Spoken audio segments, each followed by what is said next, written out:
Your Honor, if I can address this to the court. We had previously filed a motion limiting number 13 relating to an objection to demeanor evidence. We had heard that back in January. Your Honor has denied that motion with, in my notes, an indication that it was something we could raise again as an objection during trial.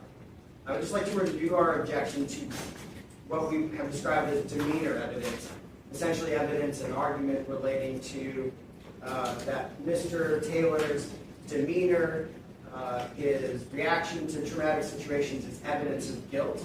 It has become apparent during this trial that a part, or maybe even a significant part of the state's case is that Mr. Taylor's reaction to this situation, the contrast of his reaction to Ms. Jackson's reaction, is going to be part of their argument as evidence of guilt. It is our position that that is complex and potentially highly unreliable, and even under a 403 analysis, highly and substantially, more substantially prejudicial and probative evidence. And we would ask that further instruction of that evidence not be allowed in this case. And we'd just like to review that objection. Okay. Does the state have other witnesses that you think it's relevant to ask them what Mr. Taylor's reaction to things were? Yes, Your Honor. Who's that?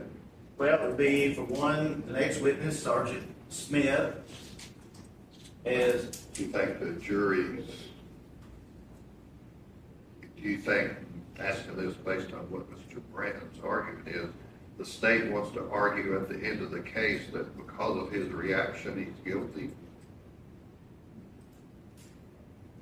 Your Honor, it's all part and parcel of the evidence in the case, a witness's observation of an individual. Right. I mean, the observations is one thing, but then looking at the motion they filed previously, lack of remorse, here he effed up. I mean, is that getting into lay opinions about psychological issues? I mean, everybody concludes it by saying that doesn't mean anything. Everybody acts differently. I just wondered about the relevancy versus the prejudice. I'm okay with demeanor. I'm just saying, you then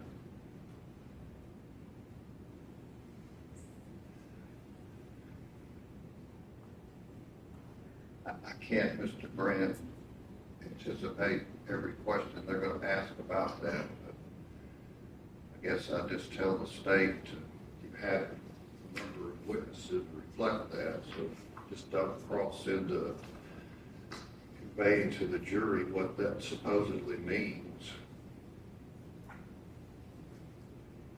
Anything else?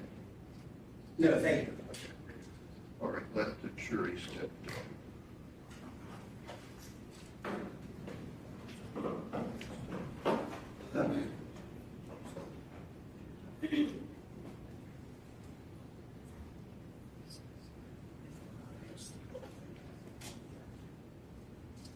And who is the next witness? Sergeant James Smith.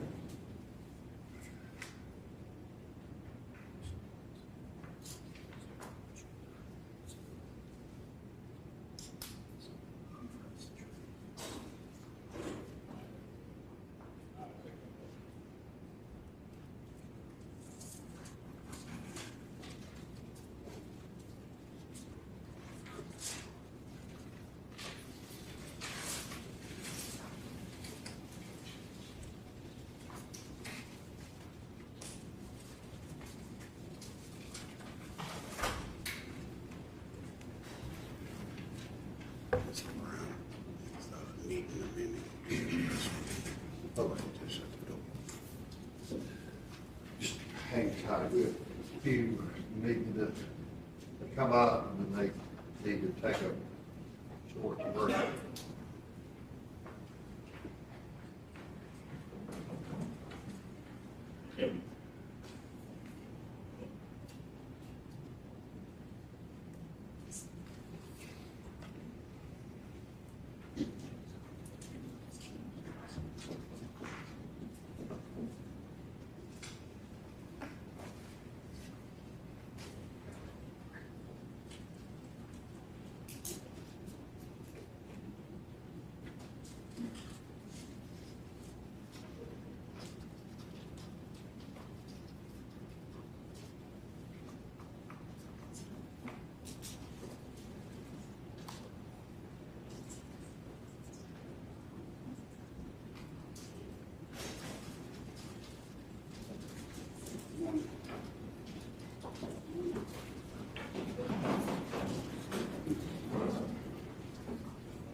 Good morning to you, ladies and gentlemen of the jury. Let the record reflect all of the jurors are here and present.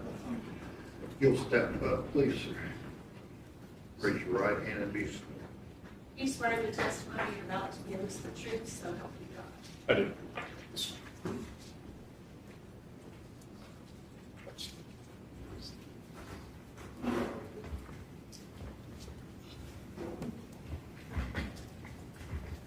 Sir, would you please tell us your name and spell your first and last name for us? James Smith, James, Smith. And by who are you employed? Metro Nashville Police Department. How long have you been with the Metropolitan Nashville Police Department? For nearly 13 years. What are your current duties and assignments? I'm currently a patrol sergeant over at the East Precinct. And how long have you been assigned to each precinct as a patrol sergeant? At East Precinct, patrol sergeant, I've been there since 2025.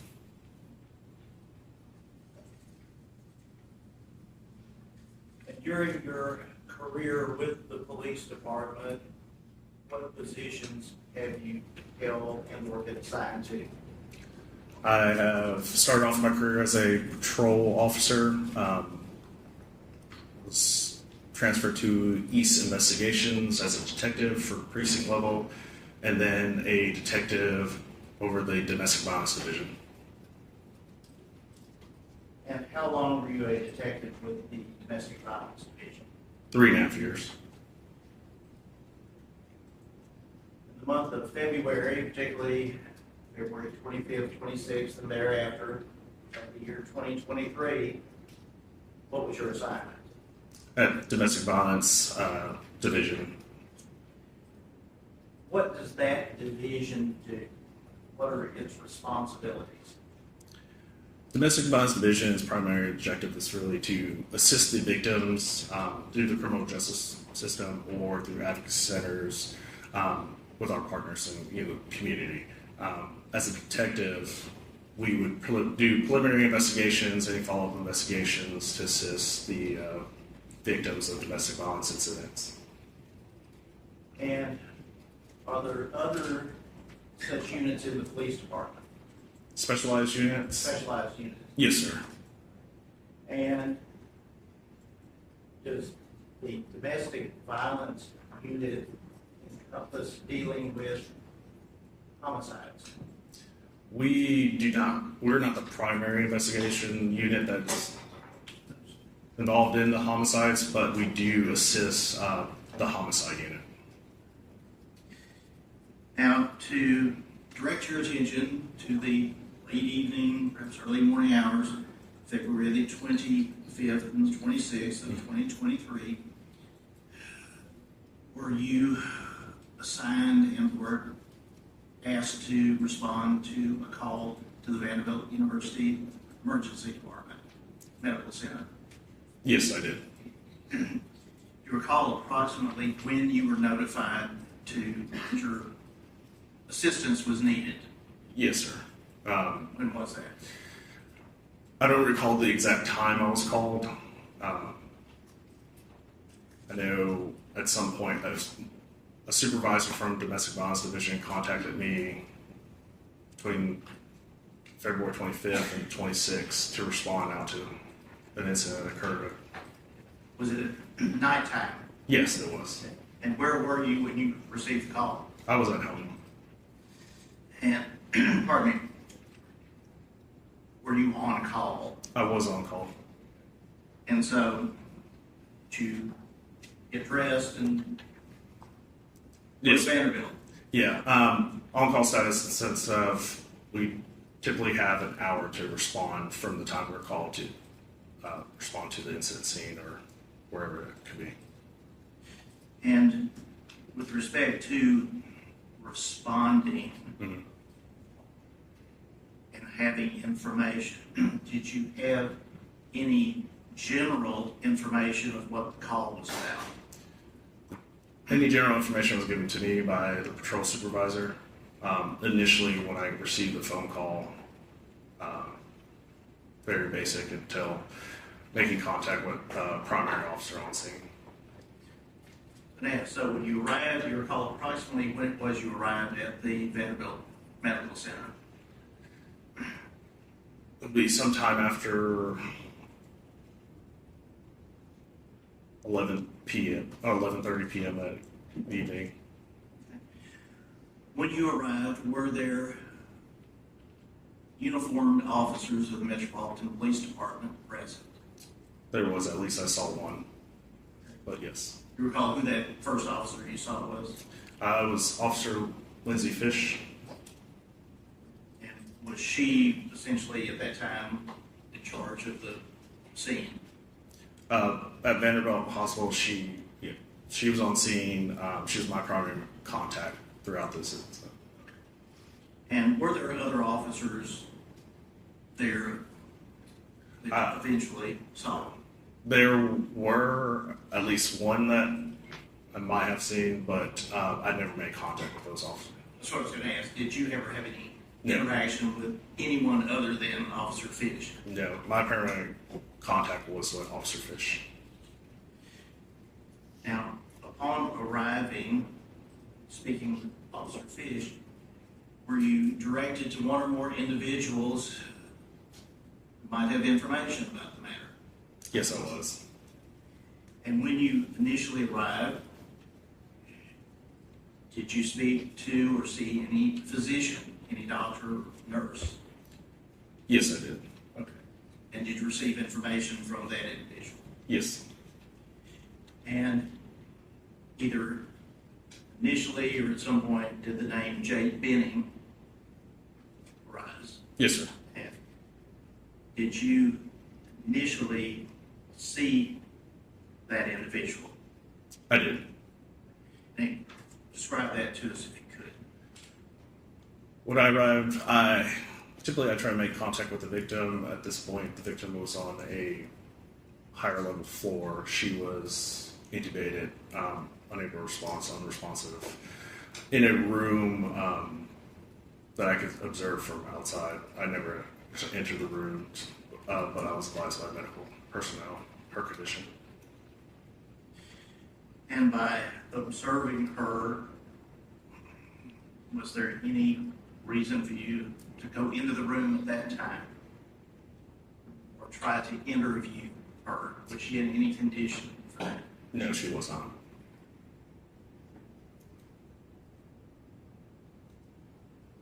After doing that, what was your next step? After that, after my observation of Miss Benning, I went back downstairs. I think my first contact or person I interviewed was actually with Miss Nijaiha Jackson. Sorry if I mispronounced her first name, but it was Miss Jackson. Ms. Jackson. I sometimes have that same issue. Where was Miss Jackson when you first came into contact with her? She was in the lobby area or in near the front entrance or such, basically on the first floor of Vanderbilt Medical Center, based ER area. Just want to ask, upon seeing Miss Benning, was she anyone you had ever seen before? No, I haven't. Miss Jackson, had you ever seen her before? No, I haven't. Upon initially laying eyes on her, what were your observations? Could you describe how she appeared? Miss Jackson, Yes, Miss Jackson. she appeared worried, concerned, I won't say frantic or anything, but in a state where, she had a friend that was in a condition that she was worried about. At that time, did you know whether or not Miss Jackson had been interviewed or spoken to by any other officer? I don't recall if anybody actually said they spoke to her, but I asked, I think she was asked Officer Fish if she could bring her to me. Okay. And we certainly won't go into what she told you, but did you speak with her and receive information from her? I did. And approximately how long was that interaction? Can't give you the exact time, probably 20 minutes.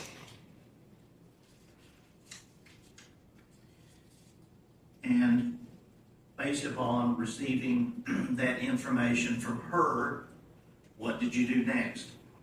After speaking to Ms. Jackson, I asked Officer Fish where she showed me where Mr. Blaise Taylor was, and I asked if he could come back and speak with me as well. And did you come into contact with an individual whom you learned to be Blaise Taylor? I did. And is that individual here in the room today? He is. Could you please identify or describe what he is wearing and where he is sitting? From my point of view, he's to my right. He's in a blue suit blazer with a tie, light blue, diagonal stripes across. All right, that's where he has identified and indicated Mr. Taylor. Okay. Right. Where was Mr. Taylor when you first saw him? On my first arrival, I was pointing out that he was seated near the front door, the entrance to the ER area, near the lobby. Was there anyone with him? No. What, if anything, did he appear to be doing? Pardon me. He was seated. He was on his cell phone. Did you go over and introduce yourself? Call if I introduced myself or if I had him, an Officer Fish, bring him to me to introduce myself. I want to ask, you're here today in a coat and tie. Is that how you would have been, or at least casual dress that night? Typically, our response is business casual, which I would have either a blazer or a vest to cover, which we're by policy is to cover our badge and gun. The reason I ask that is, were you wearing a body-worn camera? I was not. And is there any reason for not having one as a detective? Typically, my thought is that we don't wear typically a body-worn camera as a detective during this time or at that time, because typically uniforms and body-worn cameras deter people from talking to police.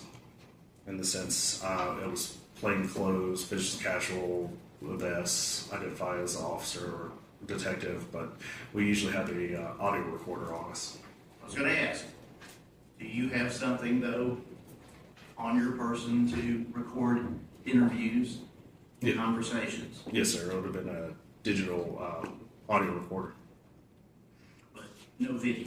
No video. So, upon your initial interaction with Mr. Taylor, what, if anything, did you do and where did you go? We went to a private room, I believe it was held for chapel services at Vanderbilt on the first floor. It's unlocked, but we entered there and that's where I spoke to Mr. Taylor. Now, aside from Officer Fish and Ms. Jackson, perhaps some of the medical personnel, had you spoken to anyone else prior to interviewing Mr. Taylor? Prior to Mr. Taylor, no. And were you, or were you not aware that there were perhaps other individuals at the location concerned about Ms. Benning? I did. So, Well, there is a time, I can't recall the timeline. There were the other individuals.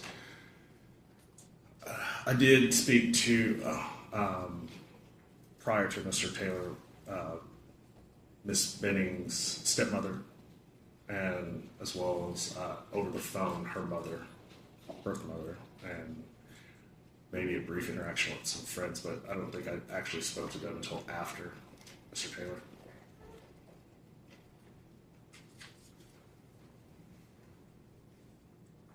with the court's permission, this question, was that interview recorded with Mr. Taylor? Mr. Taylor, yes, it was.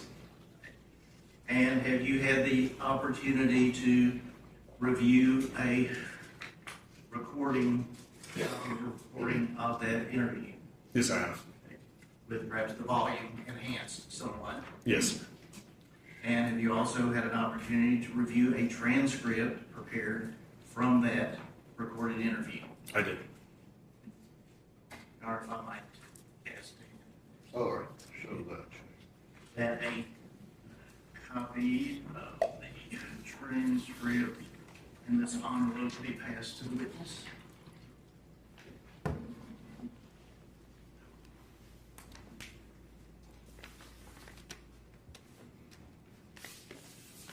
Sergeant Smith, if you would open the envelope and see if that contains a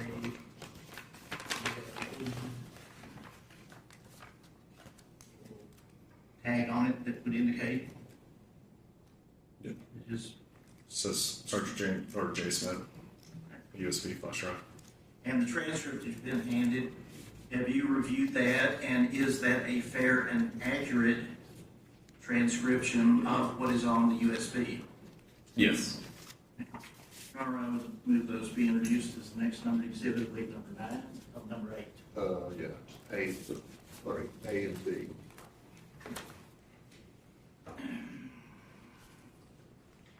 And would ask to publish the recorded interview and with the court's permission, we have prepared hopefully sufficient copies for everyone.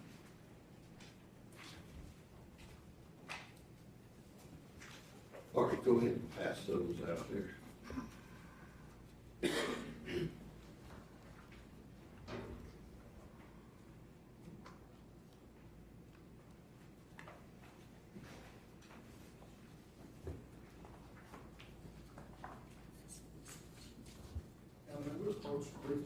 Okay.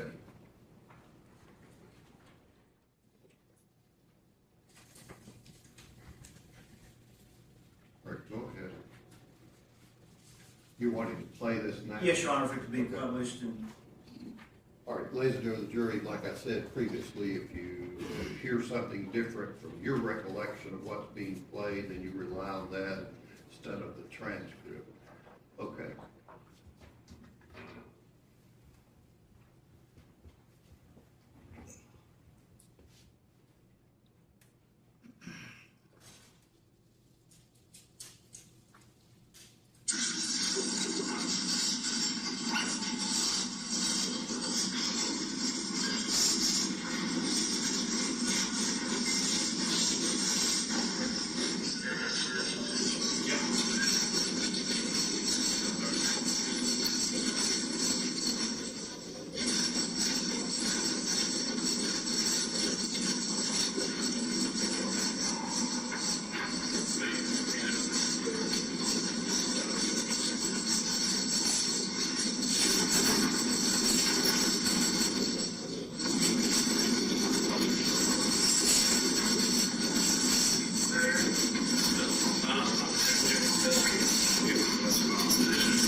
What happened, missing your own words? Yeah, so,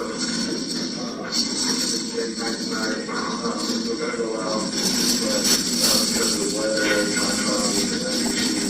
then talking about that segment, pictures and companies, all of that person,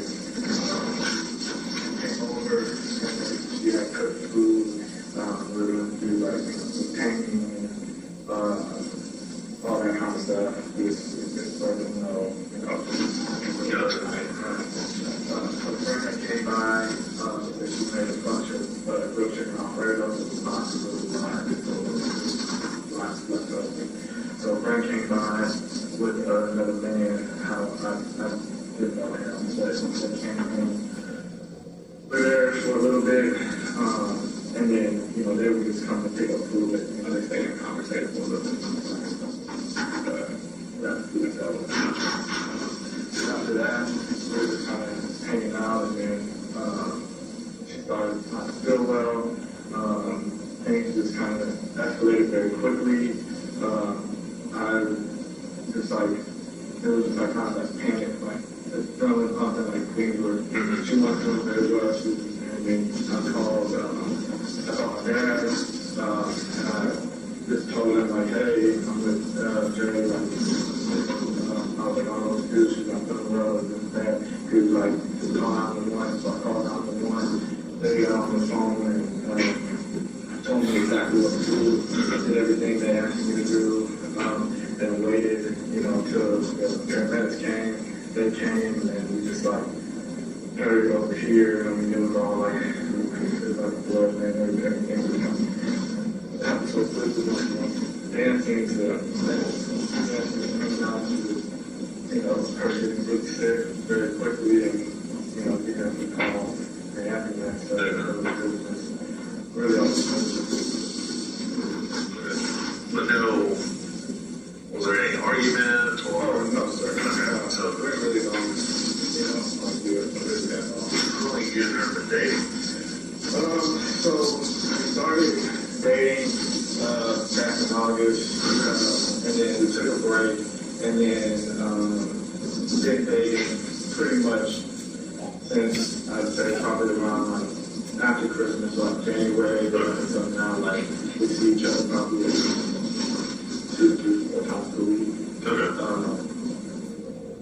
So I heard she was pregnant. yes, a girl, a daughter. Alright, so basically you're having a date night, you come over there at 7. Yes.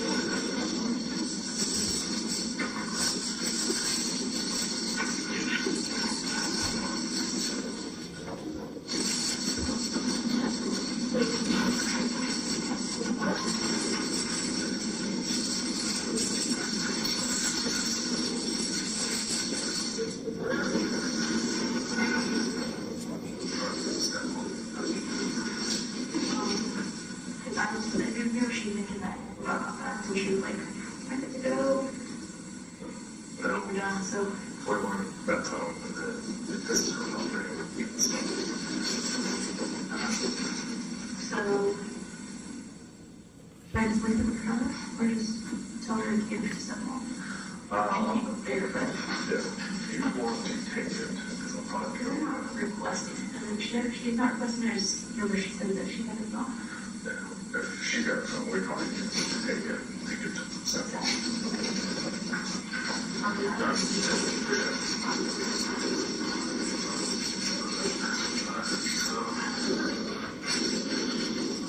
So you've been dating, around August. Okay, kind of got back together around late after Christmas, January. You guys see each other maybe between 2 to 4 times a week. You're a little girl. Obviously, no issues in that sense. Okay. All right. There was mention of vomiting. Yes. Did she? So yeah, when she threw up, that's when I called my dad. Okay. That's when I realized, like, she said she was feeling well, and like, that's not common, Yeah. Whatever, Where's she vomiting? On the bed? Like, how many bedrooms are there? It's just a 2-bedroom. 2-bedroom. Like, other bedrooms don't have a bed or anything. Okay, so she threw up on the bed? Yeah. Okay. So she wanted to lay down on her body pillow, and she laid down on the bed, and that's when she threw up. So that's when I called my dad.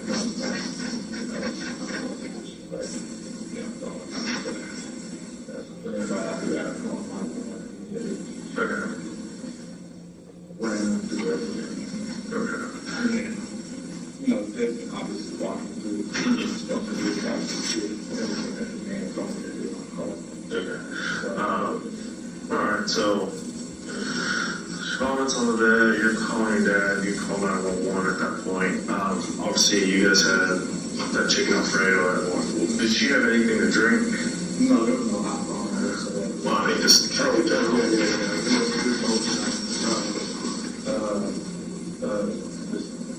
Yeah. eliminating the water, the broken stuff. Okay, so eliminating Kool-Aid water.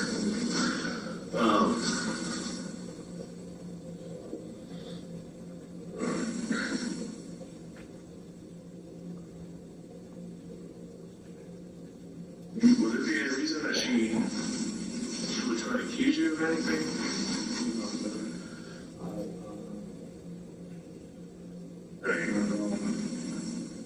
Have you guys had any recent arguments? Not at all. Okay. I mean, that's the one really good thing. Like, we really don't argue. We communicate very well. Okay. And like we get along with stuff together.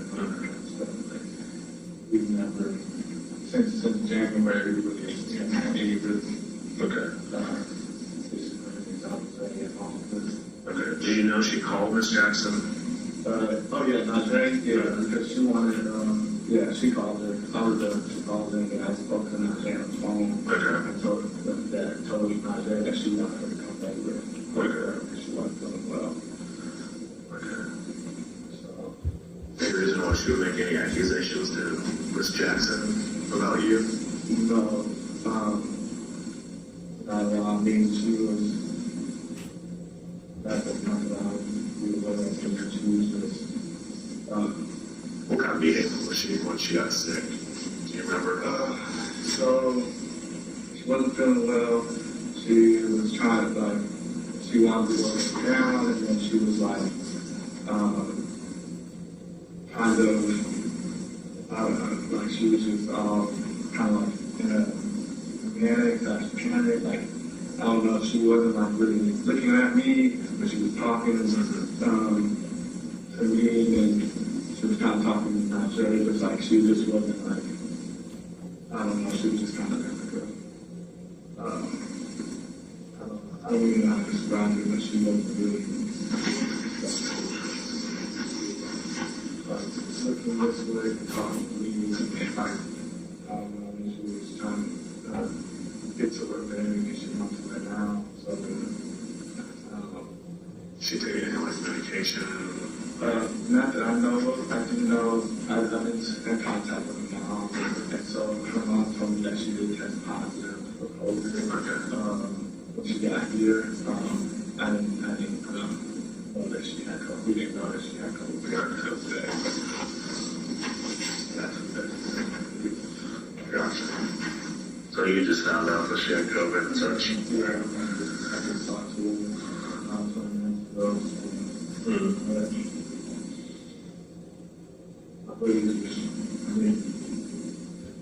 Really stressed. I'm just tired. It's been I really don't do well.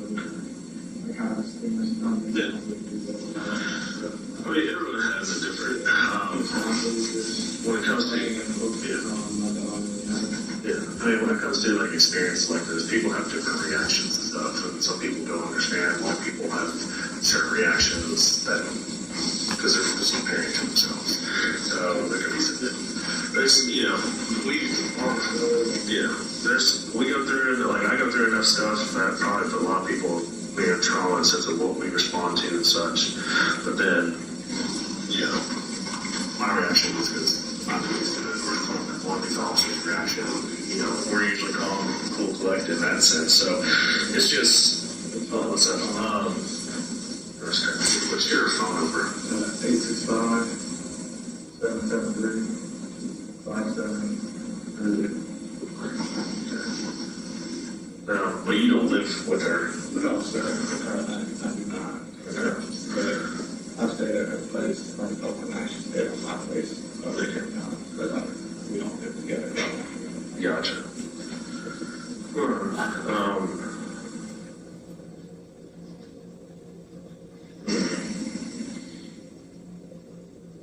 That's what I've pretty much got. But you, I think it's like, any reason, you don't know any reason why she would try to say,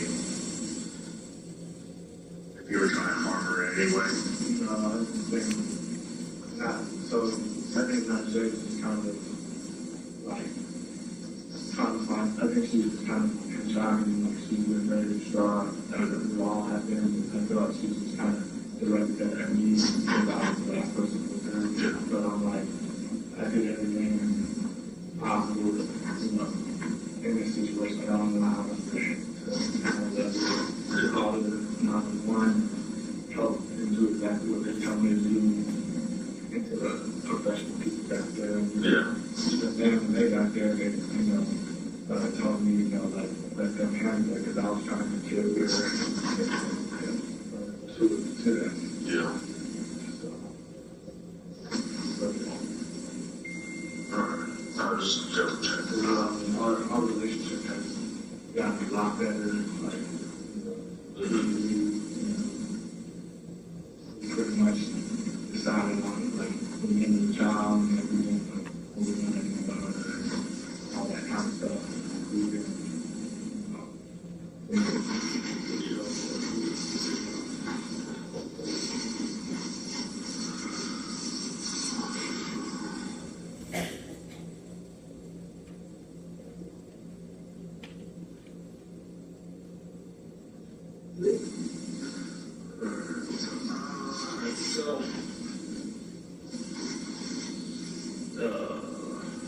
Did you clean up or anything afterwards? no, Okay. she, after the age, she was kind of tightening up a little bit. That's it. Okay. Tightening up and then, but, I just feel like there's only like to wipe them out and like stuff like that. Okay, so you're playing on her, that they were on the apartment itself. We just bolted it up. Okay. So when medics basically got there, you guys, All of them guys, nobody, I mean, I guess the door's been unlocked, but nobody, to my knowledge, has been here since we left. Okay. Is there,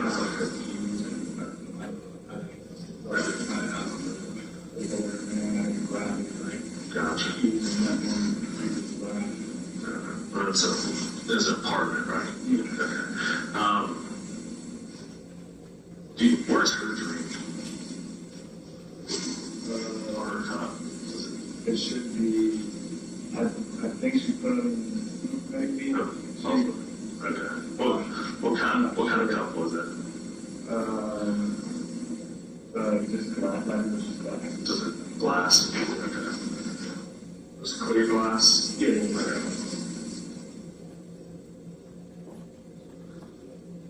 Now, if I go over to her apartment and get that glass, there's nothing going to be, and I run it through her lab, there's nothing going to be in that glass? No. Okay. The only reason I'm asking is because I just have to go through everything. No, Just make sure. I guess we're trying to pray and focus on her and my daughter and that's really kind of what I'm focused on right now. I mean, everything that happened so quick. Yeah. It's just, like them stumbling and out comes on the way off. I just look in shock and like they didn't. Everything happens so fast. Yeah. Like I said, up and down, having a good time, and all of a sudden, thank God, her mom just texted me the OB/GYN and said that they just already good. That's good. I'm glad to hear that. Well, what I'm going to do is, I've talked to her stepmom, and I've talked to, I briefly talked to her mom as well. I know, like you said, there's or something. She's got COVID. I don't know all that. Yeah. So, I'm gonna go. Alright, so that's all I need. If I have any follow-up questions, I'll give you a call.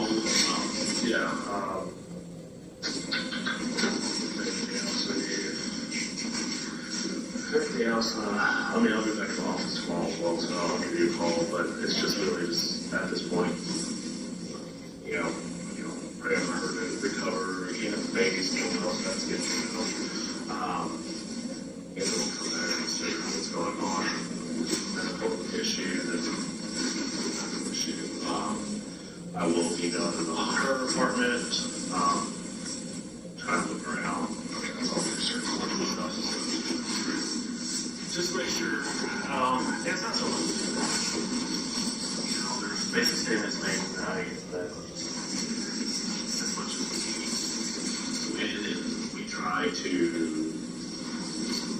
we take every allegation seriously, but we also, as a detective, also have to control this. Detective is not so much of like just going in, hey, you're under arrest, let's go with this, because someone's saying this, but it's also eliminating, actually do our due diligence, eliminating, say that, there's no evidence that this man has done this.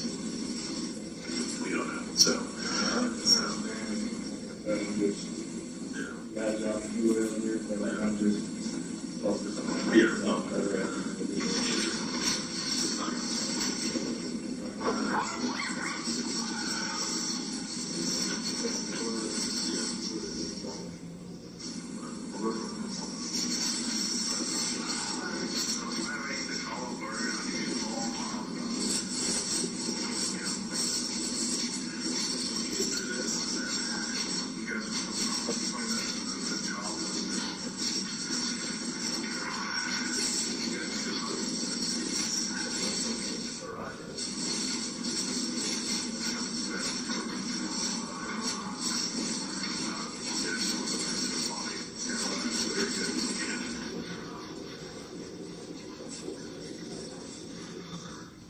Interview with Blaise Taylor, boyfriend of the victim here in Vanderbilt. Today's date is 2/26/23. Time is 02:40 hours.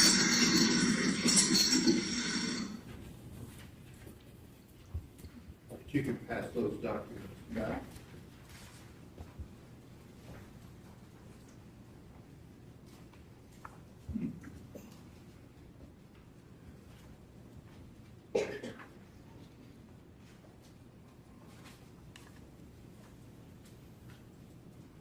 Okay. Sergeant Smith, in the course of this interview, were you and Mr. Taylor standing, sitting, since we don't have the video, I was just going to ask. We were sitting. And the individual who came in the room briefly, Mm-hmm. you said was Ms. Benning's stepmother, would that have been Ms. Browning? The individual that came in, that was speaking the female voice, that was actually Officer Fish. Officer Fish, okay.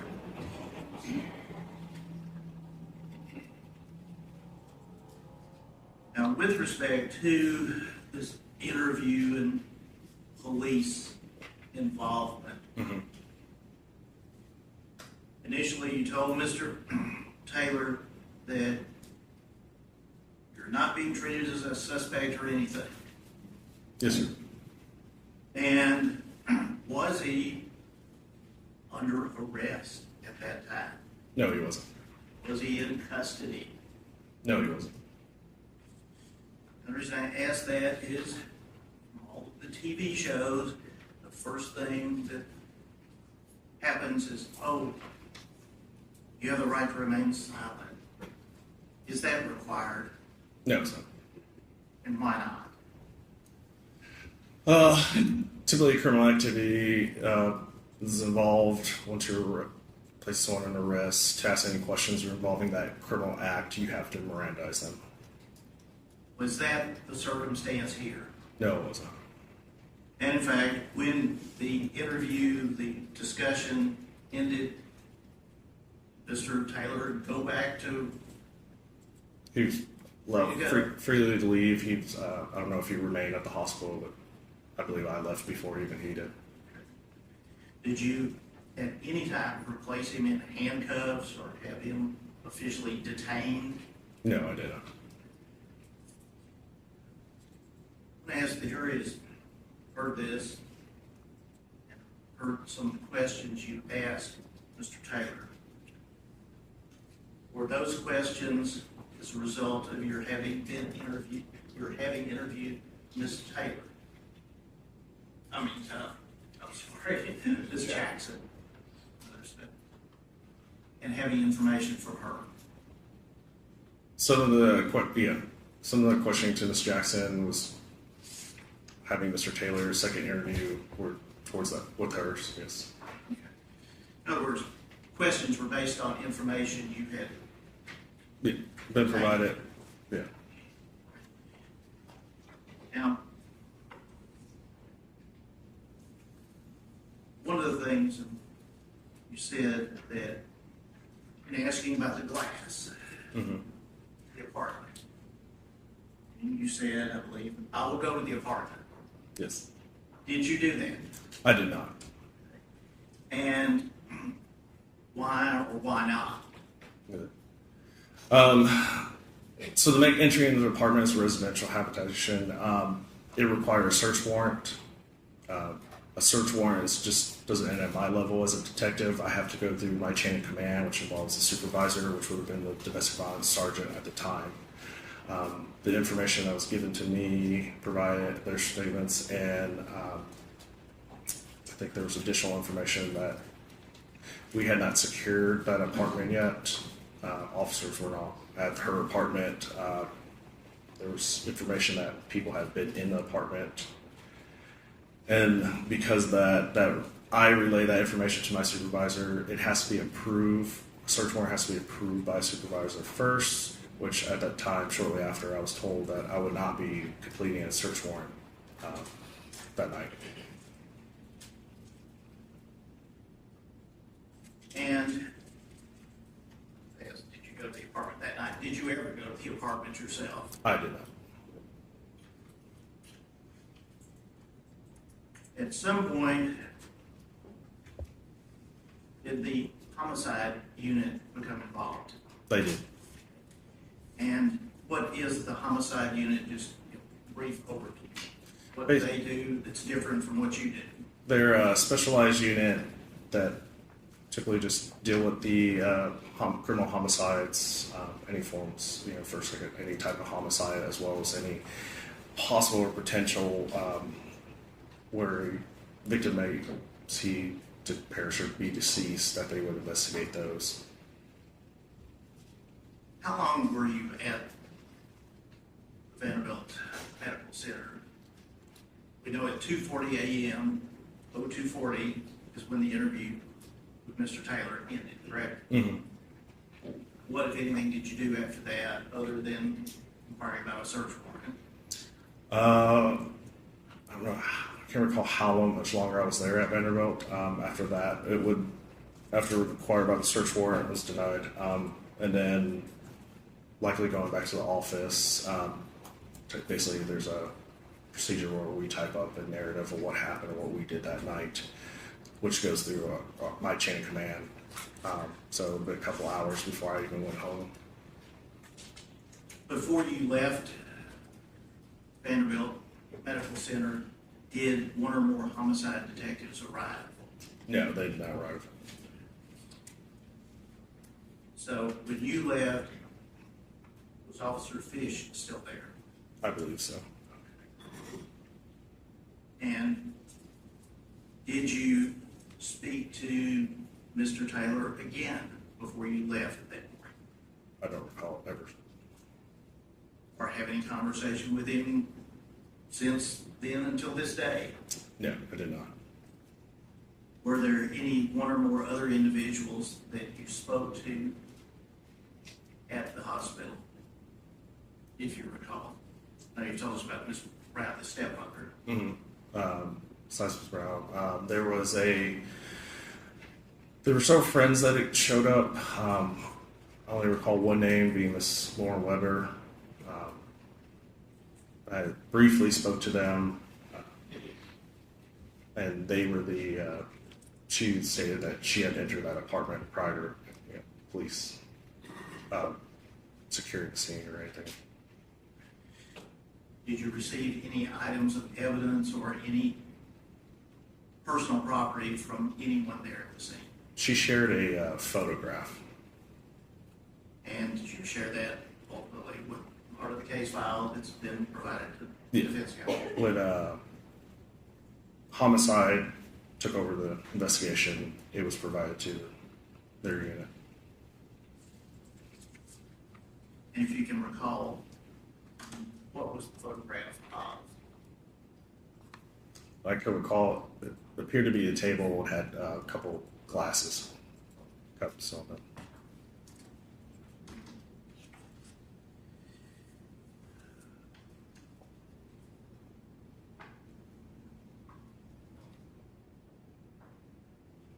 Prior to your, essentially, the case being turned over to the homicide unit, or perhaps even after it was, did you do anything else with respect to Ms. Benning at the hospital?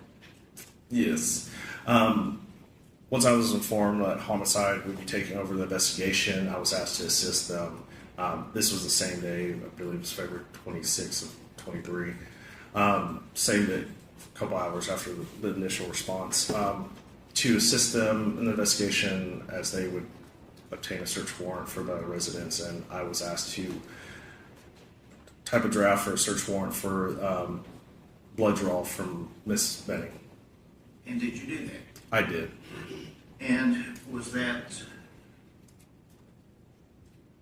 done in reference with paperwork and? Yeah, again, with the search warrant itself, an affidavit was provided to my supervisors, the search warrant was approved. I went down to the night court to have a magistrate who granted the search warrant. From that point, I went to Vanderbilt Hospital, where Ms. Benning was a medical personnel, which either the nurse or doctor would take the vials, those 2 vials for the blood draw, provided them with the search warrant. They did the blood draws. The blood draws go into a property box that gets turned into a refrigerator in a property box for Were you preservation. present to observe the blood draw? I did. And once the reference to 2 tubes, is that correct? Yes. All right. And were those handed directly to you? Yes, they were. And did you package? Yeah, I would package them, do a property sheet to turn into property, and then typically after, at some point, I was asked to do what is called a search warrant return, which is basically stating a receipt of what actually I received from that search warrant was the 2 vials of blood, and then a judge had signed off that return, and and then a copy of that return was given to homicide. And is that standard operating procedure? It is.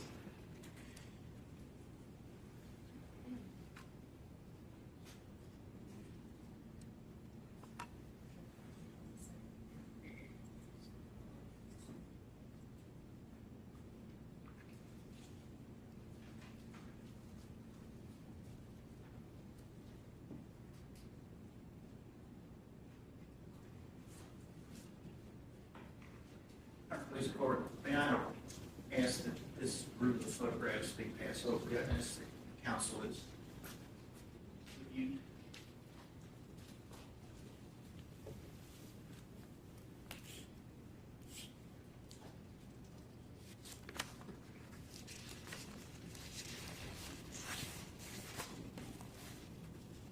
Sergeant Smith been handed a collection of photographs. Have you had an opportunity to review those? I have. And you recognize what is contained, depicted in those photographs? Yes, sir. Or has those be introduced as legal exhibit 9? Witness 1, and be published to the juries that I can ask Sergeant Smith about them. You need the hard copy? But we think we're ready. Okay. Oh, yes, I'm sorry. Okay, Sergeant Smith, you see on your screen, what is that a photograph of? So it's a box that we use when we do blood draws. That's provided by usually our property or evidence room. Top that left hand corner is my name. The division I was in, their bureau, DVDs, domestic violence, and incident. Speak up, just, Oh, I know you're yeah. turned away Yeah. from me. I was gonna ask, the name, we got it. Yeah, so Bureau, division. name, bureau, division, complaint number, or the incident number itself. This goes to our property and evidence department because it is blood. It gets the biohazard sticker on there.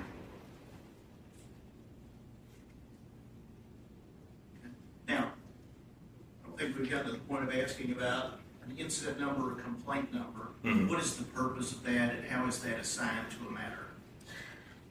Any call for service that we receive gets assigned a complaint or incident number. It's basically for a report that we can basically attach it to a report that we could reference the case to. And is reports, items of evidence, things that come in, are they all theoretically placed under that same complaint number? Yes, they are.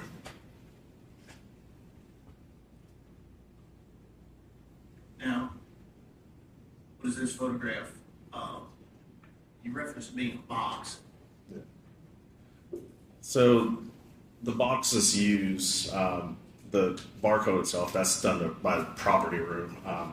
I wouldn't have done that, but the box itself is a white box that contains the 2 vials and paperwork that typically goes in with all blood draws.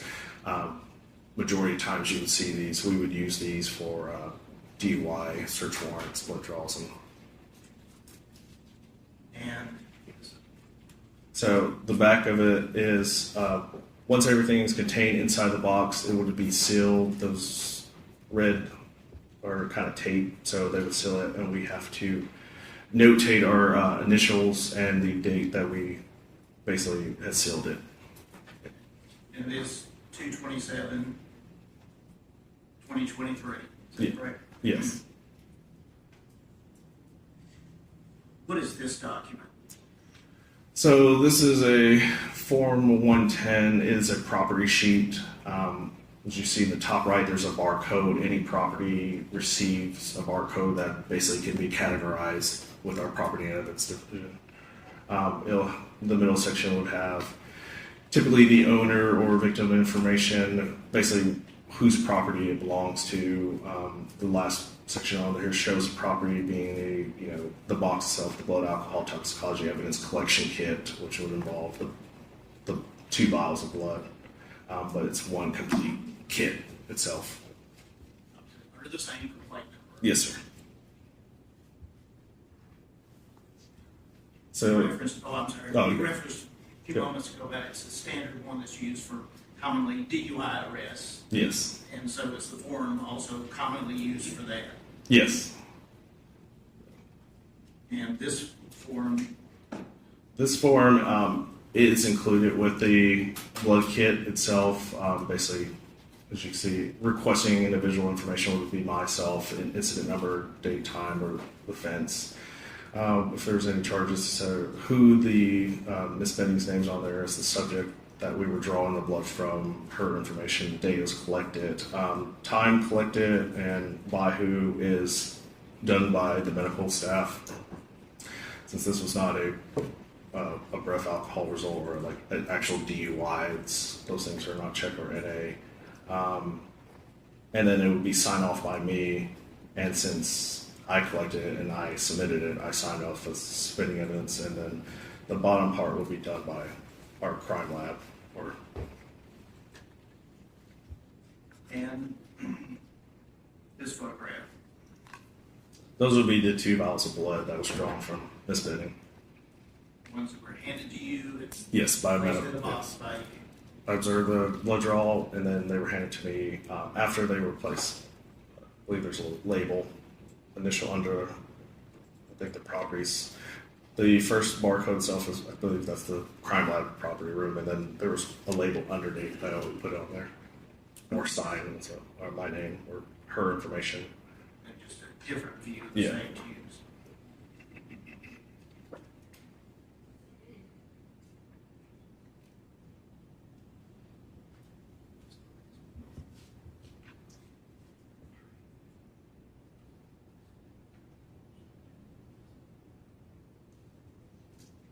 Just one of the blank screen. Oh, And once that box is delivered to the property room, and was it delivered to the property room? so for blood draws, typically it has to go to a refrigerated property box. There's one at our DCSO's booking. It was dropped off there. It goes into this. There's a refrigerator. There's box. It's a locked box that we can't have access to. Only property and evidence have access to it, which we drop it in, and once it's in there, it's locked up until they collect it. And again, standard procedure. Yeah. Okay. After you placed it in the lockbox, did you have any other contact with that Yeah, I did. box? Tubes of blood or anything at all to do with it again? No, sir.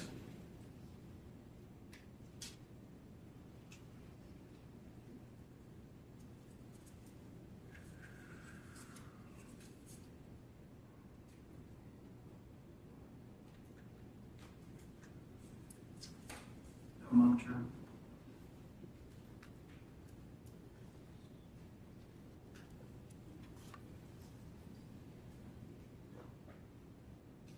Those were exhibit, collecting the photos, is that correct? Yeah. Yeah, thank you. Make sure that right number. Roger, what number did you say? No, Yeah, and there's no letters attached to this, right? Beg your pardon? There's no letters, it's just 9. She'll mark them. Sure. A through B or whatever they are. You have them? But they are in that order. You are? Okay. Yes. Okay. I think I may have already done that, That's, all the questions I have, Roger. All right, questions on behalf of Mr. Taylor? May we have exhibits, space exhibits 9A through D, as well as space exhibit 1A and B, please?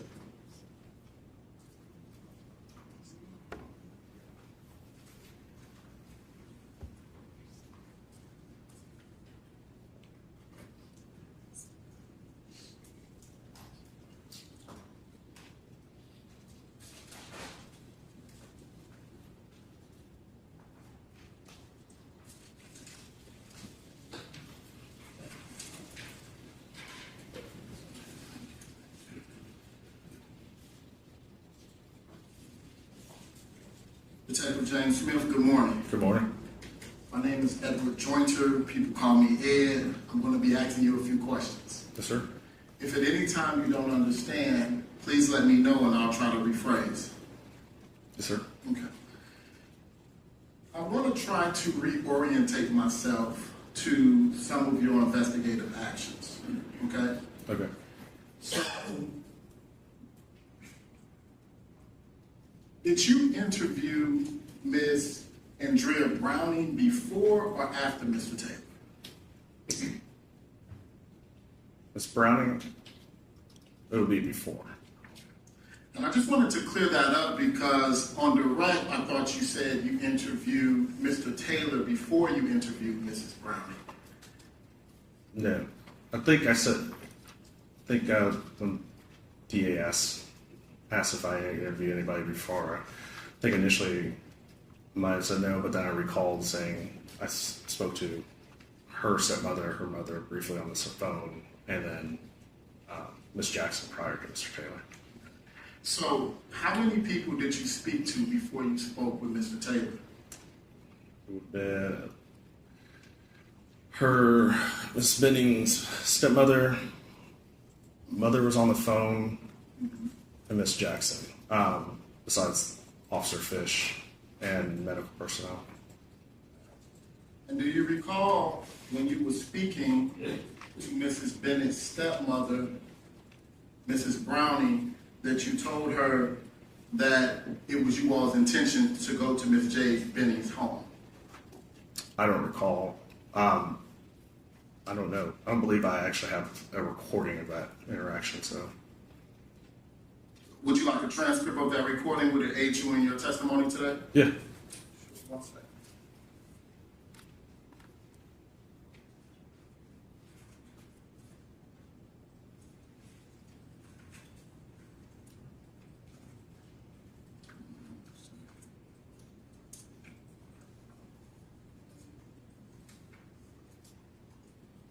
I remove see that before it's passed.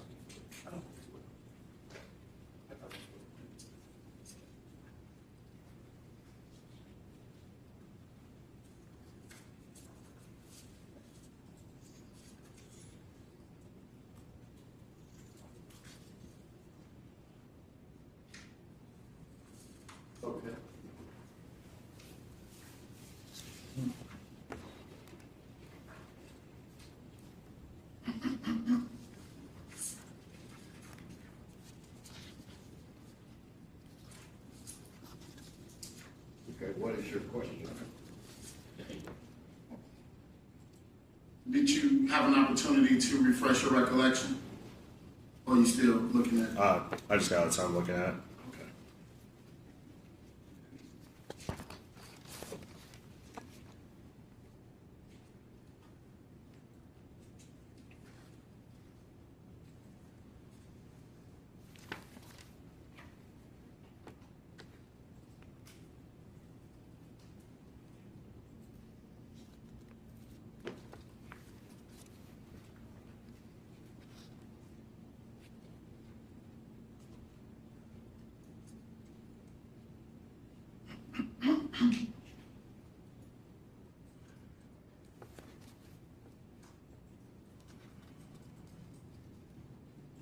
And if you would pay special attention to page 7, second indenture from the bottom.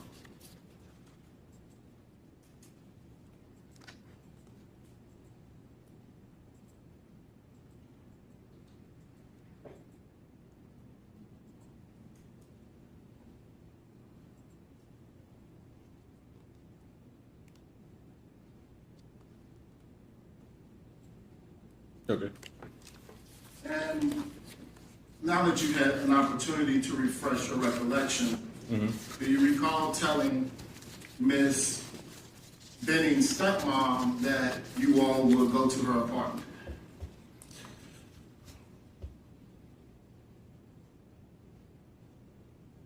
Based off of this transcript, yeah. I now want to turn your attention to, did you make a report in this matter? What do you mean? Like a report, did you generate like an offense report, like a supplement, like a statement? I did not generate the actual report. The only supplement that I would have done is an email that went through up to my chain of command. And do you recall in that email, you stating that Hermitage Patrol to secure the scene of 522 Lebanon Pike? Yes. And that's important, correct? To secure a scene? If there was to find any evidence. Right.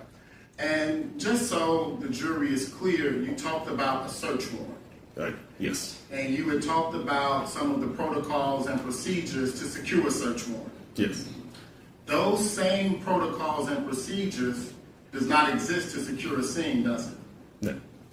In fact, a lot of times a patrolman will secure a scene in anticipation of a search warrant, correct? Yes, sir. And so in your line of work, it's not uncommon for you to request a scene be secured, is it? No. Because you want to preserve the evidence, correct? Correct. And you want to avoid contamination, correct? Correct. And so on direct examination, you talked about how you interviewed a Lauren Weber. Yes.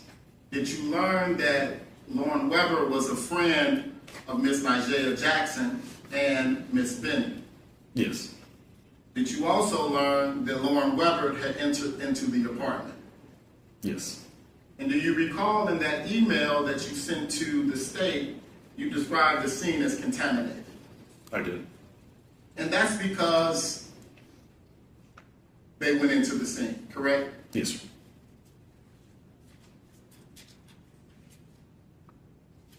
I want to show you what's been entered into evidence as State's Exhibit 1.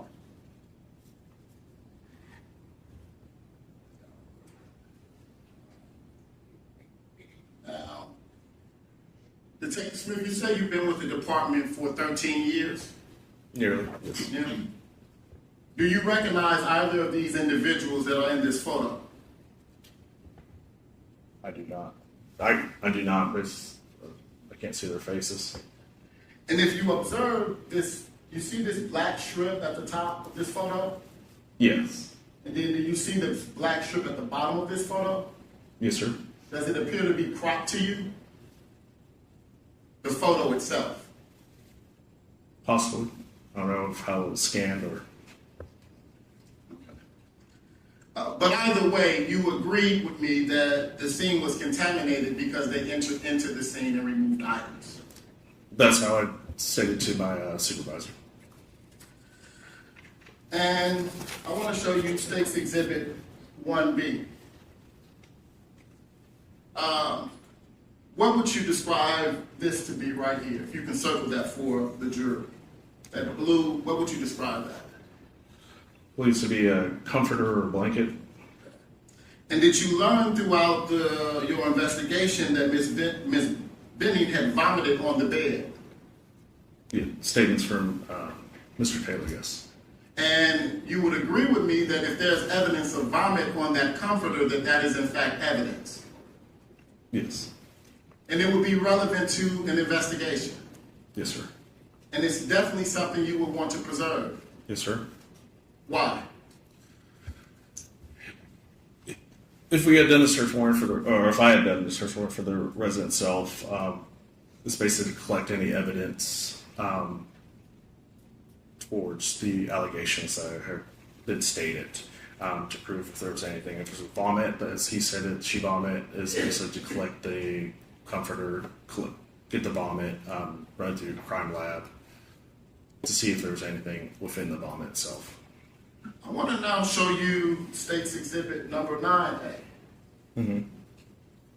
And you just testified that if you would have done it, you would have did it a certain way in reference to State's Exhibit 1B, correct? Yes. You stated that you would have followed protocols and procedures, correct? Yes. And so you didn't have anything to do with the collection of any evidence from the home, did you? No, sir.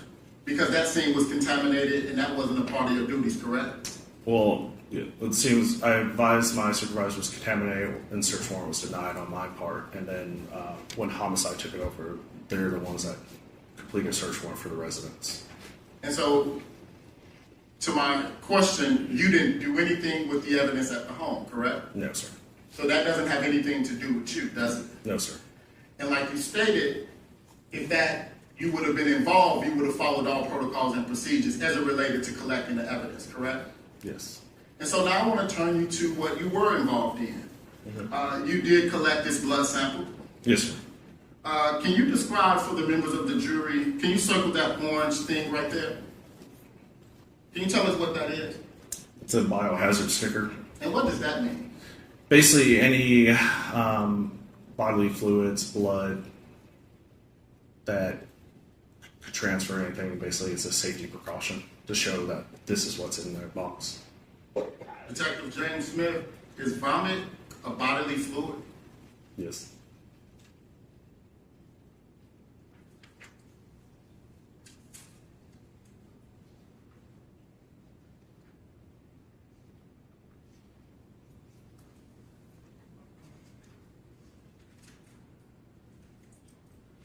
Now, the date of the collection on that was February 27th, Yes, sir. 2023, correct?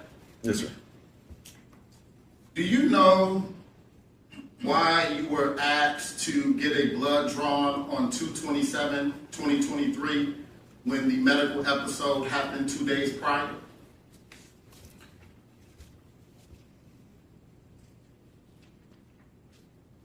Basically, the 25th occurred, 27th or 26th occurred, go back out. I was asked to assist homicide.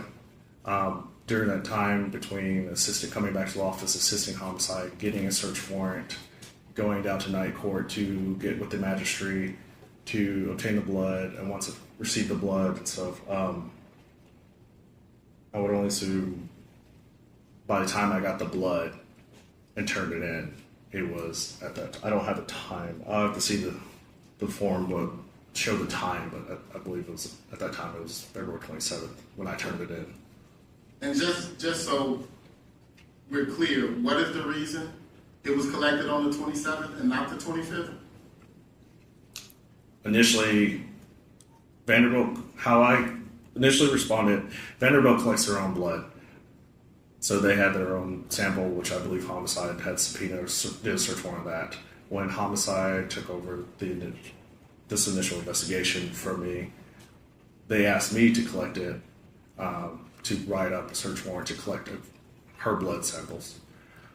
I believe that was the 26th, but it was late evening by the time I was back in the office assisting them doing that search warrant, and then by the time getting the search warrant granted and going collecting it, I would assume it would be the early mornings of the 27th.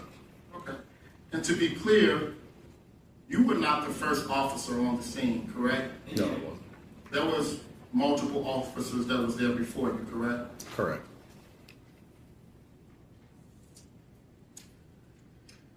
Now, I want to orientate us back to Vanderbilt. You're there and you're interviewing people.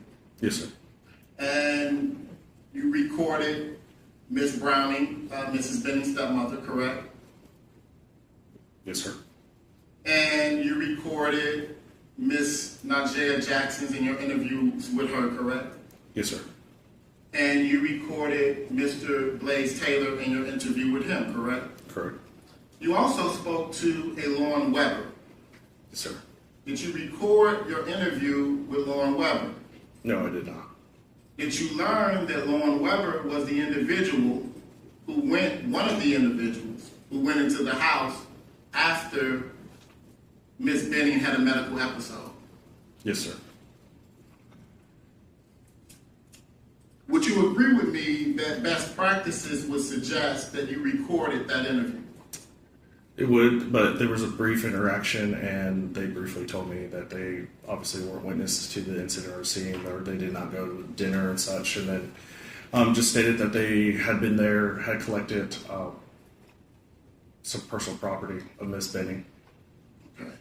Did you inventory that personal property? No, they had handed, I believe that's what the property was handed to, I believe, the stepmom. Or, Okay.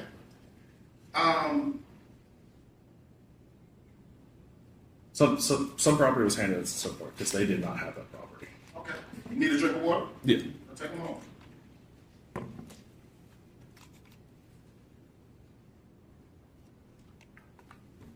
Good? Mm-hmm. So, you learned that Lauren Weber took some photographs, or a photo. Yeah. Do you have that photo? I do not. What happened to it? If any photo would have been handed to homicide, or it would have been it should have been put into our computer, or it would have been in the case file, or I don't have it personally on me. Do you recall how that photograph was given to you? Recall? Yeah. Possibly airdropped to me. And would it have been airdropped on your personal phone or a work phone? Should be a work phone. Do you have that work phone? I do not.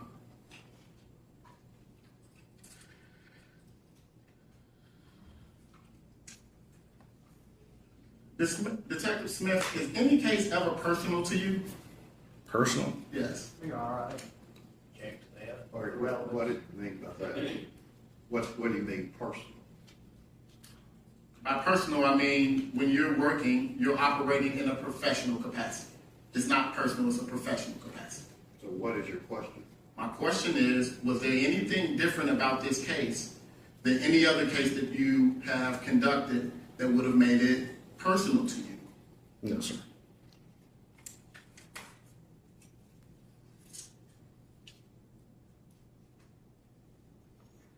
Now, at some point you learned that this could have been the result of a possible poisoning or drug, correct? Yes. And as a law enforcement officer for the past 13 years, have you ever encountered any overdose cases? Yes, sir. Okay. And are you aware that over 3/4 of the overdose deaths in Nashville was for fentanyl in 2023? How do we get that? Do you know any statistics of deaths in Nashville about fentanyl? No, I don't. He doesn't. Thank you, Your Honor.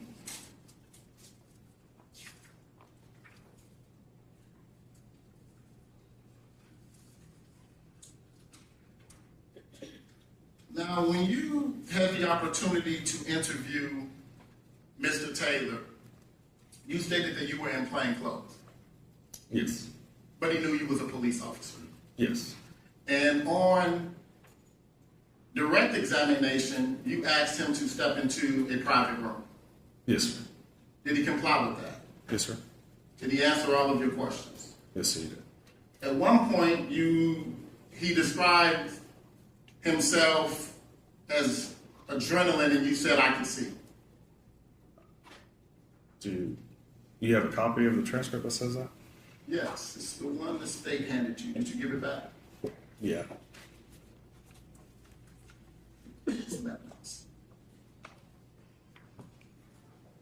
Thanks, sir. Do you happen to have the page? Sure, let me orientate you to page 13 at the very top.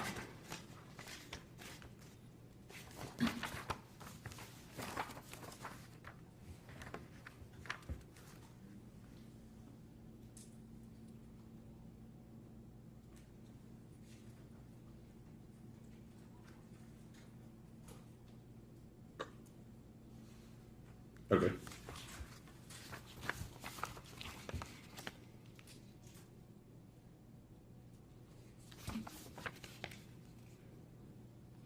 What's your question?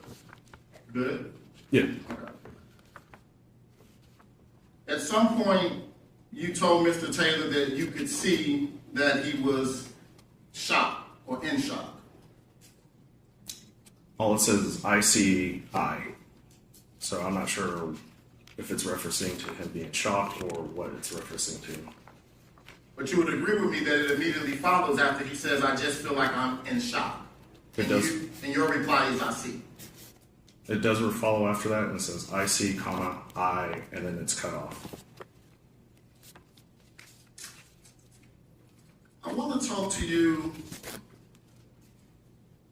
outside of what Ms. Nijaiha Jackson told you. Mm-hmm. Did you find any reason why Mr. Taylor would want to be involved in any type of crime at all?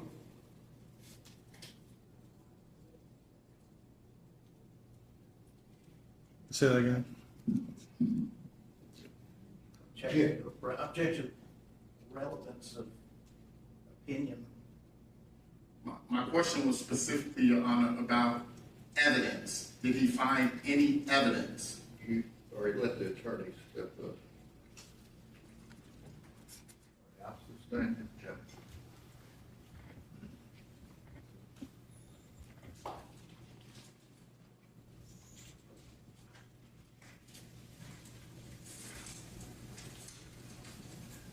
Detective Smith, do you still have a copy of the transcript? Yes, sir.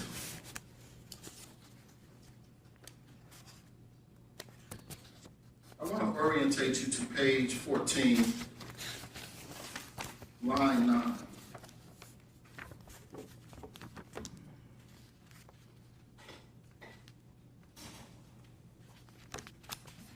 Yes, sir. You stated there about the importance of doing due diligence. Mm-hmm. That's important in every criminal case, isn't it? Yes, sir. And it's certainly important in this. No further questions. Can you read your record? No, Your Honor. Okay, thank you. Thanks. There's two. Who's the next one? Next witness is Jennifer Barrett.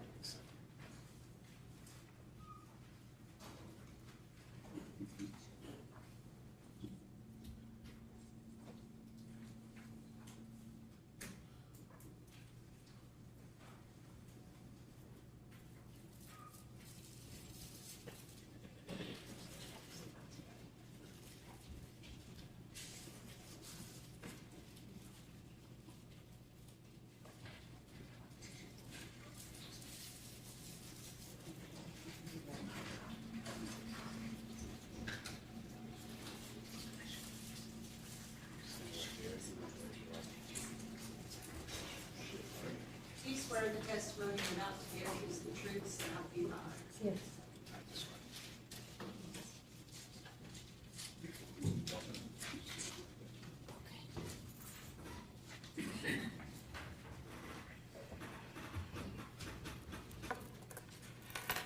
Okay.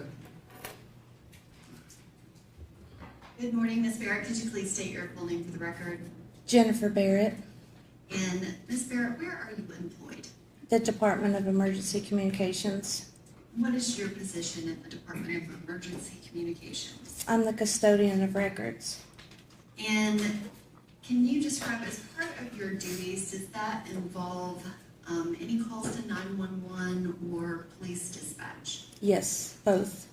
And can you describe, when someone places a 911 call, what type of records are generated by the Department of Emergency Communications?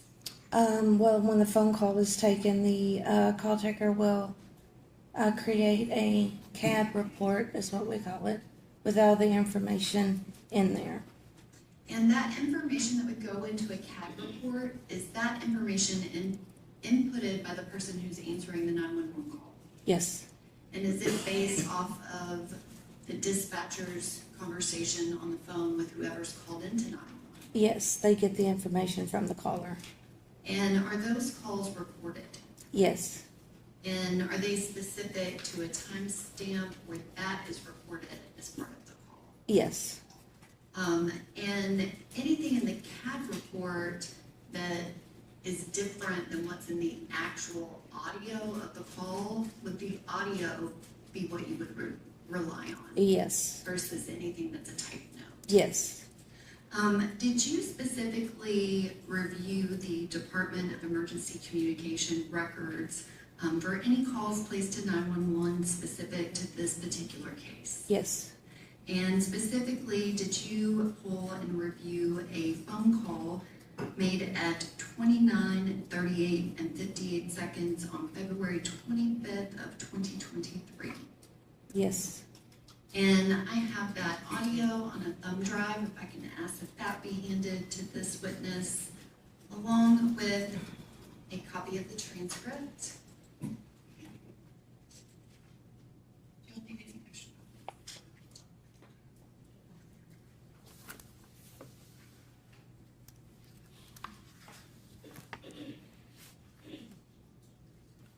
Ms. Barrett, did you actually review that 911 audio?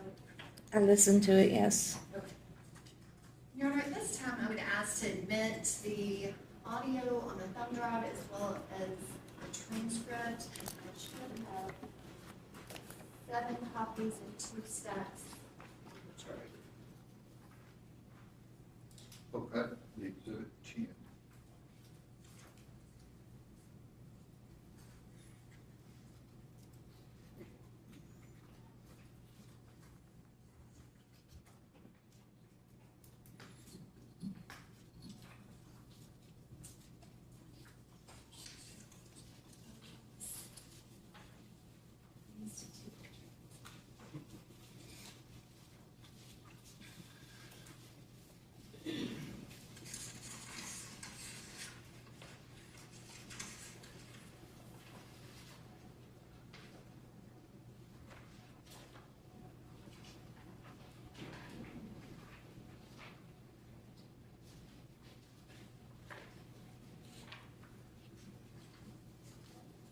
All right, again, ladies and gentlemen, the audio will be the proposed exhibit, the transcript to assist you. If there's any differences in the two, you have to rely on what you recall hearing.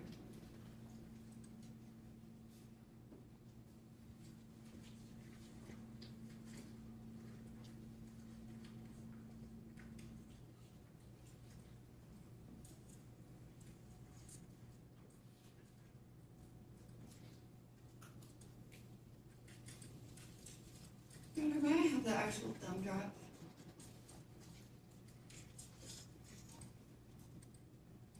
For some reason, this one is not playing.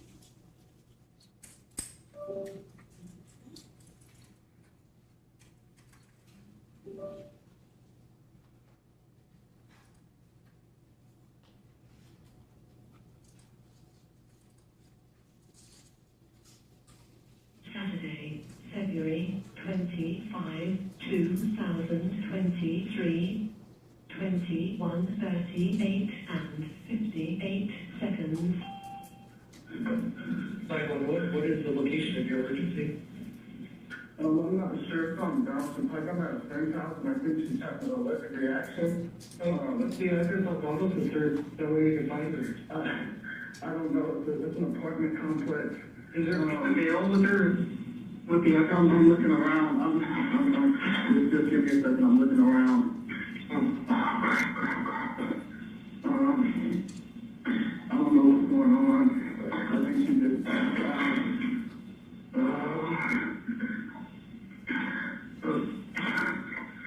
give me 1 second.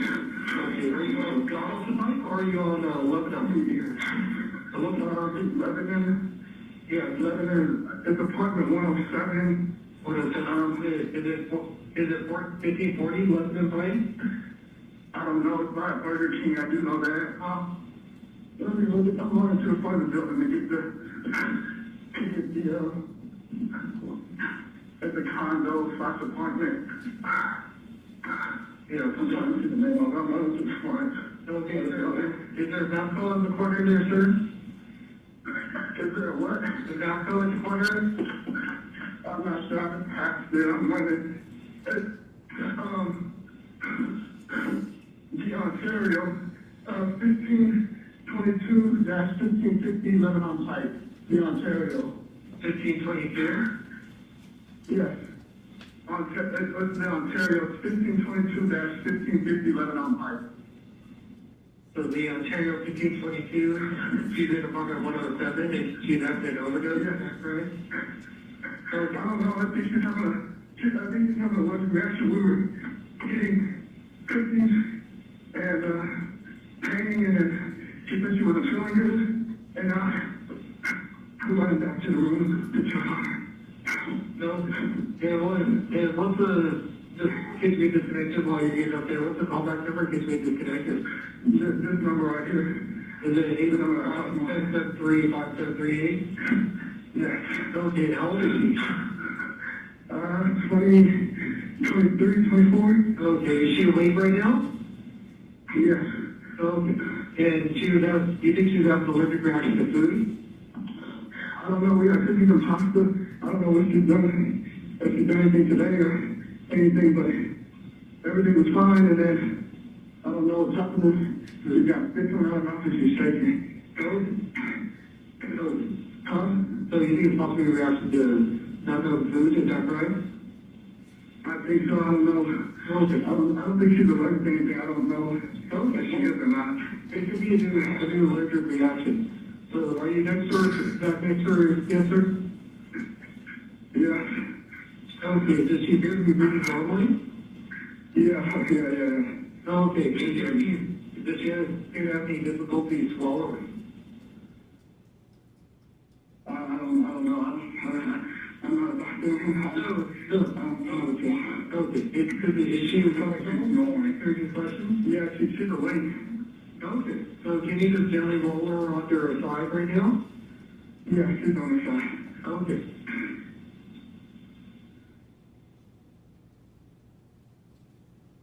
Okay. Yeah, because if she's having like vomit or anything else that's coming out right now, so you just keep her under her side right now, and you can finger squeeze any out, only what you can see if her face is smell, okay? And you can wipe her mouth, okay? Hello, sir? Hello? Yeah, I'm in the towel. Oh, I'm in the towel. Oh, okay. Oh, can you ask, is she able to answer if she's having difficulty swallowing or feeling any swelling in her lips or throat or face, anything like that? No. Okay, she's one of our, I think one of our friends is on the way. Okay. I don't know what to do. No, is there anything else I should be doing? Okay, and then, does she have an EpiPen? Do you have an EpiPen? Do you have an EpiPen? I don't think so. She's not responding. Okay, good. And what is it? So other than her just feeling kind of weak and passing out, does she have any other symptoms right now? No, no, I mean, she's pretty relaxed, she's laying on her side. Okay. Okay, does she appear to have any rash or hives anywhere on her body that you can see? Not that I can see, and I don't see anything on her legs or on her arms, so she looks fine. Okay. And does her condition look to be getting worse? I don't think so. I don't really know how to tell. Okay, no, it's just whitish. Because if she doesn't look to be actually lots of rash, eyes, it'll be redness. Her belly fat could be getting worse. Or breathing. I don't know what's going on. Okay. All right, so we already have help on the way. So just okay. So do I just stay on the line, or what do I do? So I'll continue to do the instructions. But do you need me to stay on the line with you until the paramedics arrive, sir? Well, is there anything else I have to be doing? I don't think I think there's nothing else. Yeah, so I don't know.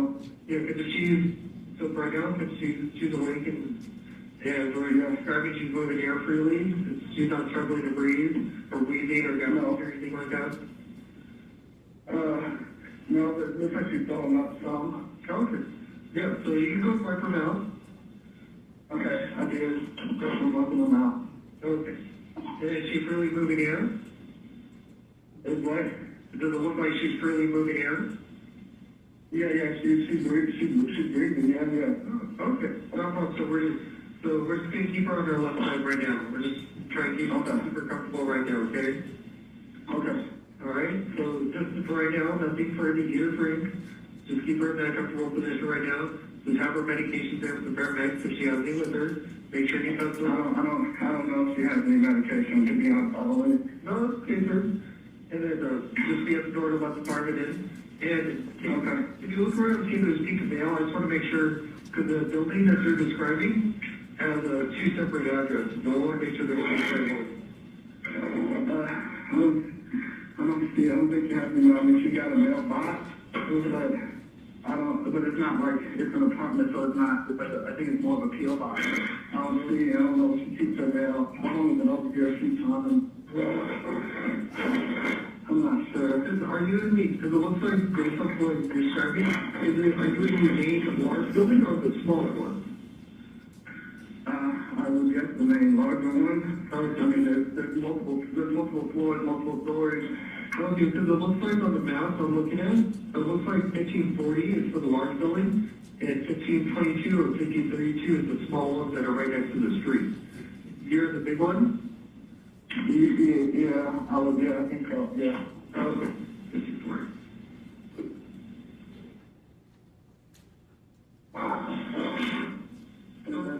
Anything else that we doing? Okay. No, so it's all I want you to continue to monitor breathing along the sponsors for any changes. So if anything else changes, call us back. But they're on the way up to 1540, left on Pike, over in Hermitage. And she's in apartment 107, cross streets and Spence on Cliff Way and Spence Way at the Ontario, okay? Yes. Okay. All right, so if anything changes before they arrive, give us a call back. Yeah, they should be arriving there as quickly as they can, okay? Okay. All right. I think I hear them. Okay, not a problem, sir. All right. Thank you so much. Okay, you're welcome, sir. All right.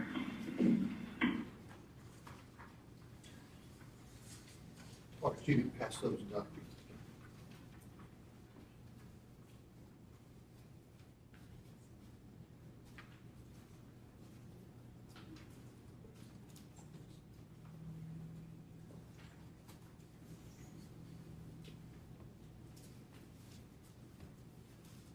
Okay. Thank you, Your Honor. Ms. Barrett, is that the only call that came in to 911 from that scene? From that scene, yes. Were there subsequent calls that came in that were not anyone calling from that location or at that time? Yes. And were all three of those calls placed to ECC by somebody at Funeral Hospital? Yes. Thank you very much. I don't have any other questions.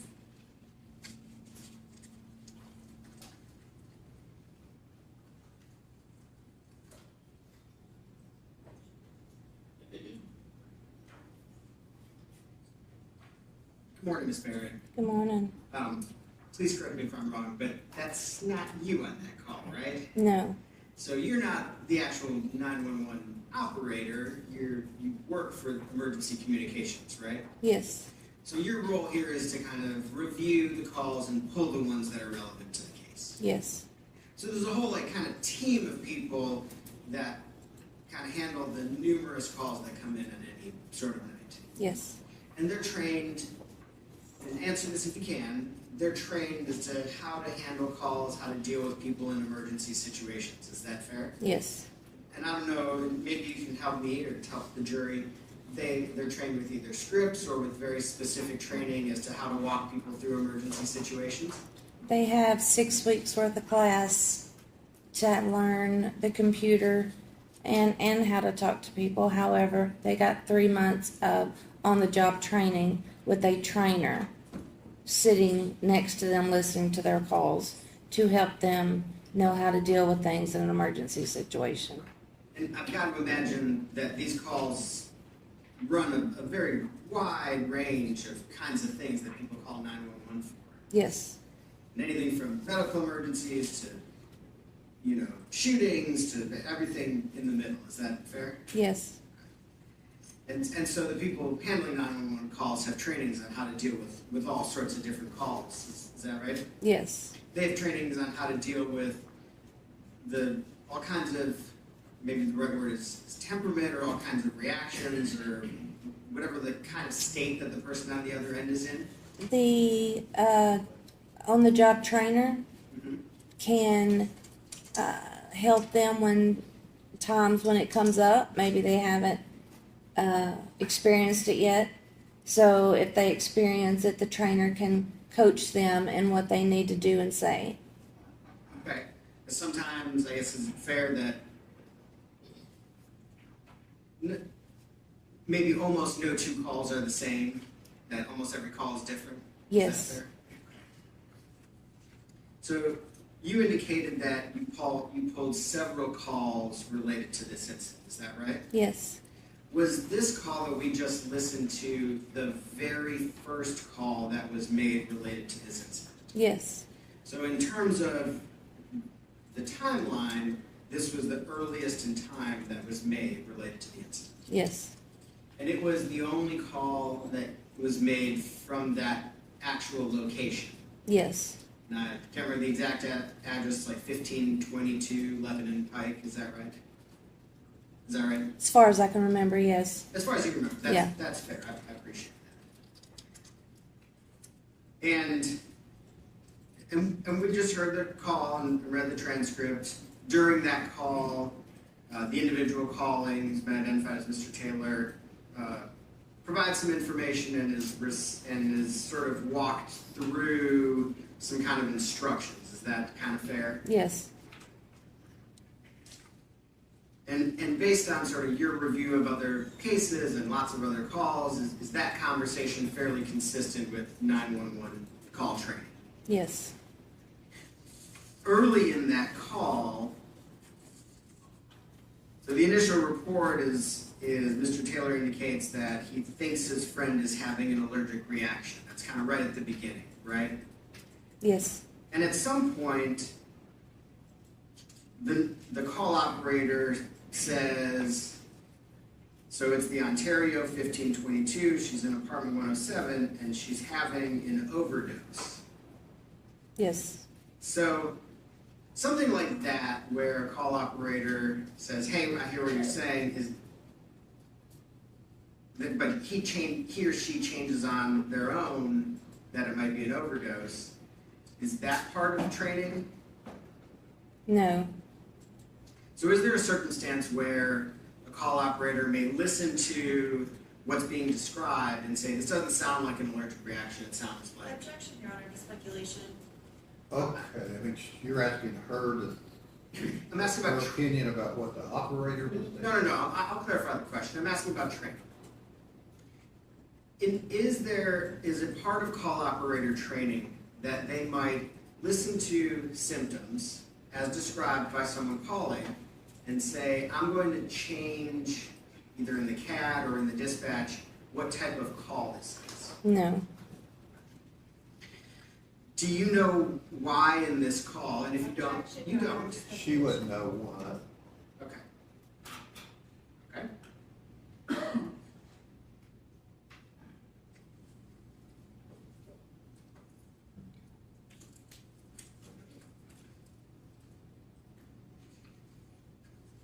So, based on this call, well, let me ask this question. Does emergency communications maintain a separate CAD report from the Metro Nashville Police Department? Yes. So you have like your own CAD that generates information that's provided to dispatch? Yes. And so those reports have to be requested from emergency communications. I'm sorry, say again. Sorry. To get those reports, those have to be requested from emergency communications. Yes. As opposed to when police are dispatched, those are requested from the police department. Yes. And those indicate the communications between emergency and the fire department or the EMS. Yes.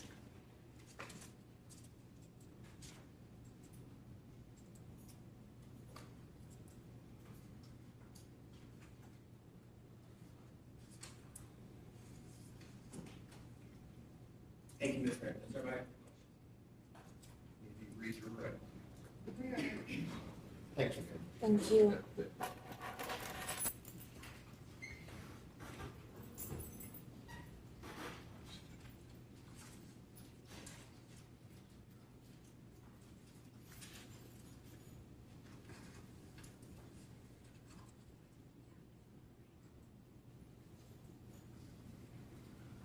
All right, ladies and gentlemen of the jury, if you'll step down the hall, we'll take a short 100 break.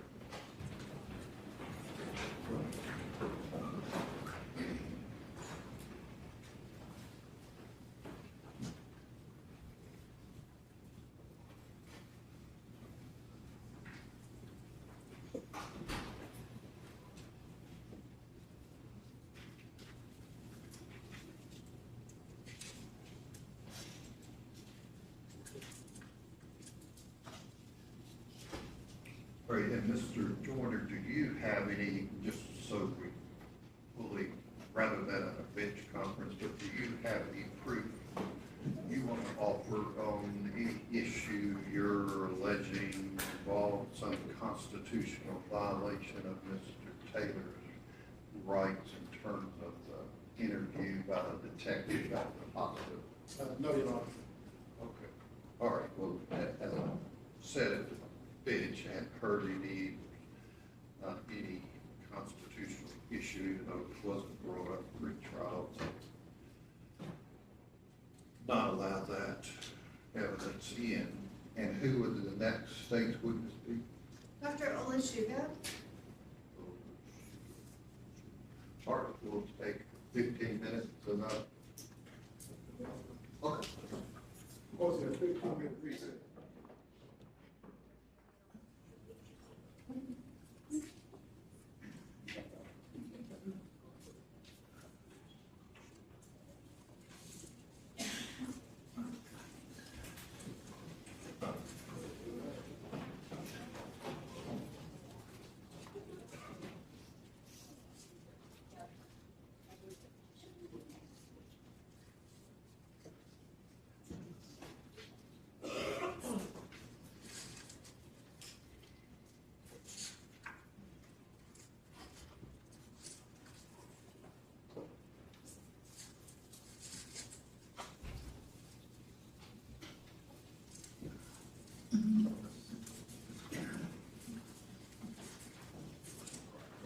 You'll raise your right hand, please. Do you swear the testimony you're about to give to be the truth, so help you God? All right, this way, let's see.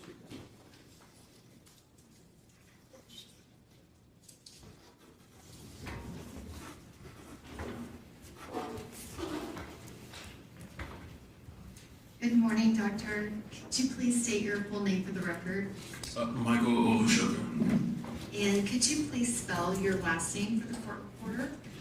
Olushoga. And where are you currently employed? at Vanderbilt University Medical Center. How long have you been employed there? I started my employment August of 2022. What is your position at Vanderbilt University Medical Center? I am an assistant professor in clinical emergency medicine. And what do your duties include as an assistant professor of emergency, did you say medicine? Yes, ma'am, emergency medicine. So, again, a staff of the emergency department, and also we're responsible for clinical teaching of residents and medical students. And as part of those duties, are you a doctor that treats patients that arrive in Vanderbilt's emergency department? Yes, ma'am. And I guess, how long have you been in that position? So I graduated residency in June of 2021, I've been practicing as a board certified emergency medicine provider since then. But I did a residency at the University of Alabama in Birmingham, so I got my MD in 2018. And what is your educational background before you became an MD? I have my bachelor's of science in biology from Rhodes College in Memphis, Tennessee. And are you board certified? Yes, ma'am. Do you hold any other certifications? No, just in emergency medicine. Approximately how many patients would you say that you've treated in the emergency department? So, I can't put an exact number on it, but I mean, on average shift, I'm seeing 2.3 patients an hour, and my average shift's around 9 to 12 hours, so I can't put an exact number on it, but it'll probably be in the thousands at this point. Your Honor, at this time, I would offer Dr. Olushoga as an expert in emergency medicine. No objection, Your Honor. Okay. All right, ladies and gentlemen of the jury, Dr. Olushoga will be allowed to give an expert opinion based on his training and experience that a lay witness wouldn't be allowed to give. You can place such weight upon his testimony as you choose to. Okay. Dr. Olushoga, could you please describe when you're working in the emergency department and a patient comes in, how does it get assigned to a doctor to treat that patient? It depends on bed availability mostly, especially if every emergency department is different. But in our emergency department, if you're very critical and need a bed, whatever's available and what's open is what you're given. Yeah, essentially. And is it just, are you the only person there, or is there a treatment team that's in place? There, at Vanderbilt, we have different teams. So we have a total of 4. There's Team Nash, Team Parton, Team Lawson, and Team Lewis. And 2 teams are on the A pod and B pod. The A pod, which is the pod I was working, it was Nash and Lewis. Yeah, and the B pod is the other one, Parton and Lawson. And were you working in your position on February 25th of 2023? Yes, I was in the Nash team on overnight shift. And did you treat a specific patient, Miss Jade Benning? Yes. And in preparation for testifying in this trial, have you reviewed her medical records? Yes. Your Honor, at this time, I would ask that the witness be handed 2 large binders. Okay.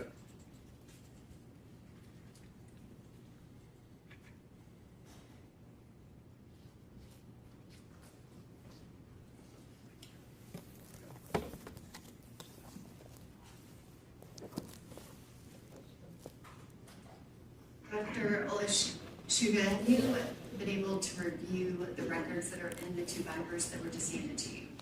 Yes. And did you verify that those are the medical records of Jade Benning from Vanderbilt University Medical Center and her admission that began the night of February 25th, 2023 until March 6th of 2023? Yes. And is it approximately 1,331 pages of medical records? Yes, I'm seeing 1,327, but Yes. 1,327. Yes, ma'am. Your Honor, at this time, I would ask that the 2 binders of medical records be made the next numbered exhibit, but I would ask that this witness be allowed to retain the exhibit for reference during his Okay, we'll testimony. mark them when we're finished, as the exhibit 10. No, 10? Yeah, no, Okay. Dr. Olushoga, if you need to reference a particular page of the medical record in order to answer the questions, please feel free to do so.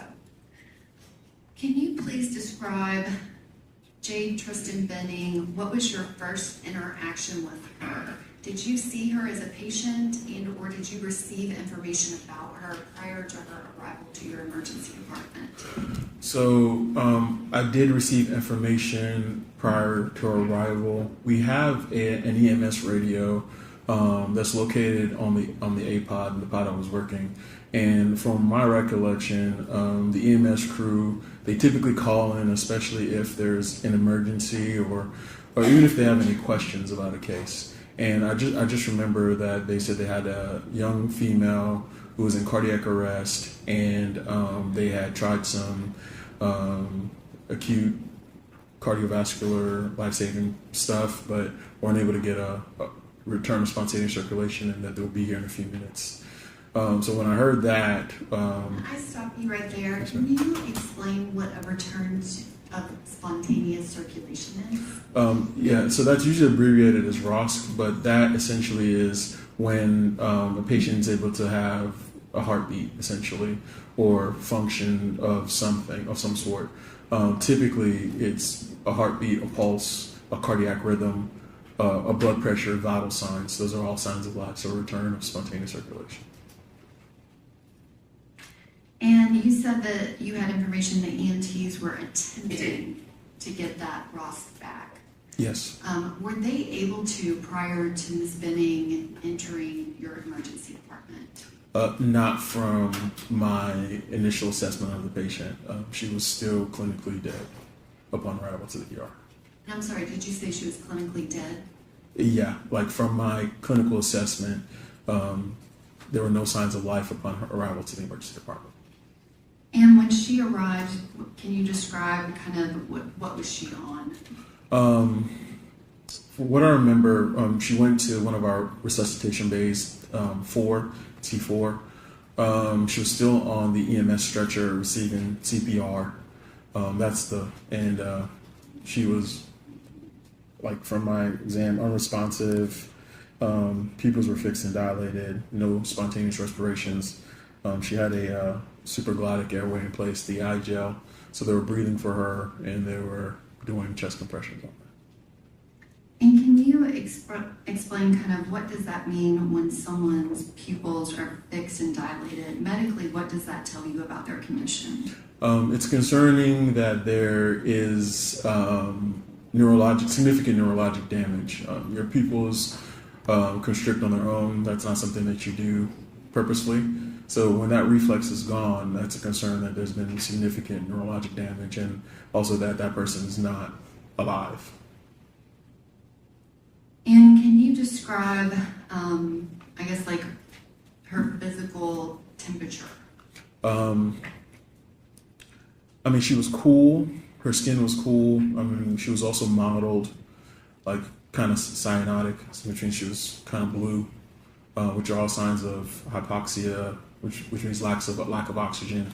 But all clinical signs pointing that she was dead upon arrival to the ER.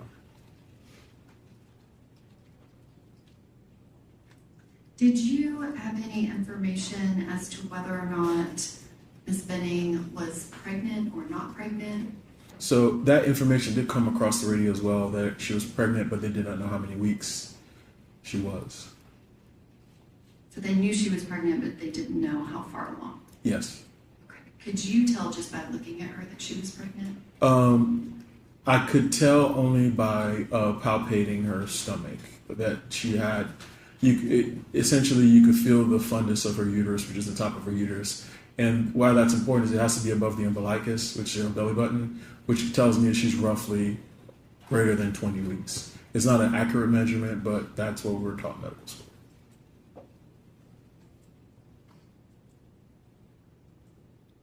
And kind of going back to, you said that her pupils were fixed and dilated, and that was indicative of significant neurological damage. Do you have a full assessment of her neurological capabilities at that point on admission, or is that something that you learn more about as you're treating? You learn more about as you're treating, because essentially when somebody comes in and, dead, you do a quick assessment, because the priority is maintaining perfusion, which is chest compressions, making sure that blood's going to the brain, vital organs, and in this case, the fetus, as you continue to resuscitate.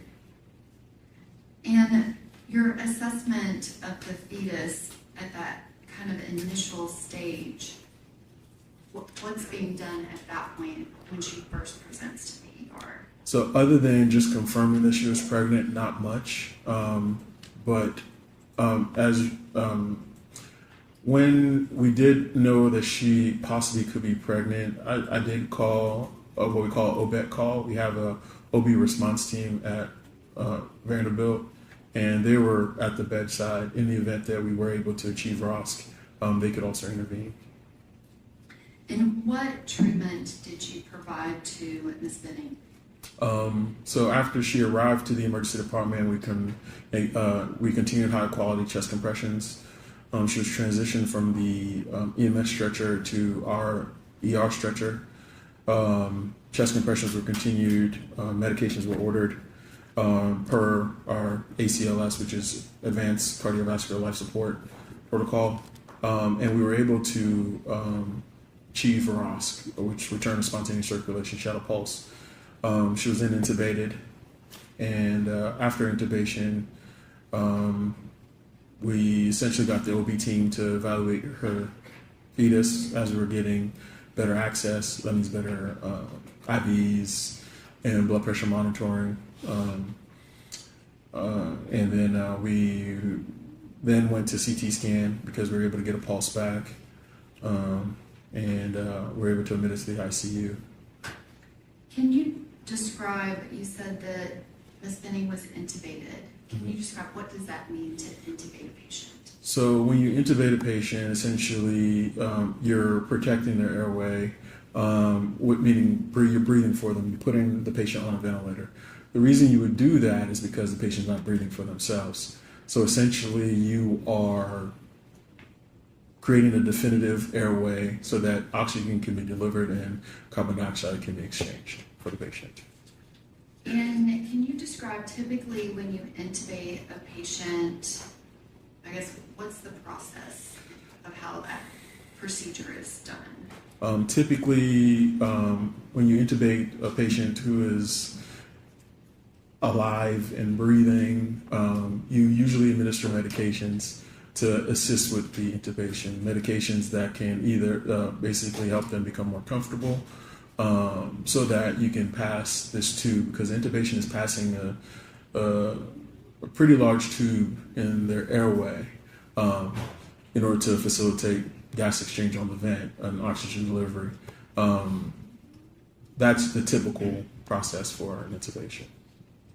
And did you administer medications when you intubated Ms. Benning? No, I did not. And why is that? Again, from her neurologic exam, she appeared to be basically neurologically devastated. I mean, she didn't need anything because she had no cough, no gag. So essentially, she's not really, the likelihood of her feeling any pain or discomfort is very low. So she was intubated without any medicines. Did you think that you would achieve a ROSC on Ms. Benning? Honestly, no. I was very shocked that we were able to get ROSC on this patient. And once you were able to have that return of spontaneous circulation with Ms. Benning and she had a heart rate, were you able to see what the baby's heart rate? Yes, but it was that was done by our OB colleagues, which were already at the bedside. They did a ultrasound, and were able to give me a estimated gestational age. But one of their concerns was that the fetus, the heart rate was very low, which is called bradycardia, which is very concerning, and essentially the likelihood of this fetus, continuing to develop was very low.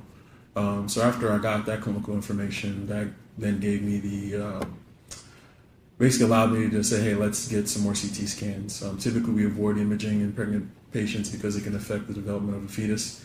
But knowing that this fetus, the likelihood of this, being what we call viable, we were able to get more information, more scans on the patient. And the treatment involving Miss Benning, at any point did you talk to anyone that had any additional information to explain why she came to the emergency room and the condition that she did? I do remember that during, this process of resuscitation, our social worker was able to reach out to family members that showed up to the emergency department. I do remember who I spoke to specifically, but there was some mention of possible poisoning by a family member, and that was mentioned, and I do remember that. And is that something that was mentioned directly to you, or was it provided to you by a social worker or someone else in the hospital? It was mentioned to me, from what I can recall. But again, the events of that night but I do remember hearing it specifically from a family member. And what, if anything, did you do based off of that information? Again, I reviewed the records. It looks like we had already, labs are already ordered by the resident. I did go back and add some other things, but it looks like the urine drug screen was already ordered, so I didn't have to add that, but I might have added another blood gas. But yeah. And Dr. Olushoga, you said that a urine drug screen was ordered. Mm-hmm. If you turn to page 66 of the medical record, were there other specimens that were collected? Specifically, was any of her blood collected? Page 66. I do see, there's like a blood gas. And I think it might actually be 65 and 66, Yeah. that it goes into both pages. Yes. Yes, there's actually a slew of labs that were ordered, yes. And what was the collection time for that blood sample? 2230 and 2231 is what I'm seeing here. And so there's a 2231 blood, is that correct? Yes. I think it was, order placed at 2230, and the collection time is 2231. Yes. And was there also urine that was collected? Yes. And is that documented with its specific time? Yes, the urine was collected at 2258. Is that the order, and then it's 2259 for the Yes. specimen collection? Yeah, and the specimen was collected at 2259. And would that be the urine that initial drug screen was run on? I believe so, yes. And can you describe, what do you know about that initial drug screen in the ER? Is it testing for anything and everything, or what type of testing is that? So the urine drug screen that we typically get in ER is a finite amount of substances, but essentially it's testing for like metabolites in the urine. Yeah, so if somebody might have ingested something or using sort of drugs, test for those metabolites. I have the list if you'd like it specifically, but I have the results here. Did it come back positive? No, it came back all negative. And can you describe, you have this woman, she's 24, almost 25 years old. She presents to your emergency department in full cardiac arrest, and you said that she's clinically dead. Is that something commonly seen? Not in that age group, not usually young pregnant women, no. And Can you describe, based off of, you said that the baby had a low heart rate. Was it a little bit low or was it kind of extraordinarily low? So the normal fetal heart rate, and what we've been taught from our recollection in medical school, is usually 110 to 160.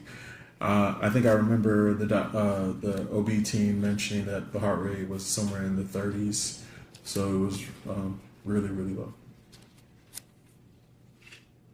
And have you ever treated a patient that came in under these circumstances where it's a young woman that's pregnant, healthy, full cardiac arrest, and people are saying she's been poisoned? Not in my career, no.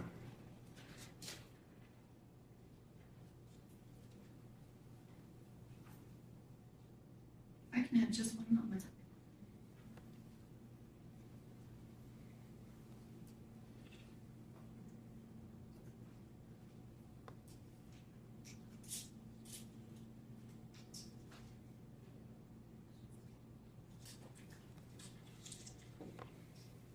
Dr. Olushoga, did you continue to treat Ms. Jade Benning, or what was kind of the totality of the involvement in her treatment? Once we were able to establish that she had a blood pressure, labs were rolling in, and we got CT scans. I quickly reviewed the CT scans, and we reached out to the intensive care unit immediately because, she was critically ill. And essentially, we did our best to get her to the ICU as soon as possible so she can get the rest of her post-Ross care. And would you have been the person that would treat her during the time that she was in intensive care unit? No. Your Honor, I'm going to ask that this witness be handed a single photograph. Okay. Oh, I'm sorry.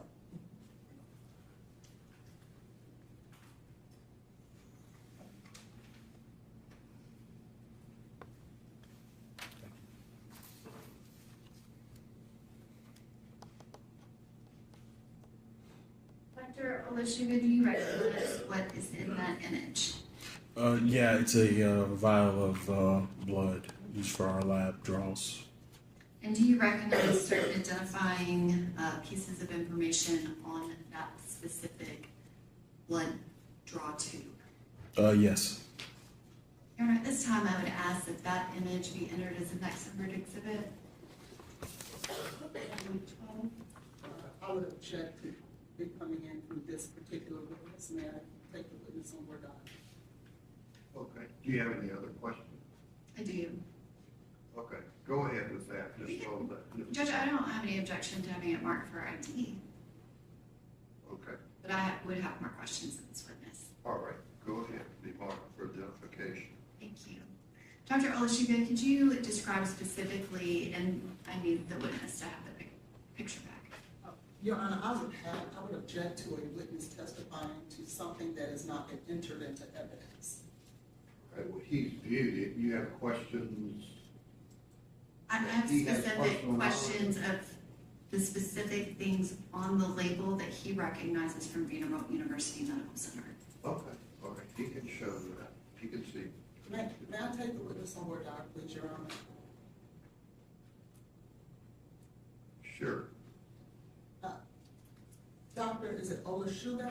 Yeah. Dr. Olushoga, were you the individual who in fact collected that blood? No, I did not collect that blood sample. Were you the individual who labeled that blood? No, I'm not the individual that labeled the blood. Prior to looking at this particular photograph, had you ever seen that vial of blood before? That specific vial of blood? No, not necessarily, no, ma'am. And so do you have any personal knowledge whatsoever in regards to that particular vial of blood? That particular vial of blood? No. Again, Your Honor. So what are you wanting to ask if he doesn't know what that vial is? I would simply like him Just to like explain. phone calls, common. I would simply like for him to explain what his stat name is, because there is Okay, information well, on you do there. that without the photo, so go ahead. Okay. Dr. Olushoga, you viewed that photo, correct? Yes. Can you describe, did it look familiar to you? Yeah, it looks familiar to me. I would object to this witness testifying to a photo that has not been entered into evidence. Are photos taken of blood vials? You mean, I guess, what's the, specifically, I'm not sure what Have you you're ever saying. seen a photo like this before? Not a photo, but I've seen blood vials. Okay, what is your next question?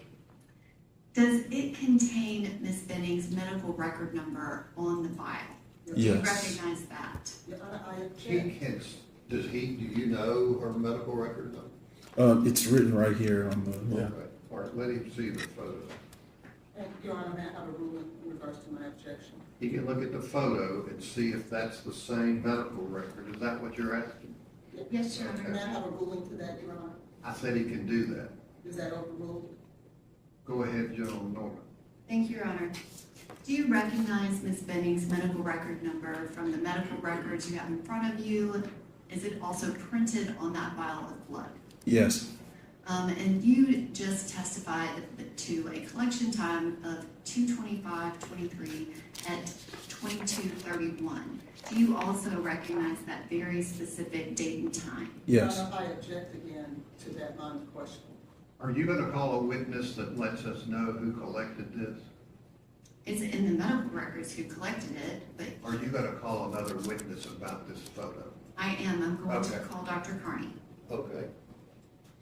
May I have a ruling, Your Honor? What's your question that you want to ask this witness? Dr. Olushoga, there is a stat name on that label. Do you recognize that? Yes. Objection, Your Honor. Have a seat. May I have a ruling, sir? Have a seat. Go ahead. Can you explain what that means? Yeah, stat names are basically John Doe or Jane Doe names we give patients who are arriving to the emergency department. It allowed, because in a medical center, errors happen, and the way we prevent those errors is allowing the same system to happen every single time. So we arrive patients under the stat name so that we can place orders. Because nothing gets done in the hospital without orders being put in by a provider or by anybody taking care of the patient. Did you give Ms. Benning a stat name? I'm not responsible for giving the stat names, but our flow nurse gives the stat names. So what's your next question? Dr. Olushoga, do you know whether or not Ms. Benning was given a stat name during her ED visit? Yeah, and it's in my note as well.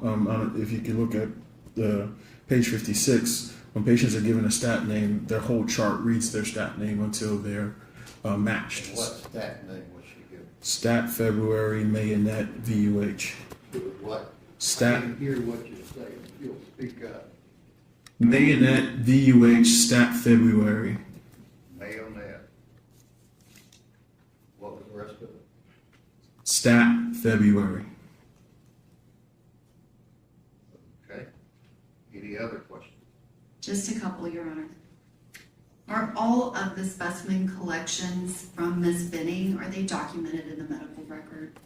Yes, from what I reviewed, they're all documented in the medical record. Thank you. And can you turn to page 562 of the medical record? I believe it's in binder number 1.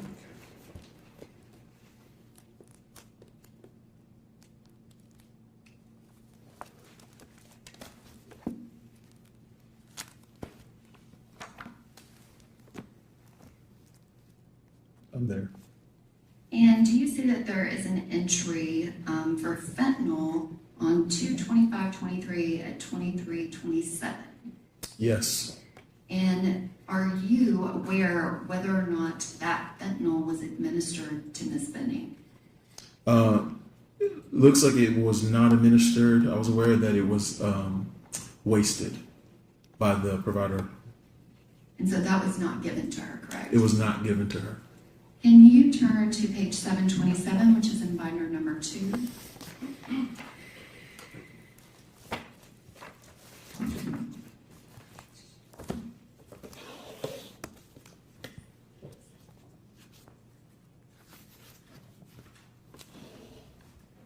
I'm there.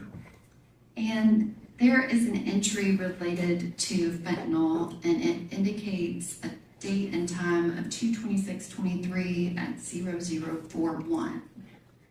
Yes. Is that when Ms. Benning was first dispensed and also administered fentanyl? Yes, according to the medical record, yes.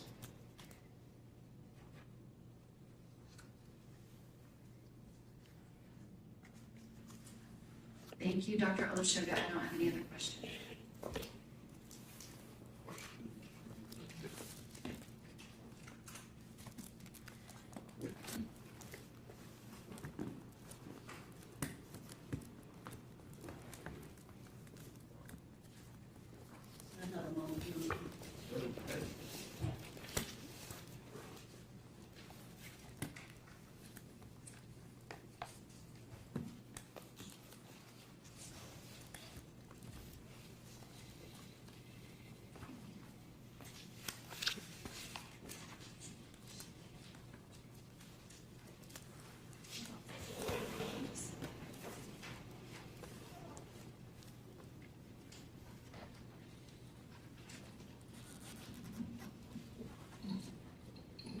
Good morning, Dr. Olushoga.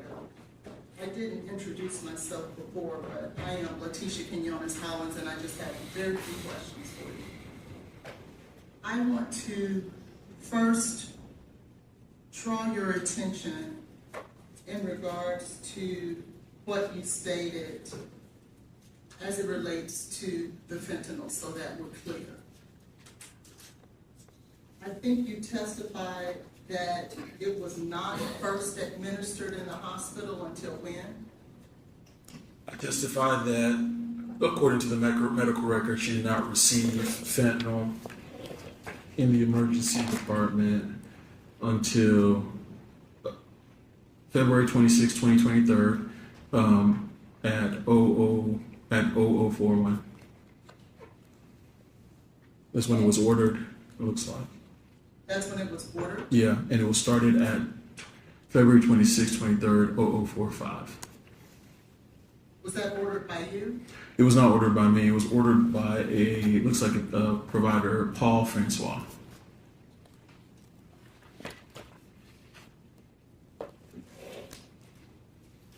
Thank you. I want to now draw your attention to page 117.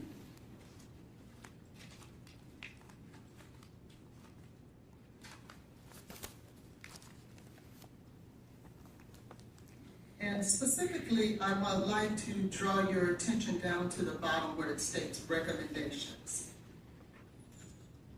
You see that? Yes, ma'am. And particularly, I would like to draw your attention to line 4 under recommendations. Could you read that for the jury, please? Yes, it says recommend contacting police to conduct drug facilitated crime testing since no chain of custody testing available at UBUMC. Do you know what that means? Nope, I do not. So, but you just stated that the record just says you would recommend that police to conduct drug facilitated crime testing because BUMC has no chain of custody. This is a note by another provider, but that's what I read, yes, ma'am. And it's a note by another provider, just like the note that you previously read in regards to the fentanyl being administered? No, that is the MAR, that's the medical record. So that's the medicines that were given. That's different than this. This is a provider note. Do you know who the provider is that provided that? Yeah, it says here is Dr. Bucalari.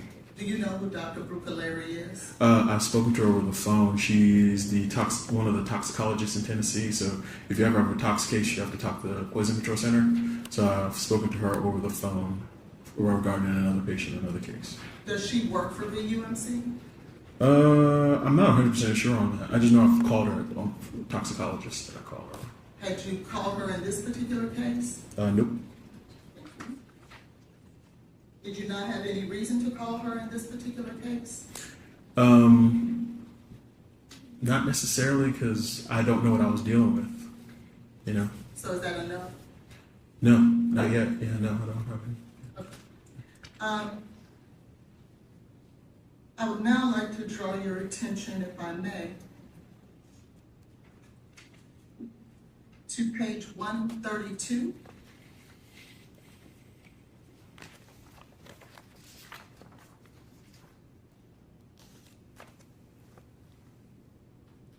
And you see where it states hospital course? Yes. And within that paragraph under hospital course, I believe it says per EMS report, she was found in PEA arrest and CPR was initiated for approximately 30 minutes prior to arrival. She received 4 rounds of epi and ROCS was achieved in Vanderbilt. And I think you just described to the jury what ROSC means, I'm sorry. And could you tell us one more time exactly what is ROSC? Again, ROS, return of spontaneous circulation, is when the patient gets a heartbeat or signs of life. And so it says it still remains unclear if patient was found in PEA arrest or if she went into PEA arrest during transport. There have been discrepancies in multiple histories. Do you see that? Yeah, I see that. Do you know whether or not that issue was ever resolved? No, and because again, this is after I saw her in the emergency department, so I have no bearing on what's written by the ICU. Okay, so you can't answer that question. I can't. Thank you.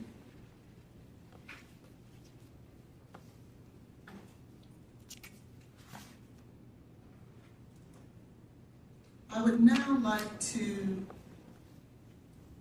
draw your attention to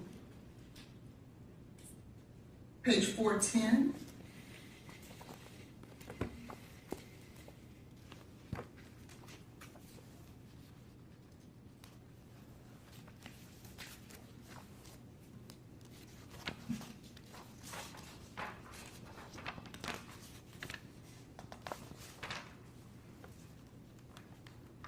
I'm there. Could you help explain to the jury on 410 where it says comprehensive cardiac NGS panel inconclusive? Again, I'm not familiar with that lab. Again, this is not something I would order from the emergency department. So you can't help us with that either? No, ma'am. Unfortunately, I can't. Could you tell the jury what is cardiac NGS panel? Again, I cannot explain that. I don't order that routinely from the emergency department. So you don't know what a cardiac NGS panel is? I do not know what a cardiac NGS panel is. Thank you. And then if you look down a little further, it says testing performed by, then it says 123 Cerner, VUMC Cerner Lab. But then the valid date range says 11/23 of 21 through present. That would have been about a year and a half prior to this date. Do you know why that would state a date a year and a half prior? I do not know why that would read that way. Okay. And is that related to some lab at VUMC? I wouldn't be able to give you any information on that. Unfortunately, it's not something I'm familiar with. So you don't know what VUMC Cerner Lab is? Frankly, no, I don't. Thank you.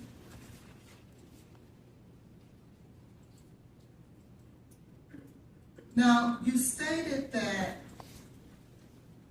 the baby was not viable, is that right? I stated that after a conversation with the OB provider, they deemed that this pregnancy would not be viable.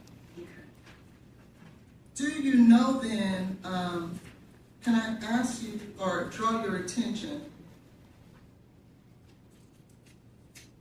to page 126?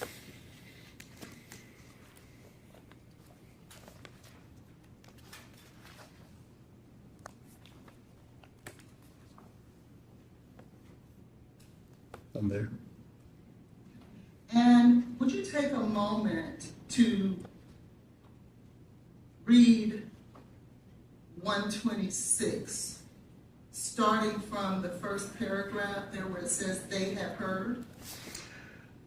I mean, you don't have to read it out loud. I just want to ask you a question in regards to it. I think it's unfair if I don't give you the opportunity to read it. Thank you.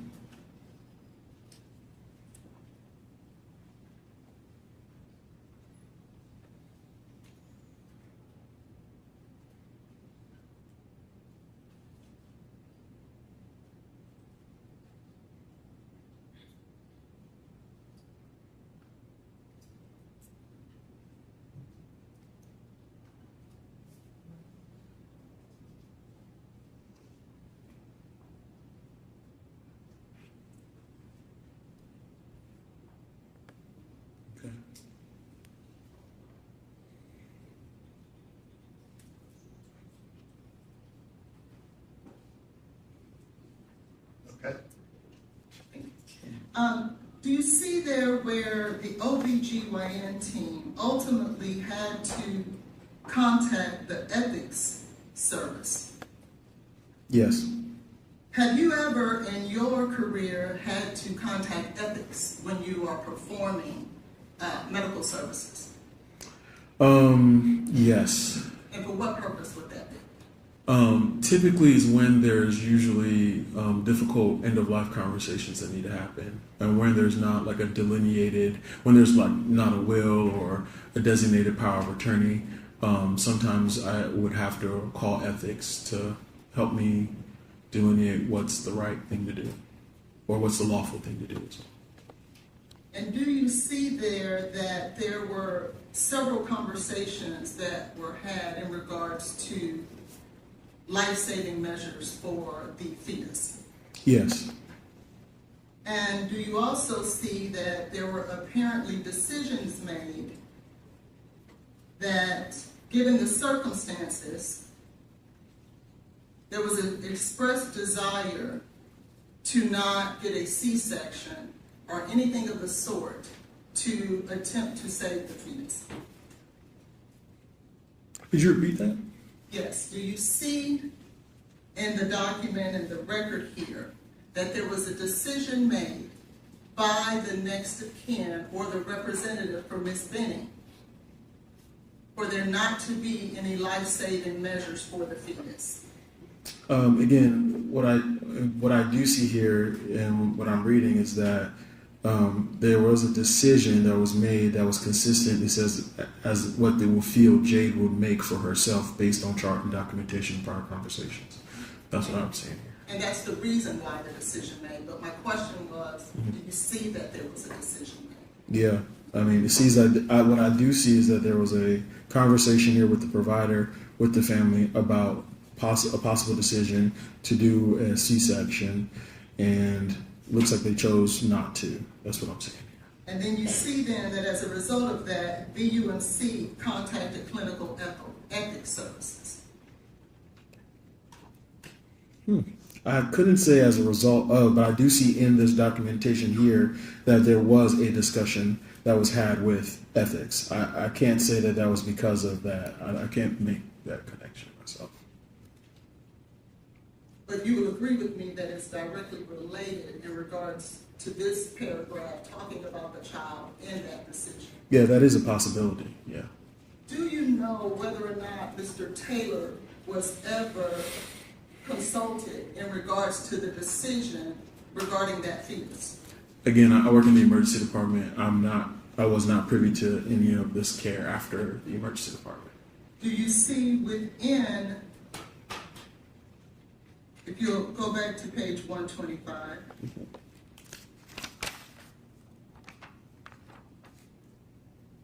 right above consultation, you'll see that the mother's surrogate decision maker was Bridget, which is Jade's mother. Father and step parents were present for this consultation and shared decision making. Do you see Blaise Taylor's name anywhere there for the decision making? No, ma'am, I do not read that in this chart. Okay, thank you. You had stated, if I could just have a minute.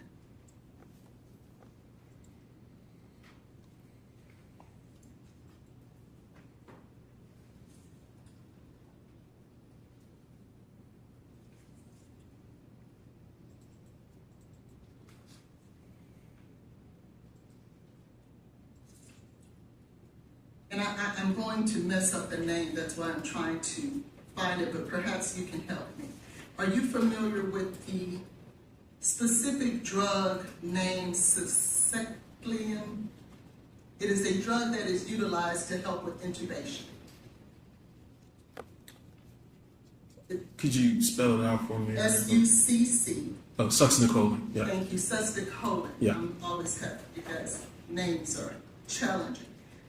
Do you know whether or not that was utilized in order to assist in the intubation of Ms. Benning? No, she did not get that medicine in the ear. It is your testimony that she did not receive that medication? To my knowledge, no. Is it to your knowledge, or is it your testimony that she did not? It's my testimony that she did not. And the reason that I ask is because you had stated earlier that there was no need, I think you stated, for. Yes, ma'am. And the only reason, tell us why you would utilize that medication. Again, typically patients who are alive and breathing, they usually still have reflexes because their brain stem is intact. So even if somebody's alive and breathing and unconscious, and you need to, protect their airway with an intubation, if you were to insert a blade into their mouth in order to lift up the tongue and epiglottis to look at the vocal cords to insert the tube, they'll gag, cough, there'll be vomit, and it'll obscure your airway. So typically what you do is you give an induction agent and a paralytic. Usually etomidate is an induction agent, succinylcholine is a paralytic, in order to make sure that they can tolerate the procedure.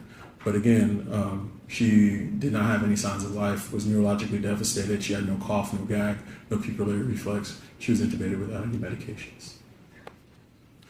Thank you. Can I now draw your attention to State's Exhibit number 5? May the witness have State's Exhibit number 5?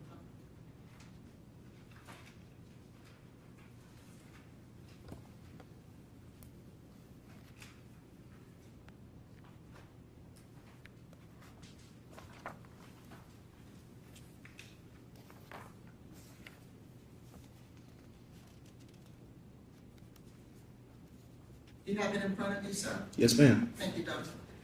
And Dr. Olushoga, I want to take you to the section where it says narrative. On the first page. Yes, I see it. Do you see that? Yes. Then I would like for you to go down to 4 lines down. Okay. And specifically to start at the sentence, the patient's boyfriend. Do you see that? Yes, ma'am.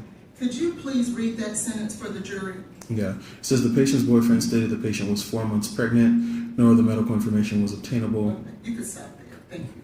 And do you see that this is in fact a report from NFD, Nashville Fire Department? Yes, ma'am. And do you see the name of the individual who authored this report? I see crew member. Andrea Agrawal. Okay. And so you see there where it actually states that the boyfriend, in this case who would be Mr. Taylor, actually did tell the fire department just how pregnant Miss Benning was, according to the statement. He's just read it, so he doesn't know anything else. Thank you. And then, if you would turn the page, sir. And doctor, if you could look under where it says vitals. Yes. And do you see the section where it says CO2? Yes. What is that? So end-tidal CO2 is another, basically it's another, I wouldn't call it a vital sign, but it's an indication of the quality of your chest compressions. Basically, again, you breathe in oxygen, you breathe out carbon dioxide. So if you're doing good quality chest compressions, your end-tidal CO2 should be high because you're breathing out carbon dioxide. If you're doing terrible chest compressions, it'll be low, which means that you're not doing a good job circulating oxygen with your compression. So that's another marker of how good is your resuscitation, how good are your chest compressions. And also if you have like an airway, because if it's super high, could it be that your airway is in the stomach and is picking up gas from the stomach? So it's just a marker of how good is your resuscitation. Meaning how good you're breathing, how good oxygen is coming out, correct? Not how good oxygen is coming out, it's how good are your, and in this case, if it's used appropriately, how good are you circulating oxygen? Are you picking up that CO2 with your, once you're doing your bagging? Like how good is the CO2 coming off? Okay. You say the CO2 coming off off of what? Usually the end tidal is connected to the BVM, the bag that they use in the bag, the patient. So it's connected to the tube that's going into her throat. Yeah. But these are things that are measured on Ms. Benning's. Would you agree? That's what it appears to be from this document, yeah. And if you look at those numbers, specifically the numbers 69, 70, 113, 99, 100, 93, 93, 86, and 80, those would be good quality numbers. Would you agree? They're high, but yeah. Okay, thank you.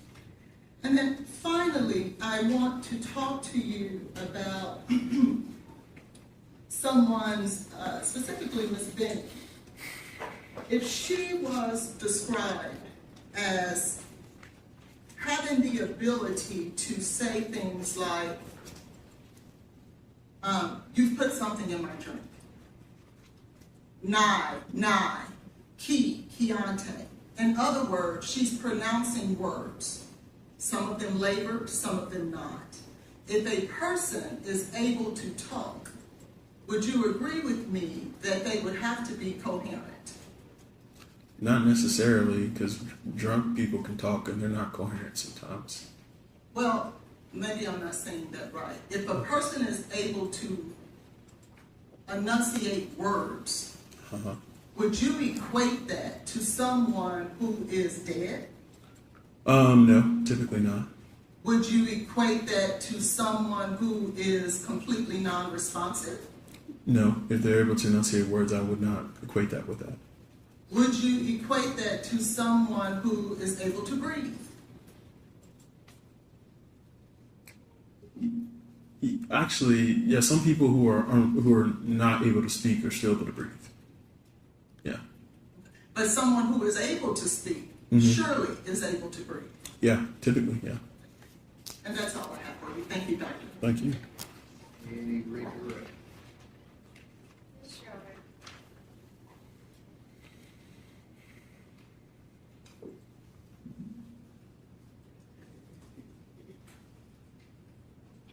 Dr. Olushoga, I'm going to kind of start with the last thing that she talked to you about and go backwards.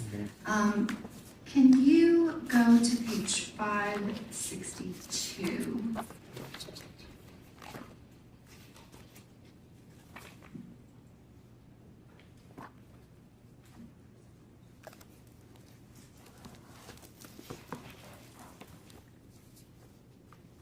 I'm there.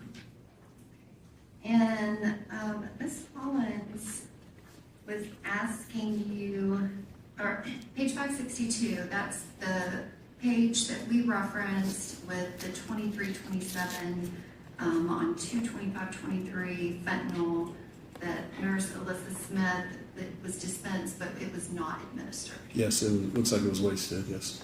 And can you turn to page 567?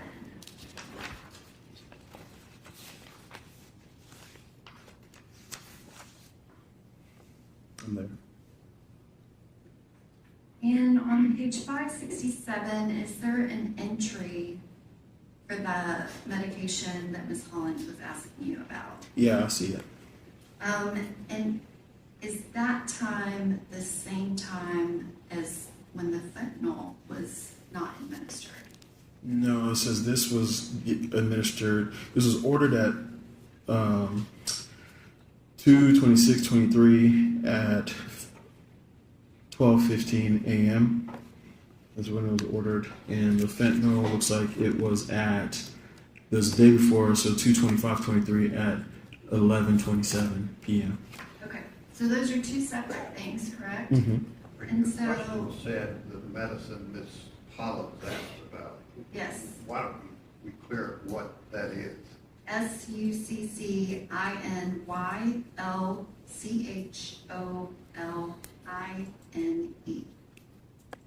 And how do you pronounce that again, Dr. Succinylcholine. Thank you. And so that was administered at a much later time at 2/26/0015, correct? Yes. And also, if you look down to entries, there are entries for fentanyl, which coincide with when the fentanyl was actually administered to Ms. Benning. Is that correct? Yes. So you did not order those medications, correct? No. And so if they were administered after she went to the ICU, is that surprising to you? No, it's not surprising. And if you can go to page 125 and 126.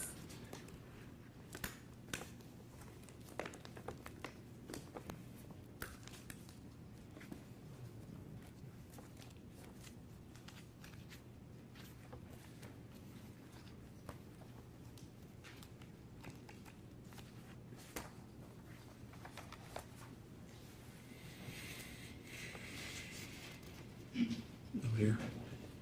And can you look at, it begins on 125 and then the consultation. Number 2, it gives a description. Can you just read that silently to yourself?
Okay. And you weren't involved in that neonatal consult, correct? No, I was not. At the top of page 126, there's a reference that multiple providers have advised the family that sustained a anoxic injury given the arrest impact on mother's neurological status, and they agree with that concern. The doctor said, I agree with that concern.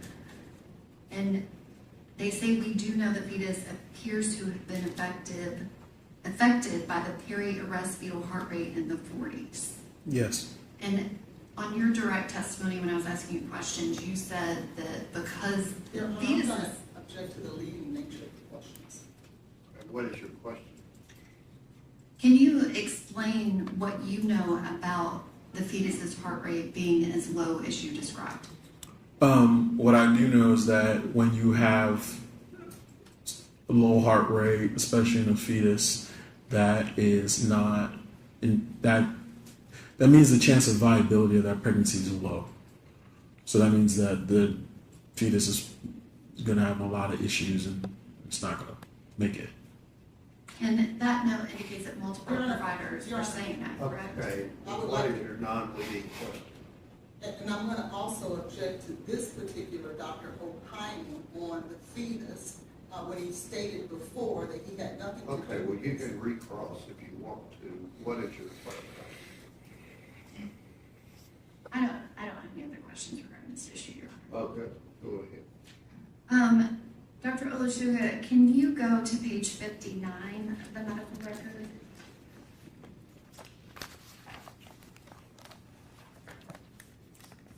I'm there. And can you describe what time did Ms. Benning arrive in your emergency department? At 22:06. And can you describe specifically when you intubated her? She was intubated upon arrival, so around 22:06 as well. And so that is what time she got to the emergency department, correct? Yes. Usually there might be a little lag just because of nursing, charting and stuff, but that's, yes, around that time. So 22:06, 22:07. Yeah.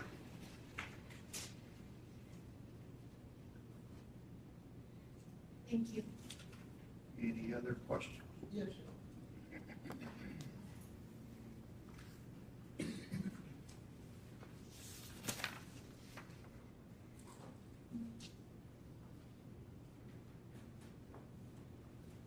Just a few brief questions, Dr. Olushoga. Yes, ma'am. I want to take you back to page 126.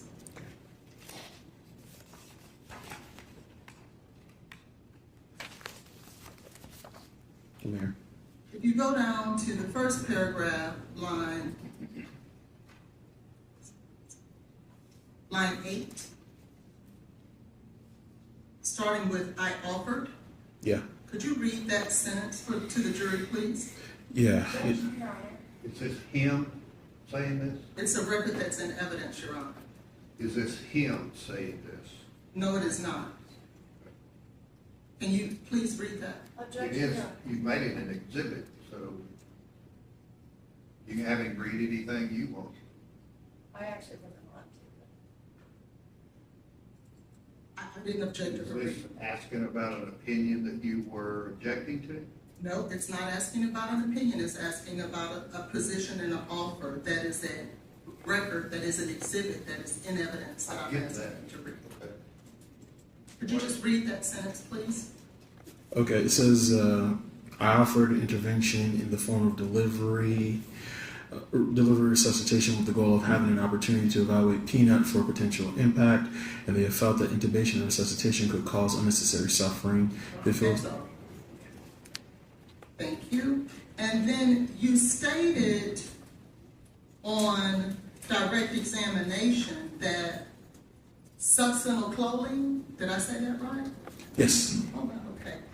You stated that it wasn't given to her at all on direct examination, did you not? Yes, for intubation, I did not give that medicine. No, I didn't ask if you gave it. I asked, was it given? And you said no. I said, to my knowledge, it wasn't given for my intubation. I thought I clarified if it was to your knowledge or if it was given at all. Do you have another question, or you want to argue? So that was, in fact, that medication was given, wasn't it? According to the medical record, it was given and it was prescribed by another provider. Again, I had nothing to do with that. And again, can you tell us what succinylcholine is? It's a paralytic. And it is utilized for what? It's utilized for multiple things, but in my profession, I usually use it for intubations. But it's used for other things. Sometimes it can be used when patients are having trouble ventilating.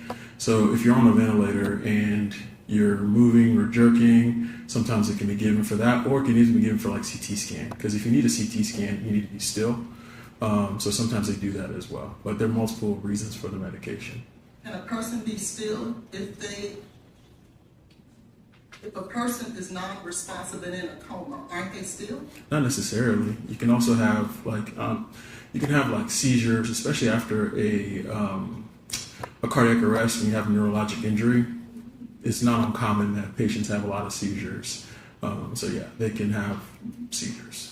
So are you stating to this jury that that's why this medication was given at this time? No, ma'am. I'm saying to the jury that succinylcholine has multiple uses. Can you see there why it was given? I do not see here why it was given specifically, no, ma'am. So you can't say that it wasn't given for intubation? I can say it wasn't given for intubation because I did the intubation and we did not give her any medicines for intubation. Good. And it's a one-time procedure. It's not something that happens again because the tube's in her throat. So it's not taken out, put it back in again. But it is a paralytic. Yes, succinylcholine is a paralytic. Okay, and it is to help patients not to feel something. Nope, it's to help the procedure, again, it's to paralyze the muscles. In the case of intubation, it can be used for that, but there are multiple uses for succinylcholine. Thank you. And Judge, I apologize if I can have just one brief follow-up. Dr. Olushoga, can you turn to page 119?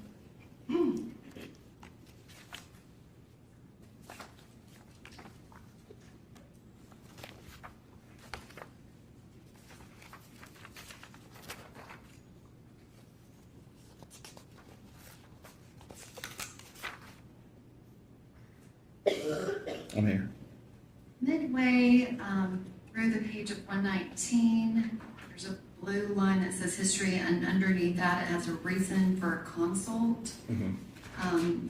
Can you explain, do you know what that reason for consult is? It reads myoclonic jerks and anoxic burn injury. There was a reason for consult. Can you describe what is the myoclonic jerk? Yeah, so like myoclonic jerk is essentially like it's like, best way I can describe it is it's just an involuntary movement of like your extremity typically, but it can happen anywhere. You can have it in your face, you can have it, but it's an involuntary jerking motion. Yeah. And is that one of the reasons that they might get that medication? Yeah.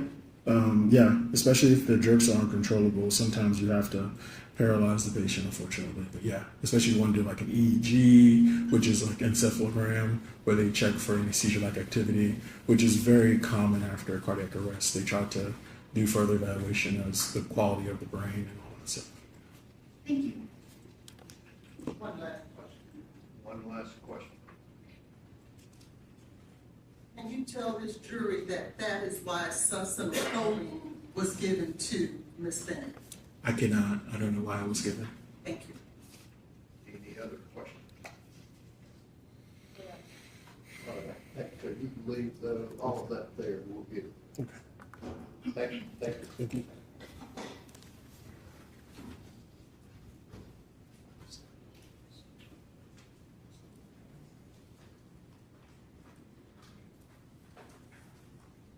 Members of the jury, we'll have a break for lunch. Remember what I've said about all definitions, not discussing the case, forming any opinion about it.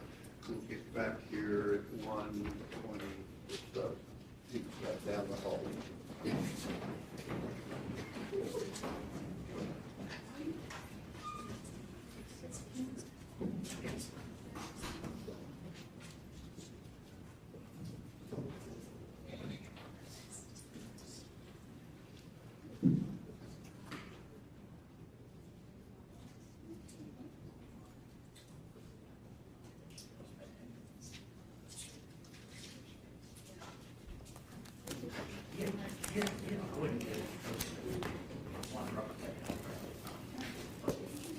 Okay, you have a seat.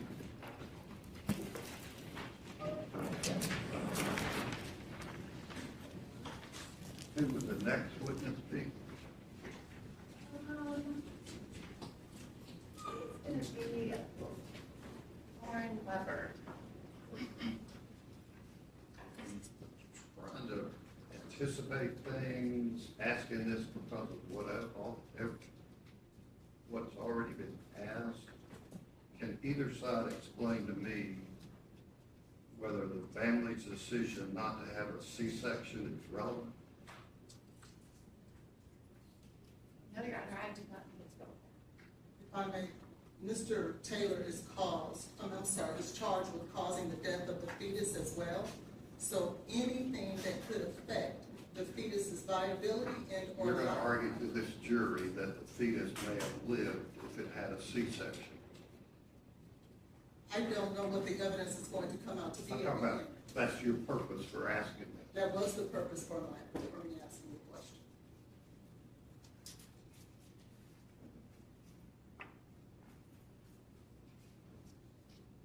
Sometimes I give advice to lawyers, but I'm not here in this case.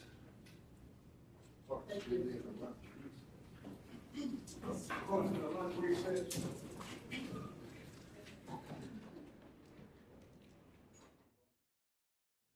Before the jury.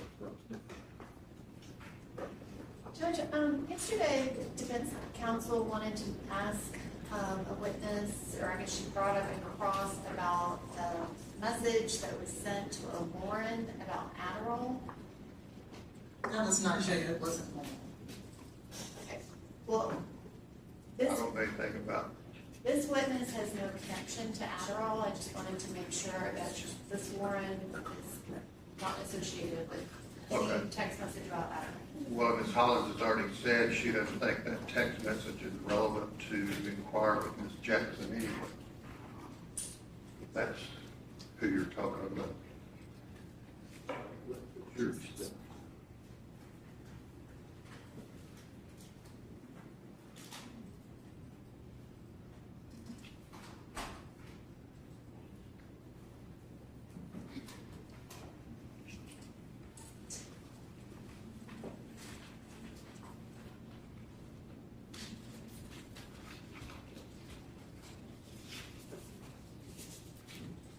Lauren Weber, Yes, Your Honor.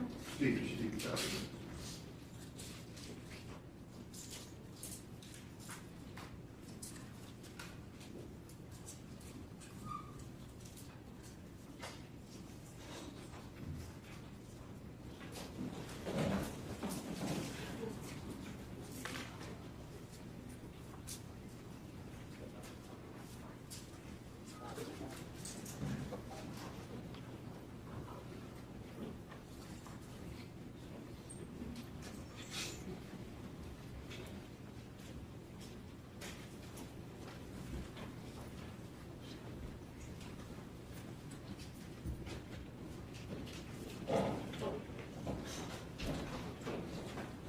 All right, if you'll step up and raise your right hand and be sworn. Do you swear the testimony you're about to give to speak the truth? So help you God? Yes.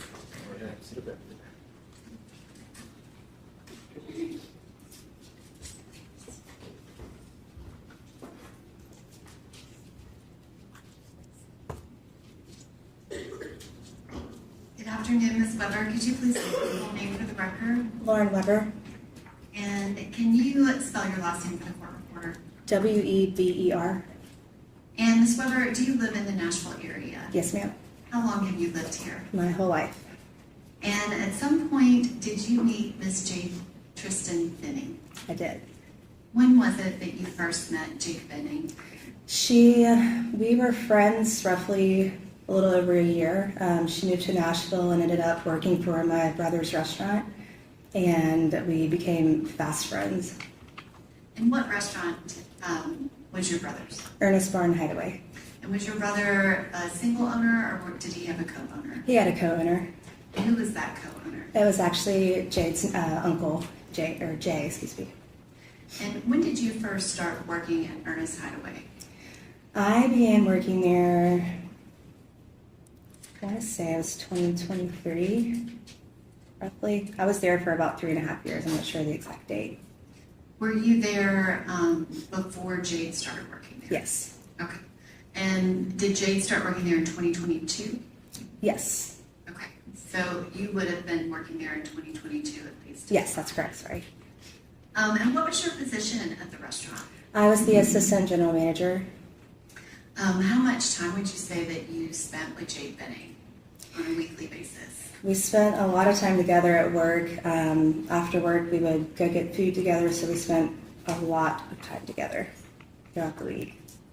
Did you guys ever actually travel together? We did.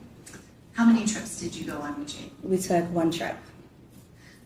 And can you describe what was Jade's position at the restaurant? She was a chef in the kitchen. And about how many people worked at the restaurant?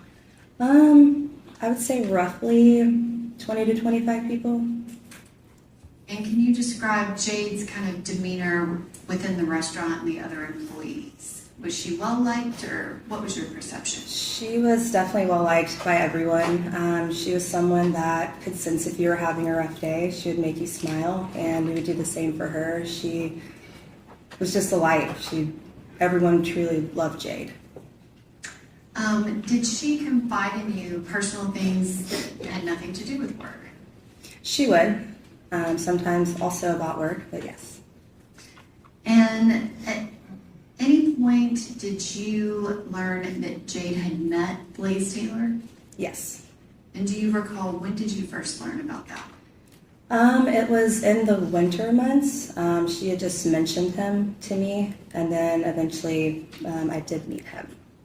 Do you remember exactly when you met him? Not the exact date, no. Can you describe that encounter? We had gone to a bar that was downtown. It was raining outside. We went up to the bar and I met him, and there was not much communication. It was just more of a nice to meet you, and then kind of didn't have much else, other conversation. And did you see him with Jade again after that? No. At some point, did you learn that Jade had become pregnant? Yes, ma'am. And how did you learn about that? Jade called me and she told me. And do you know how long Jade had known she was pregnant? She called me as soon as she found out. She hadn't known very long.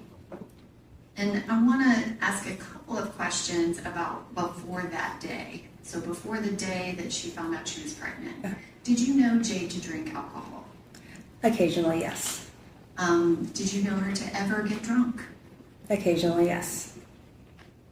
Is she someone that you knew to drink every day excessively? Absolutely not. Did you know her to do any other types of substances? Yes. And what did you know her to do? Smoke marijuana. Did you know her to do cocaine ever? No. Are you sure about that? 100% sure. And can you describe, after that day that she told you she was pregnant, did Jade's behavior change in any way? It did. Did you ever see her drink again? I did not. Did you ever see her or even hear about her smoking marijuana again? No, ma'am. And did you have any knowledge of if Jade would connect people with someone to get drugs for them, but not for herself? Yes. And was that other people in the restaurant? Yes. Can you describe kind of those weeks after she found out she was pregnant? Obviously, the day of might have been shocking, but can you describe her demeanor kind of in those next few weeks in November? She just knew what was ahead of her, and she was turned over. She was positive. She was going home after work. She was getting her apartment ready.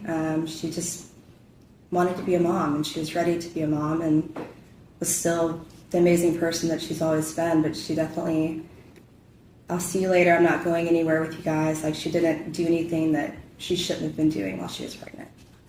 And did you ever go to her apartment that she was living in kind of at the end of 2022? Yes. And did you ever go to the new apartment that you moved to in 2023? Once, yes. And did you talk to her about the things that she was doing to plan for the baby? Yes, ma'am. Can you describe, after she told you she was pregnant, did you hear her talk about Blaise Taylor or see him in that kind of November, December timeframe? Yes, she let me know that she was going to talk with him and let him know that she was pregnant, and pretty much all that I was ever really told in regards to it, because it just kind of, nothing much else was said. Did you know whether or not he was involved with Jade in the pregnancy? Yes. And what did you know about that?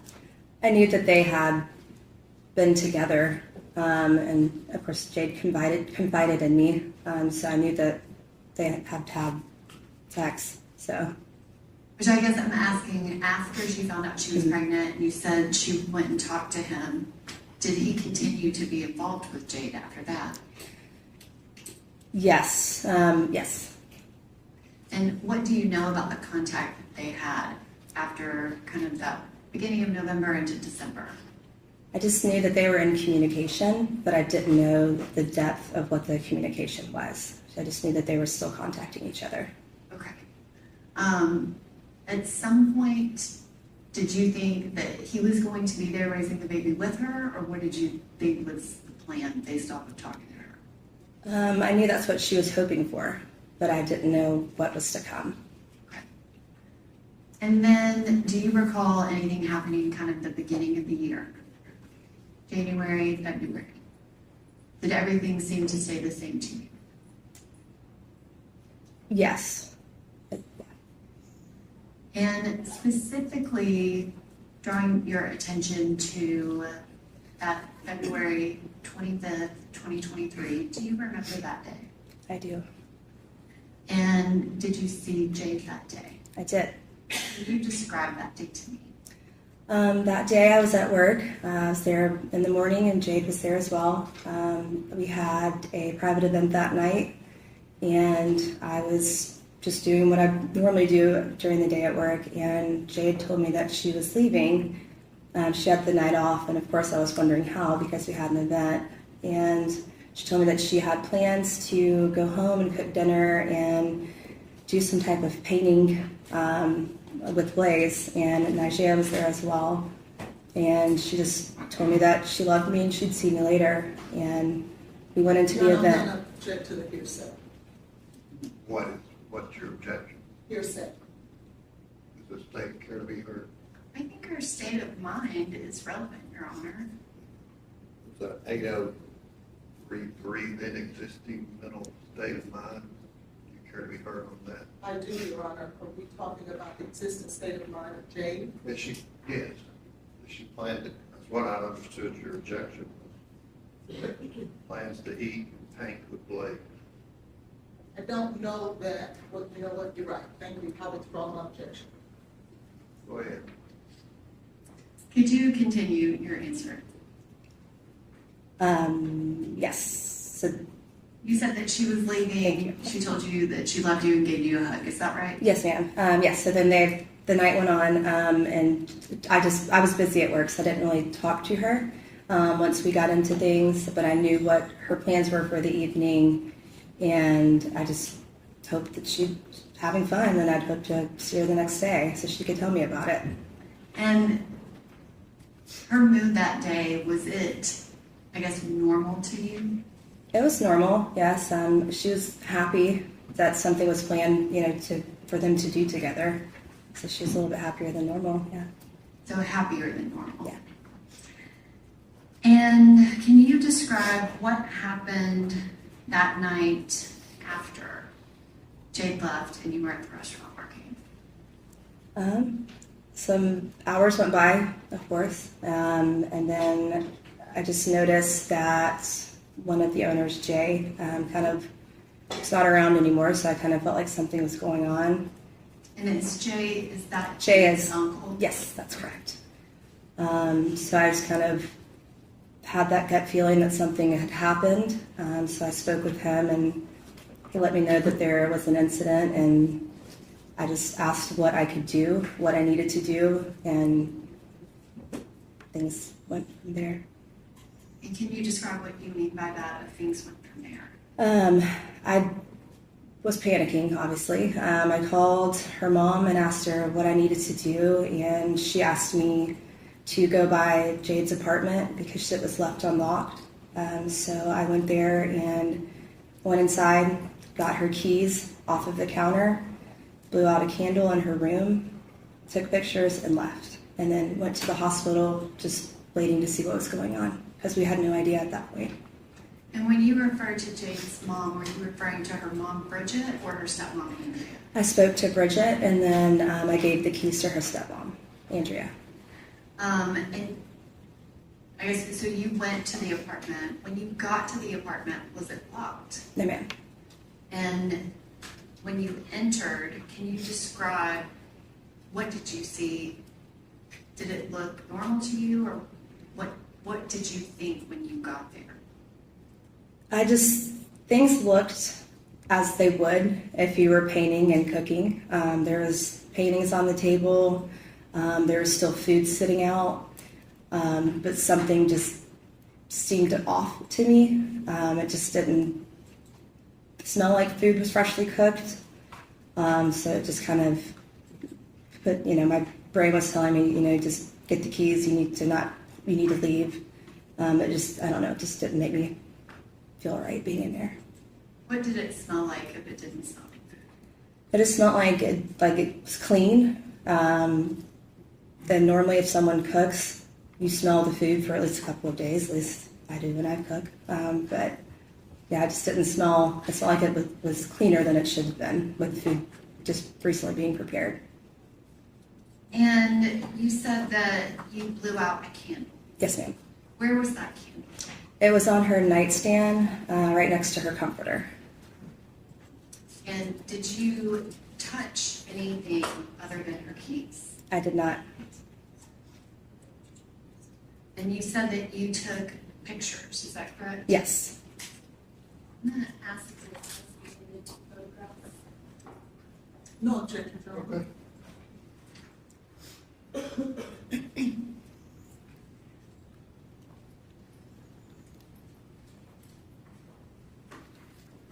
Thank you.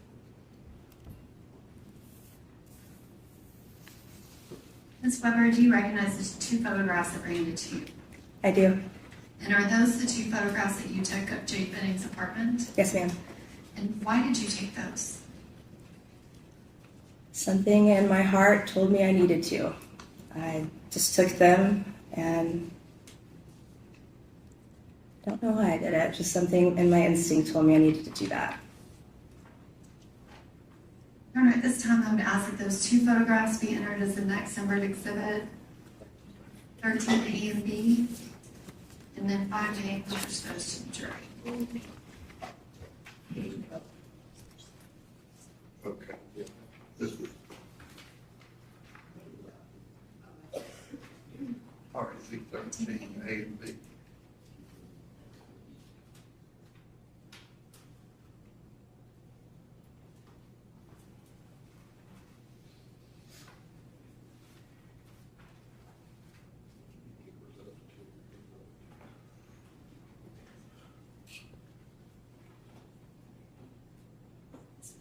Ms. Weber, do you recognize that photograph? Yes. And is that photograph one of the photographs that you took in Yes. Jade Benning's apartment? Yes. And kind of this view, would you be standing with your back to the stove, kind of looking towards the front door? That. There's a monitor right in front of you. I don't know if you can see it better on that. The door is more towards this side, so I was actually kind of like at an angle. So the living room would have been more towards my back, I believe. So yes. And the next one, which is 13B, can you describe what's shown here? That is the other side of her island, the other painting that was there. And you said you took both of these photographs. Does this image actually have the date and time that you took the photographs? It does. And if you can just read out for the record what Sure. date and time that is. February 25th, 2023, 11:29 p.m.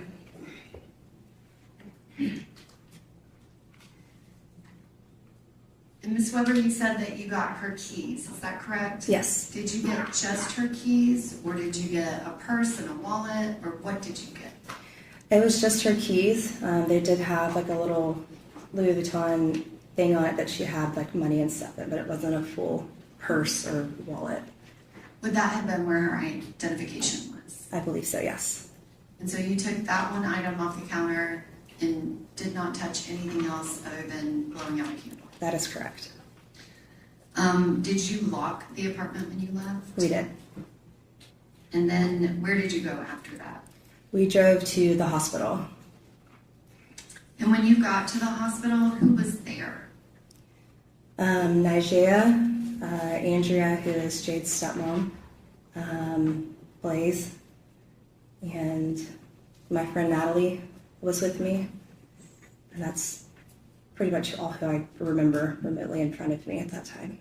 Did Natalie go to the apartment with you? Yes, ma'am. And was she there with you, were you all together the entire time? We were.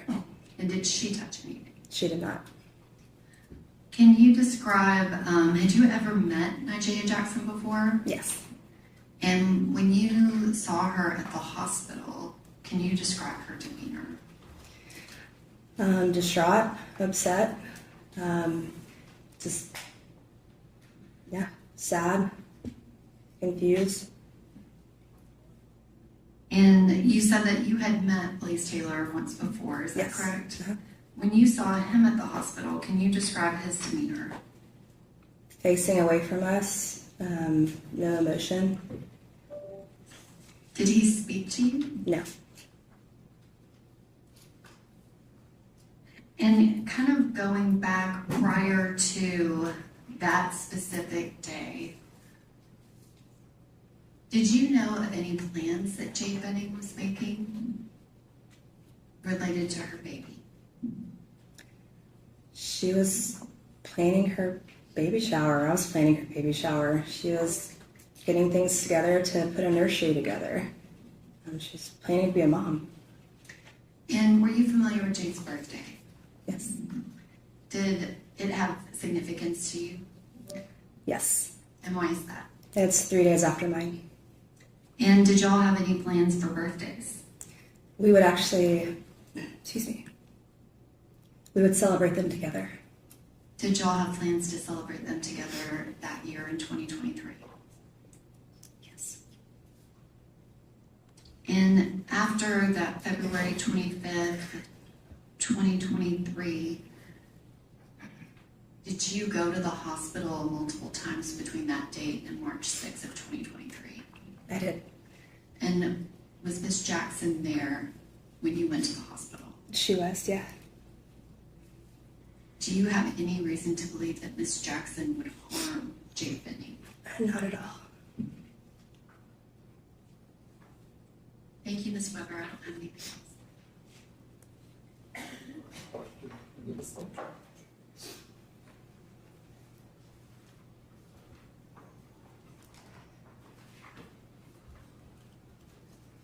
Let's see State's Exhibit 1, please,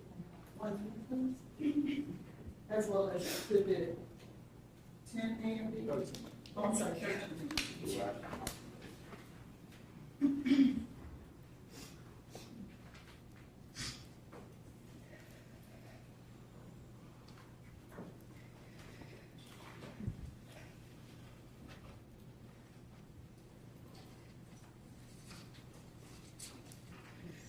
Ms. Weber, hi, how are you today? Good, how are you? I'm good, thank you. My name is Letitia Quinones Hollins. I'll be asking you a few questions. If at any time you don't understand something, please let me know, okay? Okay. I want to talk with you a little bit, particularly about Mr. Taylor.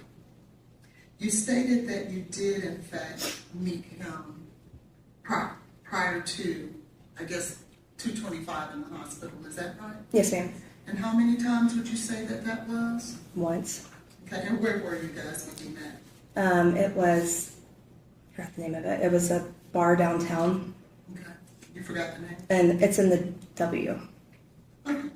And how long were you around him that night? Probably under an hour. Okay. And did you speak with him? Yes. And was there anything odd about him that you found in your interchange with him that caused you any concern?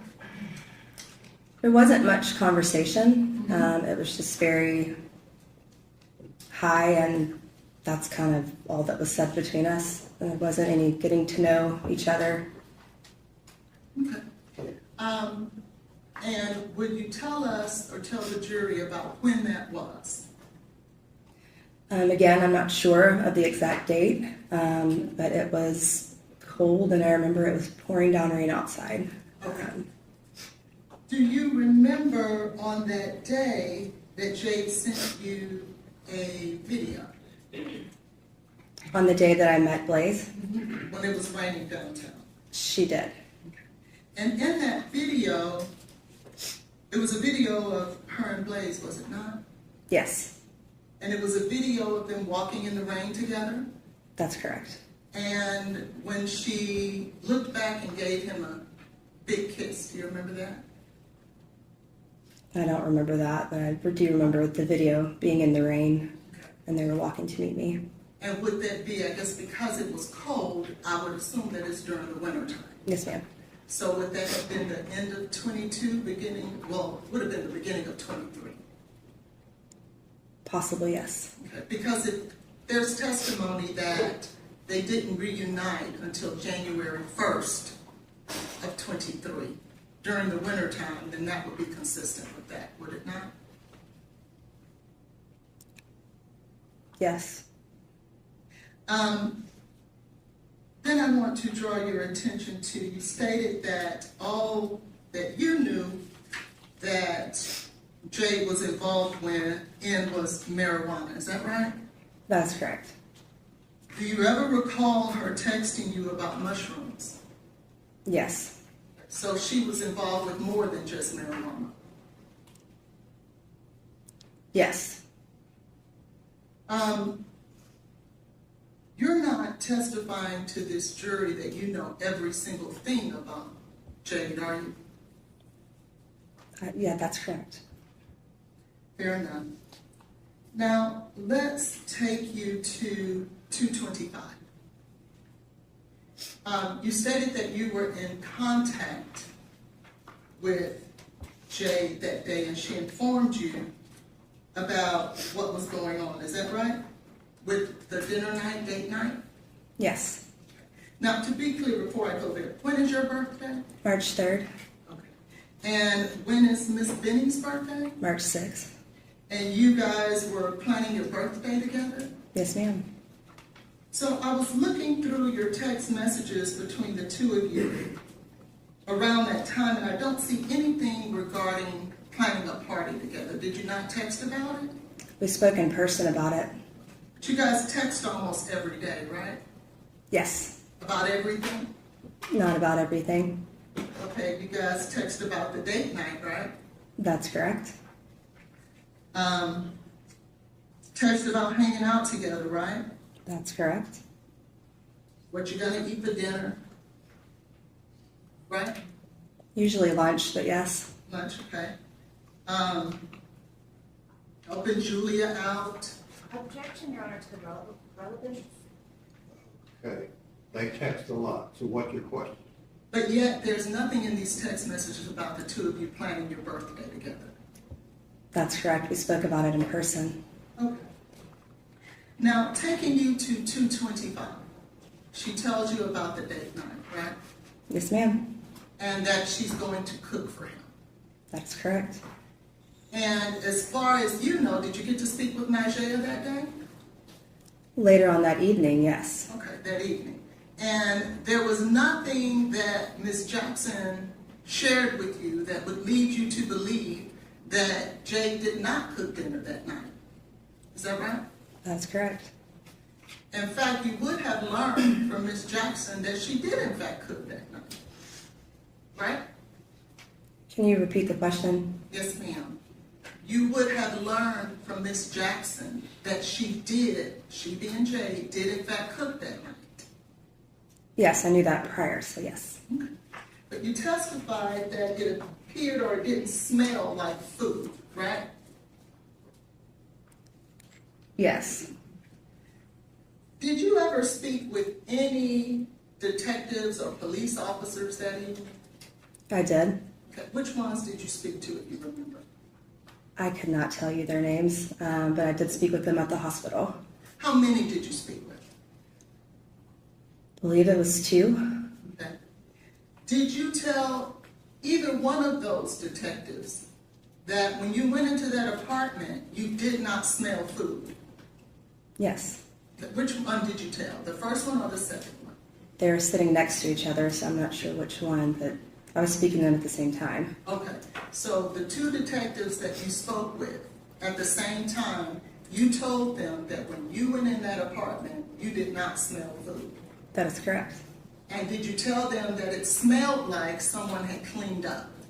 Yes, it smelled like it was clean. Yes, that's correct. And when you say it smelled like it was clean, what does that smell like? That it's been cleaned. Like the cleaning products, normally if you're cooking, I would smell food. Right. So it didn't have that smell when you first walk in that food was just previously made. It smelled like it had been cleaned. Are you telling us that it smelled like Lysol? It smelled like a cleaning product. I'm not sure which one, but it smelled like a cleaning product. Something like Lysol? A cleaning product. And it's your testimony you did in fact share that with the detectives that day? To my knowledge, yes. To your knowledge? Yes. What does that mean? From what I remember, yes, that's the conversation that we had. Well, could it be that, are you now saying you couldn't, maybe you didn't say that? No, that's not what I'm saying.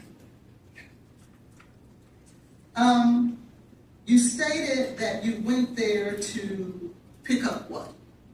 I went there to lock her apartment, so I had to get the keys off of the counter. Where exactly did you find the keys? They were sitting on the counter in her kitchen. And what else did you go to pick up? Just the keys. Okay. Did you go to pick up anything else? Just the keys. And who asked you to go pick up those keys? Jade's mom, Bridget. And during that time, were you aware of Ms. Jackson's allegations against Blaise? No. So when you went to the apartment, as your testimony, you didn't know anything about the allegations Ms. Jackson was making against Blaise? No. And what time did you speak with Ms. Burks? That's Jade's mother, correct? That's correct. Okay. What time did you speak with Ms.? It was probably 30 to 45 minutes prior to me taking those pictures. So around, I see here. 10:45. I'm sorry. Roughly around 10:45. 10:45? And when you spoke with Ms. Burks, she didn't share with you the allegations that Nijaiha had made? The only thing, no. She did not. When you went in, you said that you were careful not to touch anything else. That's correct. Why not? I knew that something had happened with Jade, still at the point not knowing. I knew that I should do only what her mom had asked of me, which was to get her keys and lock her apartment. But if at this time you had not heard about any allegations by Nijaiha, why would you feel that it was important to go into one of your very best friend's house and be careful not to touch anything? Because that's not my apartment. I would respect hers just as she would respect mine. So I went in and got what I was supposed to do out of the respect for her family and left. And so then why would you feel that it was odd that it was clean? Did you realize that she had cooked at 7 o'clock earlier that evening?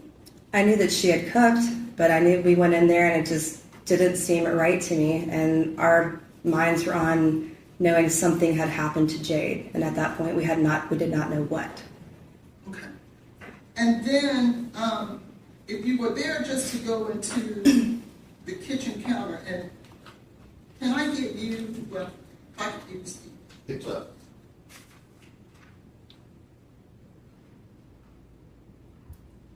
Is this the kitchen counter you're referring to, found in State's Exhibit 13A? That is the kitchen island. That is not where her keys were. Okay, so her keys were in the kitchen, but not here. Right, because that's the island. It was on the counter. Okay. And did you, at that time, but it would have been in the kitchen, though? Yes. Okay. And would it have been adjacent to that counter? It would have been next to her stove, which was by the door, so yes. About how many feet would you say that that counter was from that island? A foot or two. Okay. So, if it was your intention to respect her apartment and not touch anything that doesn't belong to you, why would you go into her bedroom? I could see directly into it from the kitchen, and I saw a candle burning next to a comforter. So I would wish someone would blow that out for me if I wasn't there. And so did you not smell the candle? No, it was in her bedroom, and it was a red candle. So that. And so it's 11:29 p.m. And if hypothetically that she would have left her apartment around 10 o'clock, it would have been burning for, at the very least, for over an hour and a half. You didn't smell the candle? That's not what I first smelled, no. And you went in, you blew out the candle, and then you left. That's correct. And locked the doors. Yes, ma'am. Without touching anything else. Yes, ma'am. But you knew when you left there, something wasn't right and it smelled clean, correct? That is correct. So when you got to the hospital and you saw the police officers, did you go up to them immediately and say, I just left that apartment and something isn't right? Did you do that? That's not what I immediately did. I got there and I gave the keys to her stepmom, Andrea, and then we were trying to figure out what was going on. But you had just left your very good friend's house and something in your mind was telling you something nefarious is going on. There's a police officer standing right there. Why wouldn't you go talk to them and tell them that you found something odd? I wanted her family to be able to speak with them first and get the information. I was there until I was told something. Okay, well did you, then surely then when you got there and spoke with her family, you told them that, right? I told them what? I'm sorry. That something nefarious was going on that you felt because the apartment smelled too clean. I told them that something didn't feel right. That's what I've told them. Did you share with them that something that didn't feel right was it was too clean? Yes. And who did you tell that to? I told that to, I don't remember exactly who, but I want to say it was Andrea, maybe. Andrea Browning? Yes. And if you didn't tell Andrea Browning, who would you tell? Eventually, when I spoke with the detectives, I would tell them. You never told Miss Burks, the one who asked you to go over there in the first place? She was aware as well. So you did tell her too? Yes, ma'am. So if you told Miss Browning and you told Miss Burks, certainly that's something that they would have shared with the police, right? Yes.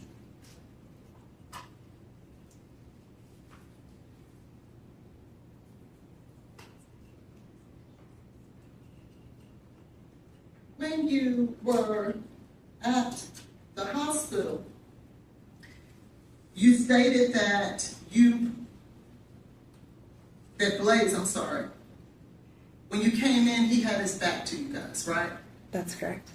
And not being bothered with you. Is that what it appeared like? He just wasn't speaking. He was sitting away from us with his back. We would come in and his back was to us. Okay. Did you go and speak to him? No. And I'm curious, Ms. Weber, if he was away from you with his back to you, how could you tell what his demeanor was? Body language, and he turned around. Oh, so he did turn around? He turned around and looked, but there was no communication between us. So you're saying you were able to tell his demeanor when for the majority of the time, his back was to you, but then he just kind of turned around and looked at you, and then from there you're able to ascertain what his demeanor is?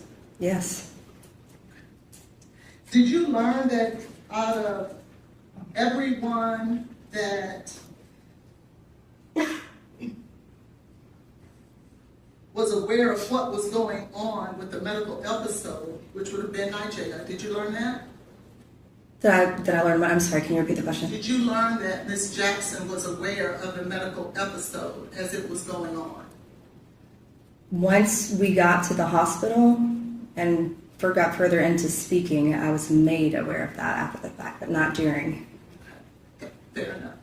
Were you made aware afterwards that Mr. Keontae Jones was part of that conversation with Jade? No, No one told you that? I don't know that name. I'm sorry. Would you be surprised to know that the only person who called 911 in reference to Jade medical episode was Blaise? Did you know that? Yes. You didn't find that odd? I mean, there was a lot odd that evening, but no, I mean, Your Honor, may I ask that the witness be passed State's Exhibit 13A, B, and 1A? You can put them up if you want to ask them. Take a look at State's Exhibit 13A. That's your screenshot, or is it a screenshot or a photo? it's a screenshot of a photo. Okay. And where's the original photo? You're looking at it. I had to take a screenshot so the date would show. Oh, very good. And that's my point. Your date is showing there, correct? Yes, ma'am. Because you wanted them to know, when I say them, the police officers, this is what time this photo was taken, because I want you to know that I was there and I was there at this time, correct? When you take a photo, the date and time automatically appear, so that wasn't my intentions at that time. I came back to that when I was asked for any information that I had from that evening. Well, I'm only stating that because you just said that you wanted the date to show. That's with the screenshot, yes. Yes. Right. And that's why you took the screenshot. Yes, but that was way after that evening. But yes, you're correct. Okay, very good. So, take a look at State's Exhibit 1A and 1B. There is no time or date taken there, is there? No, that's not a picture I took. No, I know. I'm Okay. just asking. There is no date or time in this photo, is it? There is not. Whoever took this photo didn't feel the same way you felt in regards to being important as to what date and time this photo was taken. Neither is a date and time on that photo, is there? That's multiple questions.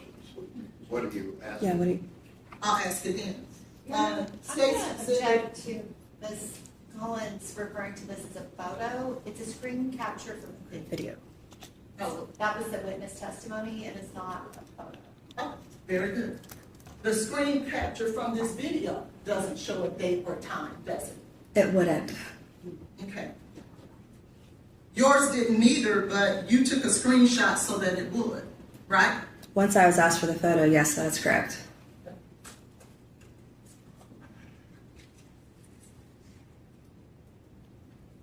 Now, when you said that Blaise turned around and you were able to ascertain his demeanor from him turning around, what did he look like? Just sitting there, no emotion, no happy, no sad, no, just there. Did he make a face at you? No, it's just normal face, just with no emotion behind it. Just a blank face? Pretty much. Were you aware that the entire time he was in the hospital, he had a mask on? No.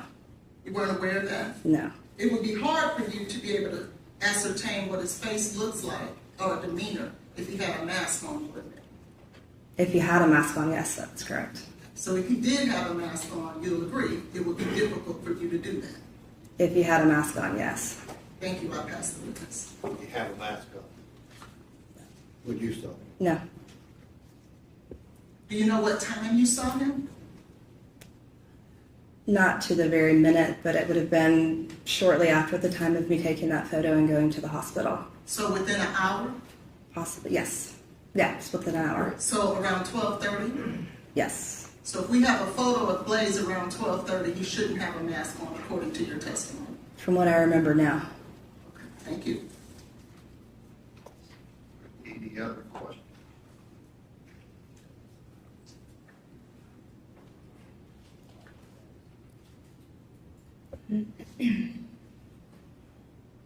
Anything else, Your Honor? Okay, all right, thank you, ma'am. You can step down. To the next witness. Stephanie Franklin.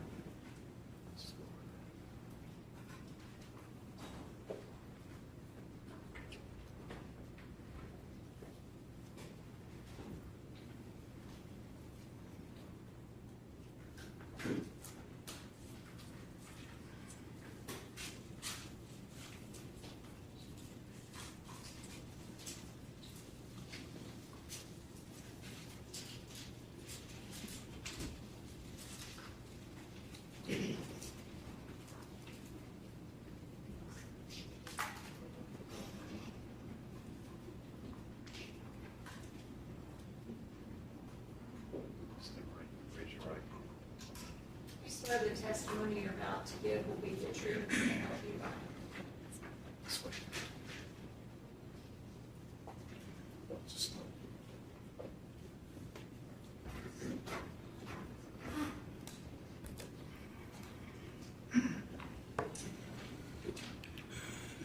Now, could you please tell us your name and spell your first and last name for the report? My name is Stephanie Franklin, Stephanie, Franklin, Franklin.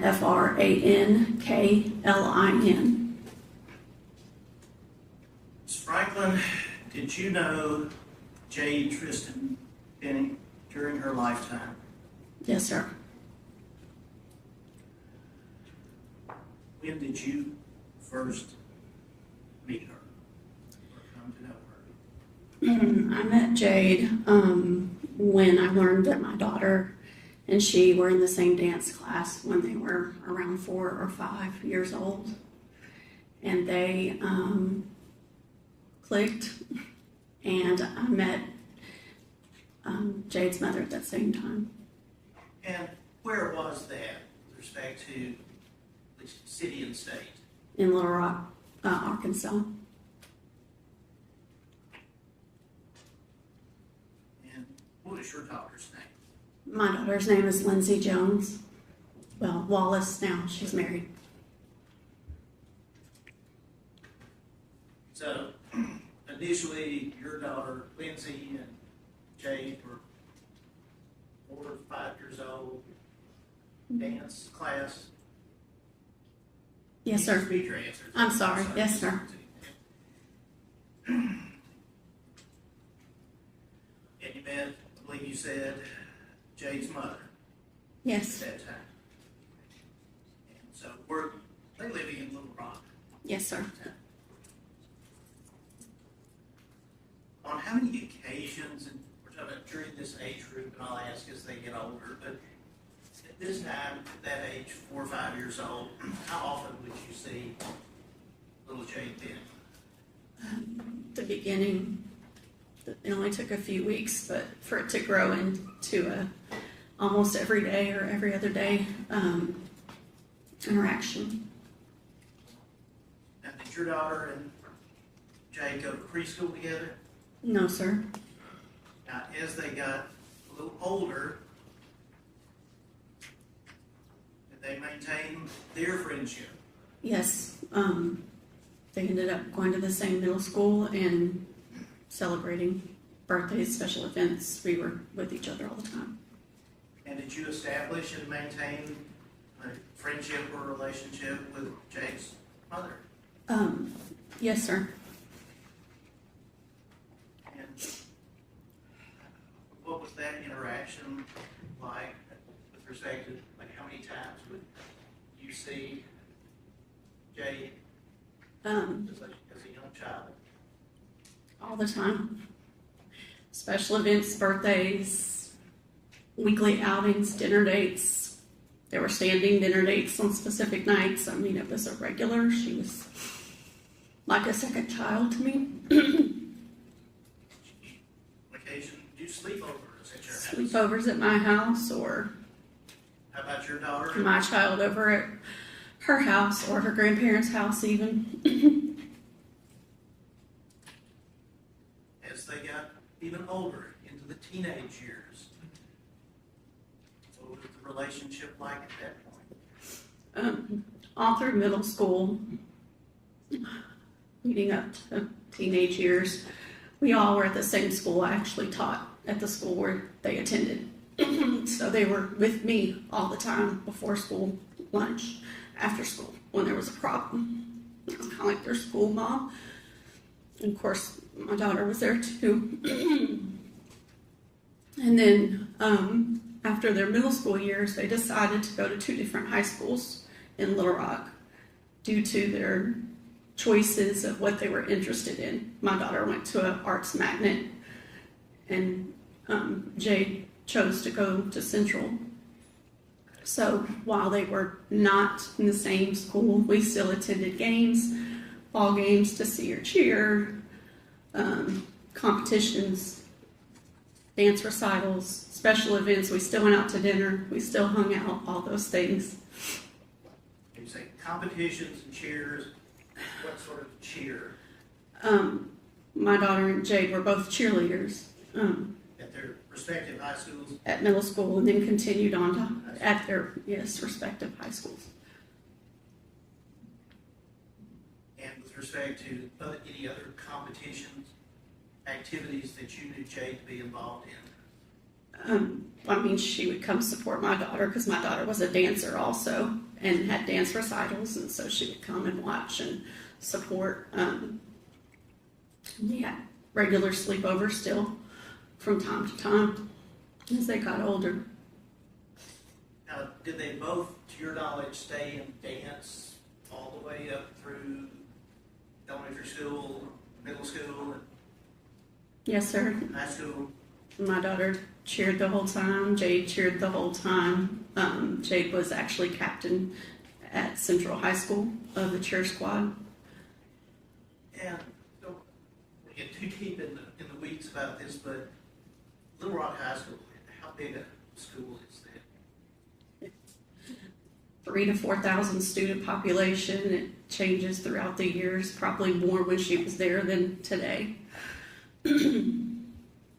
So was Jade being captain of the cheer squad a big thing?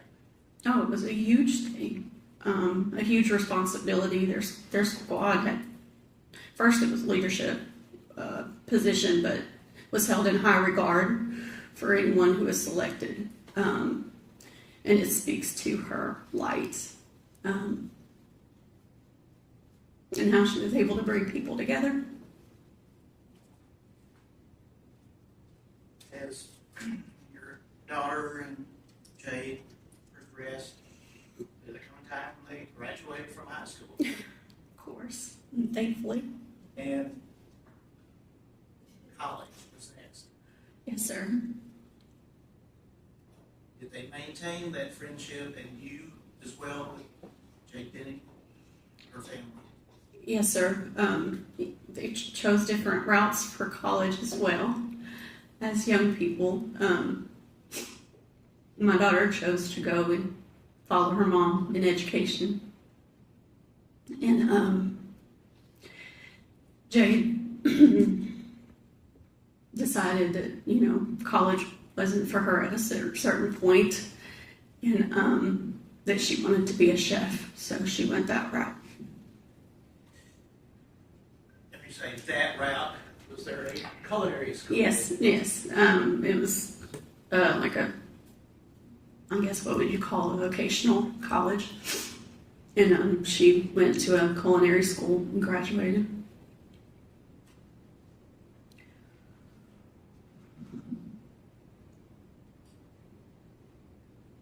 Did you become aware at some time that Ms. Benning, Jade Benning, relocated to Nashville, Tennessee? Oh, I mean, yeah. Sorry. Yeah, I knew that she wanted to spread her wings and venture out. She was tenacious in that regard, and independent. And so I knew that she had her sights set and moved to Nashville, and that she was able to secure a job work cooking, in her field, cooking, and an opportunity to do what she loved. Did you have any appreciation of why she chose Nashville? Did she have any relatives here? Well, her stepmom lives outside of Nashville, and she has a half sister in the area as well. And then, would it be fair to say you know pretty much all about her family? yes, sir, and even a relationship with the person who was in ownership of the restaurant where she was going to, where she did cook, but where the offer came from. You recall when the last time may have been that you saw Jade Benning alive?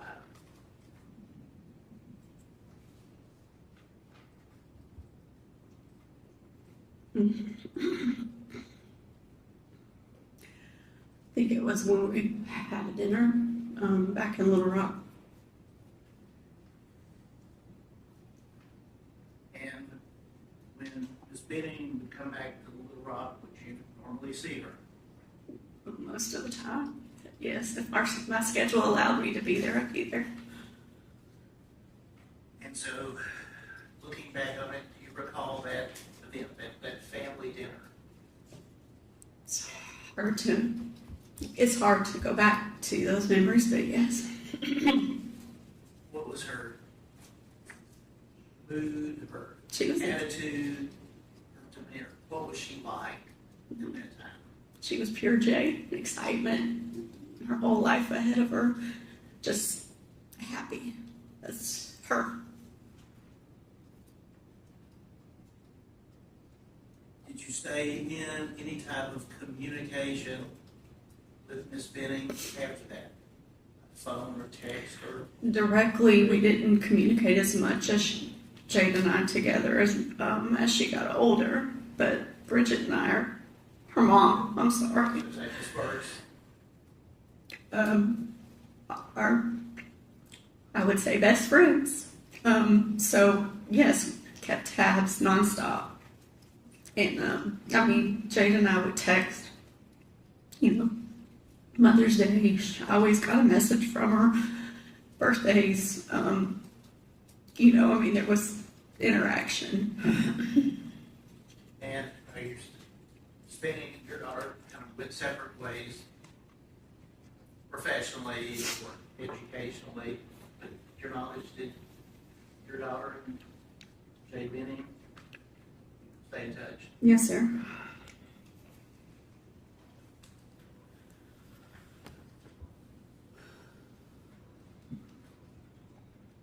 Did you ever have the opportunity to come to Nashville and visit Ms. Benning while she was alive there?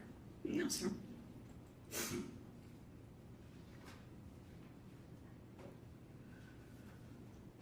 Did there come a time when you learned that she was expecting? Yes, sir. How did that come about? Her mama confiding in me. Just go back to you and her mother being such close friends. Mm-hmm. You recall approximately when that was?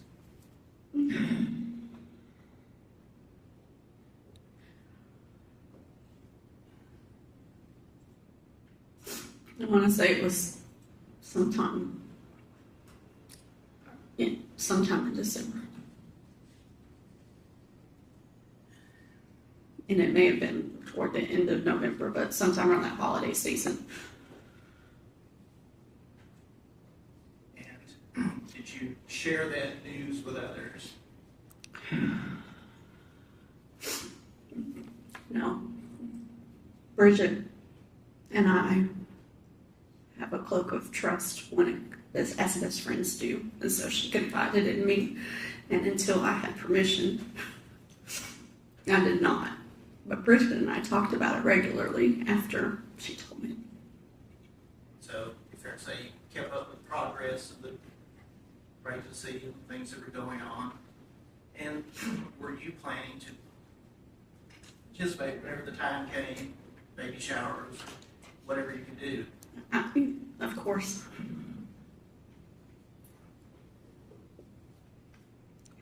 When I get to the night, the call, did there come a time when you received a call concerning Jade Benning's health and welfare? Yes, sir. Actually, I was notified because my husband was called by Jade's, I hate to say stepdad, I want to say bonus dad. They're also friends. And when the call came in, and I was told, just was a little bit in shock. And of course, Bridget was on the other line, not able to call me herself, so, it was, I need to talk to Bridget. You're still in Little Rock, correct? Yes, sir. Should have asked. That's Yes, sir. through the years. So, what, if anything, did you do upon receiving the call? I immediately demanded to talk to Bridget. And so when I got to talk to Bridget, of course, she and Lynn were already en route to Nashville. And I told her, I said, I'm coming. I told her, I said, I got to get a couple hours of sleep because it was late. Sure. And then, of course, I just told her I would be there and I would leave in the morning and drive, and that the girls may come with me. And then when I said the girls, she knows what that means, but that's my daughter and some other close family friends. And so then I immediately called my daughter and told her, and we made plans to what time to meet and what time we were going to leave. And do you recall approximately what time you left Little Rock to come to Nashville? Sometime in the morning, early. I mean, it's like 6, 7. I had to pick up my daughter and then also get another friend. I don't necessarily need to ask what was said, if anything, but were you in communication and being updated on Jade's condition during the drive? And of course.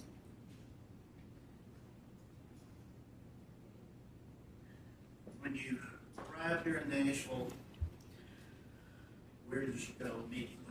I went directly to the hospital. Do you recall approximately what time it may have been when you got there? It was early afternoon.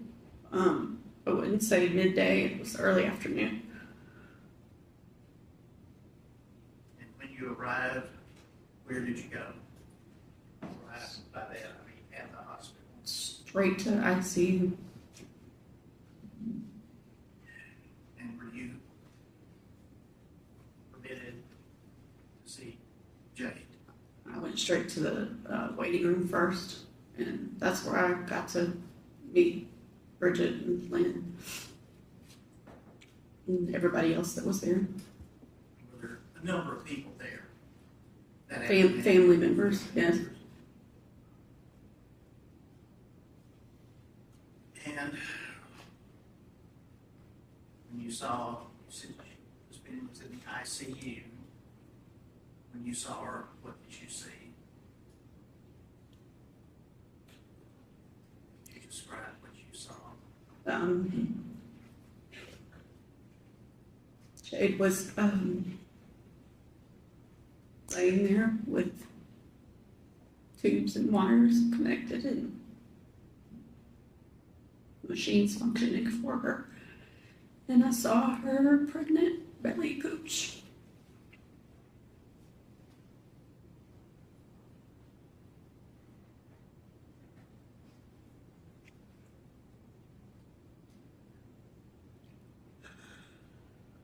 How long did you stay in Nashville?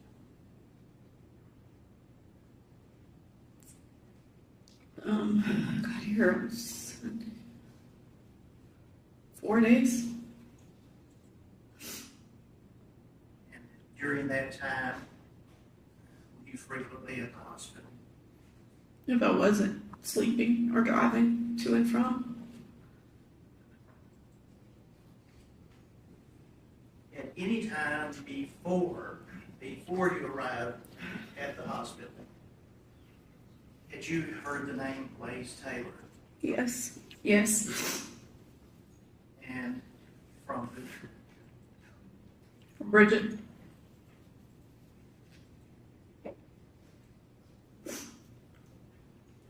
Had you ever met anyone by that name? No. Did you meet anyone at the hospital during the days that you were there? Named Blaise Taylor? No. So have you ever seen him or spoken to him? Not in person. Have you spoken? No.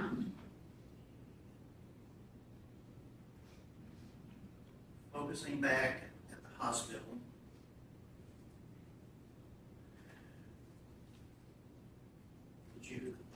were you aware there was a police investigation? I became aware. Did you become aware? And were there officers and or detectives at the hospital on and off, or at least that you saw and spoke to there? I never met anyone directly that I recall, but I saw people, and they would pull Bridget and Lynn and Dennis and Andrea.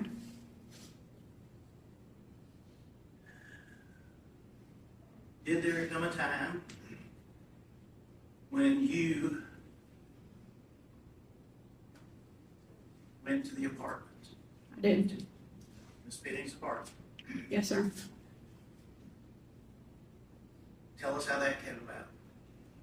My best friend was falling apart, and she wasn't going to leave her child's side, which I understand. But it was driving her crazy to know answers, to just see what in the world was happening, trying to make sense of something. So Bridget and I discussed it. And was the decision made, at least between the two of you at least, that you would go to the apartment? Yes, that'd be her eyes and ears. Did you get keys to the apartment? From Bridget. Had you ever been there before? No. I'd ask if you ever been to Nashville, but so. No. Were you given directions or? I was given the address, GPS.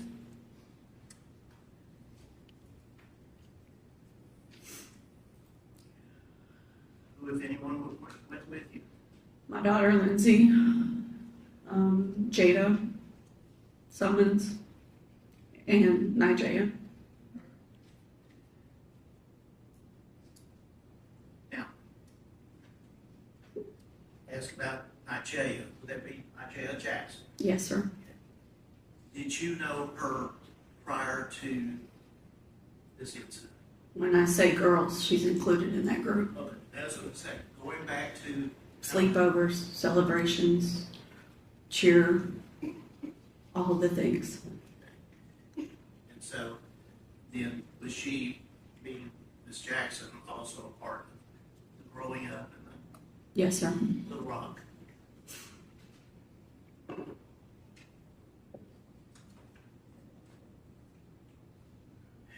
Prior to going to the apartment,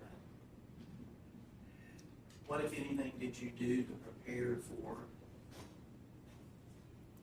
going there and entering? My son is a police officer in Little Rock, and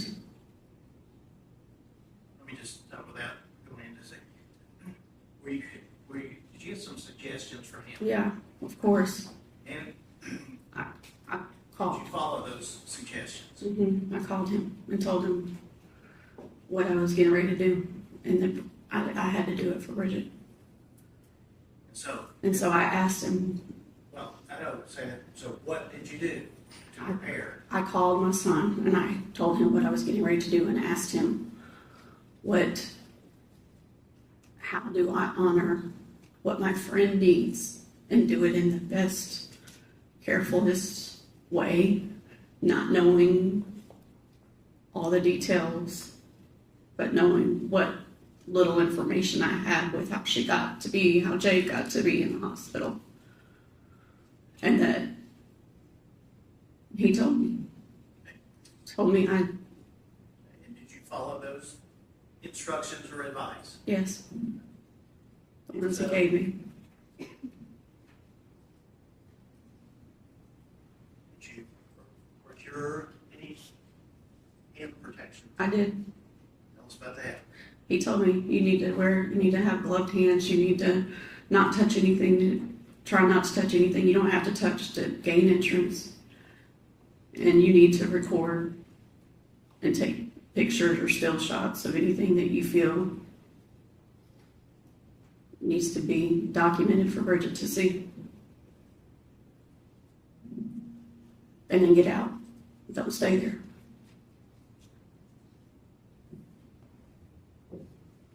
When did you go to the apartment? Was it daylight or dark?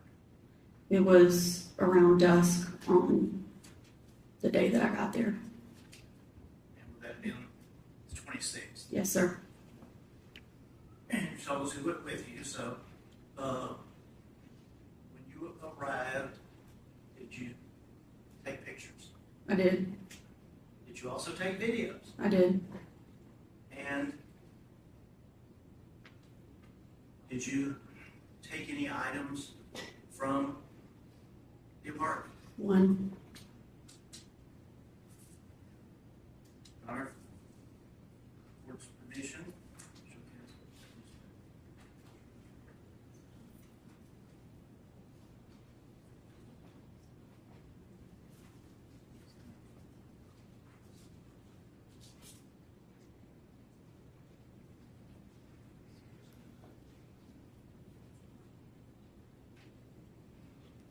I'd ask these to be passed to the witness.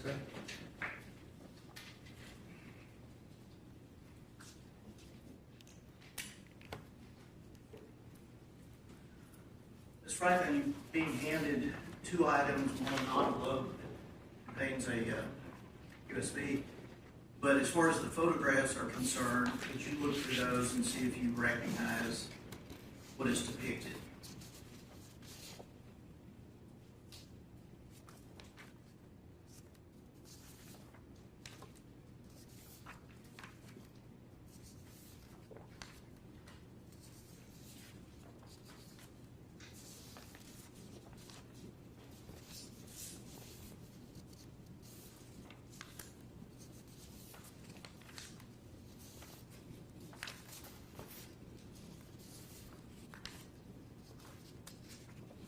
Yes, sir.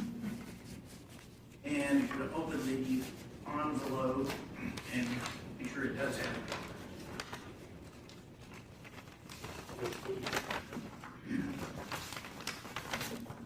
I believe it has a tag. It says S. Franklin, is that correct? Yes, sir. I would move those to number 14. Okay.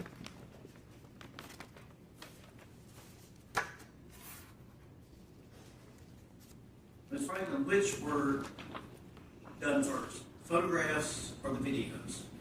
Or were they video and a photograph, or how was the process done? Room by room, area by area, video and photographs together in the same areas.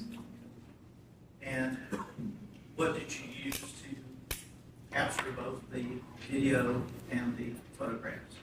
My personal phone. Cell phones. All right. If we could.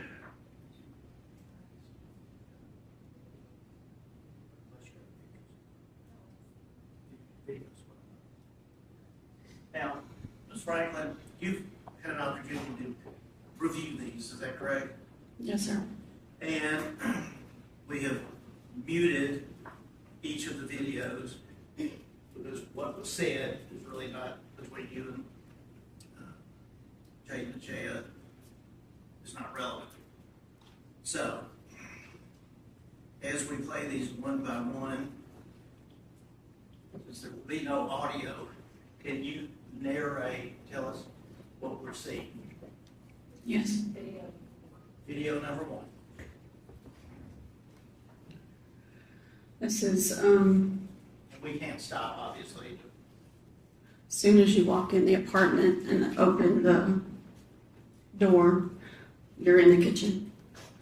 And so this is immediately entering the door, panning the kitchen area. This is the countertop. I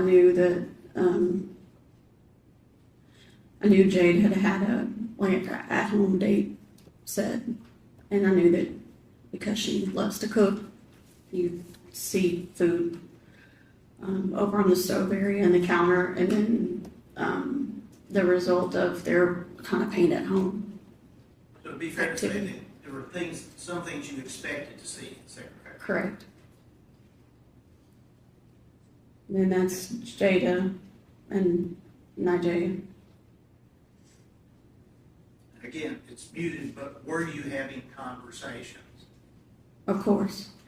And were you apprised of the fact that Nijaiha had been there before? No. Okay, so you didn't know whether she had. Nijaiha is Jade's best friend. Yes. So I'm sure.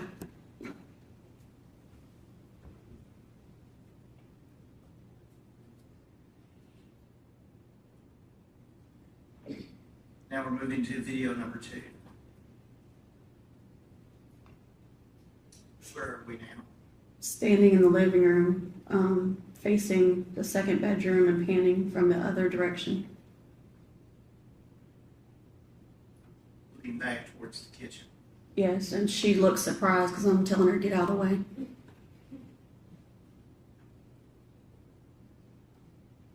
That's my daughter that you saw a glimpse.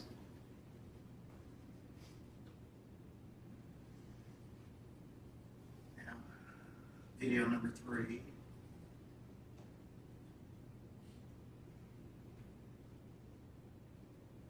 What are we?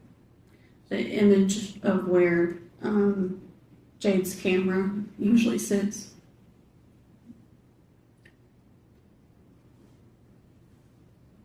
Or is expected to be sitting. I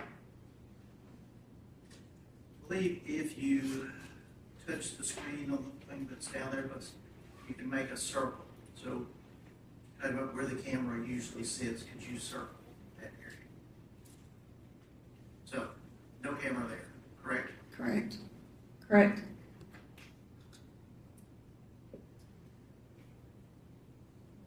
Would you like me to clear that? I can. Now, number 4. Where are we now? Jade's bedroom. And what, if anything, are we seeing there? You're seeing a scan of her bedroom, but there's also the camera right there. And if we again pause it right there and do the same, could you circle?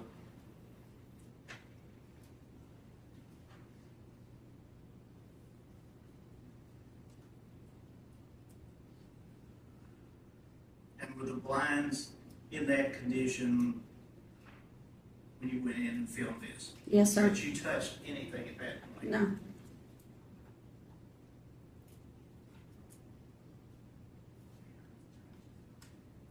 Right, now, lastly, video number 5.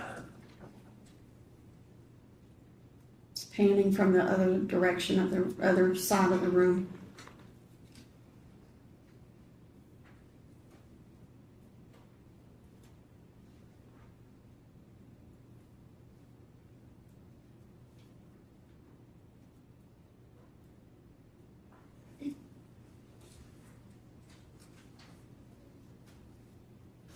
Thank you. Now, we can publish the photographs. And these have been arbitrarily A through K, I believe. But what are we seeing here in this picture? Camera outside in the hallway, on the ceiling, walkway area of the entrance walkway to Jade's front door. And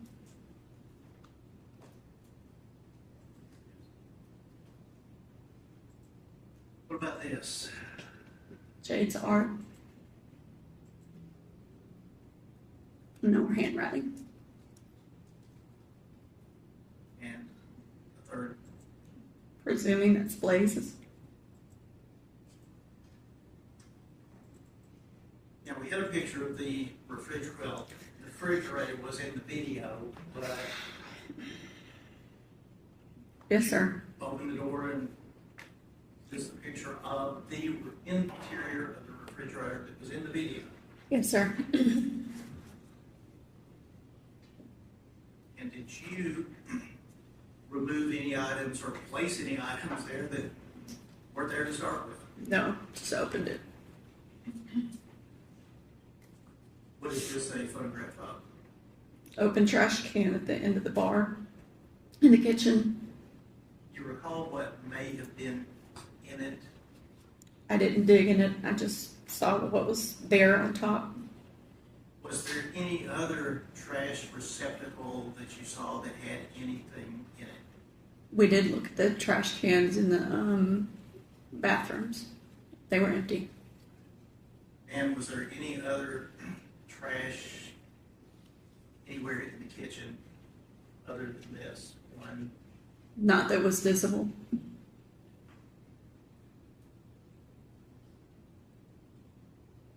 And the next photograph, what are we seeing here? And again, if you could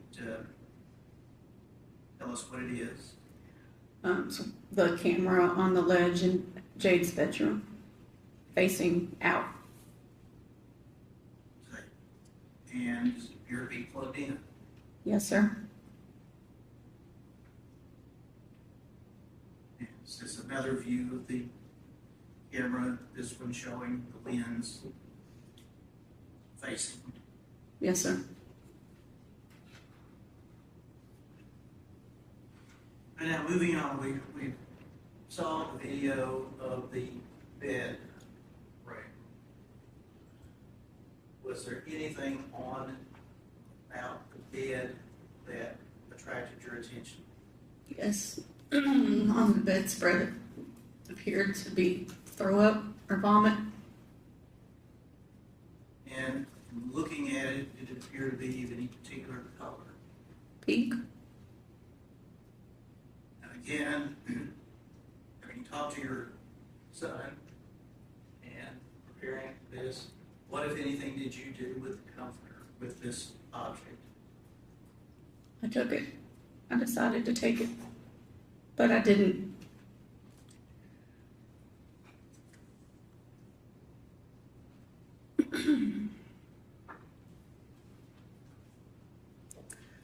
I decided to take it with us.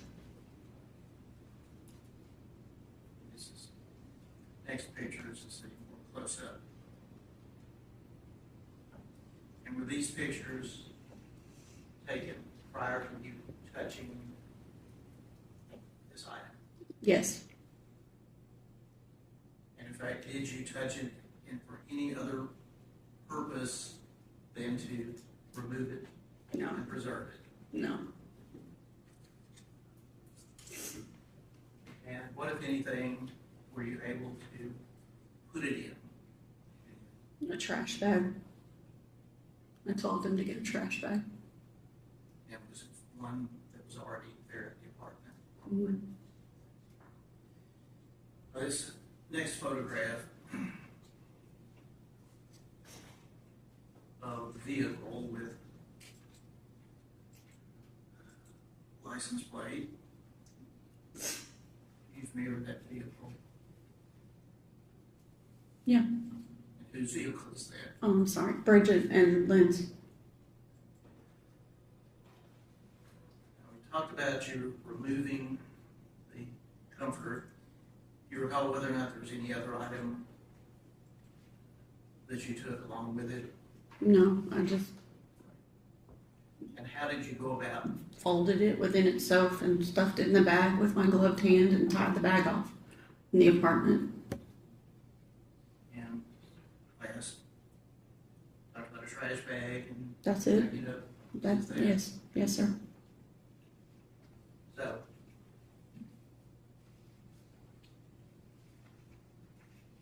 You were there, you looked around, did you check out anything else as far as the windows were locked or anything to do with touching the apartment or touching anything in the apartment? No, other than, there was discussion on whether to leave the blinds up in the bedroom. and the camera location being weird, because, I mean, Jade, yeah, we talked about that and whether or not we should close the blinds. And you recall whether or not you did or didn't close the blinds? They were closed when we left. And how about the camera? Was it left in the same location or moved back to the kitchen? No, Nijaiha was adamant about moving it back to the kitchen where it's supposed to be. And other than that, was anything else manipulated that is being moved,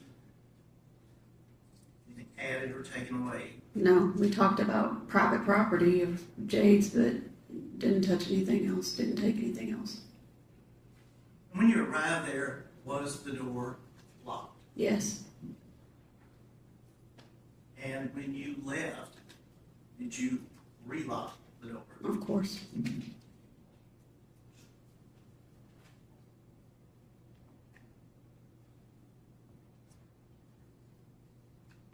Yes, the question is, why did you take it upon yourself to essentially do police work? Because Bridget was hurting and Bridget wanted answers, and Bridget and I were both pissed. Excuse my French. We were angry. Didn't seem like anybody was doing anything. It didn't seem like things were moving. The case was too slow. No answers. Why do you have a child on life support? No answers. Was this any attempt on your part to interfere with the investigation? No, never. As far as packaging the item that we see here in the trunk of Ms. Burke's vehicle, what did you do with it when you left the apartment? Called till I was headed back. What I had, meet me at the car. I was going to give it directly to Jade's parents. Did you give them the keys back to you? Yes. They met me at the car. Now, as far as the exterior of the apartment complex, did you do anything with respect to looking around there? Or?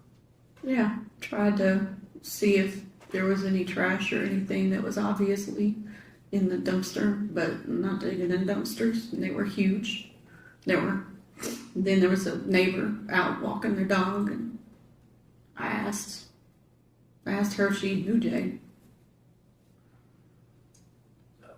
And she explained, and our conversation led to the fact of ambulances there the night before, and she didn't know her. I gave her my number.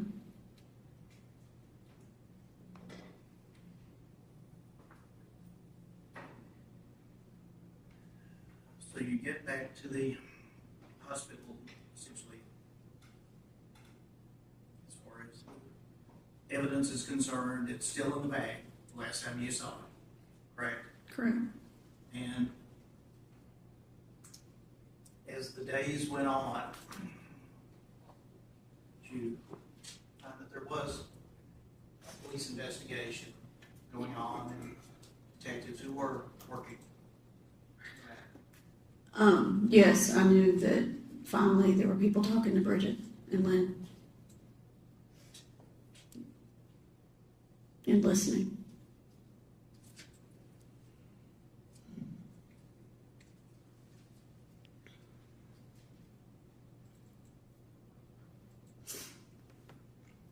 From the time you packaged the comforter in the trash bag until it was delivered there in the trunk of the vehicle, did you open it at any time during the transport? No. Add anything to it? No. Or touch it with your Barrett? No, sir.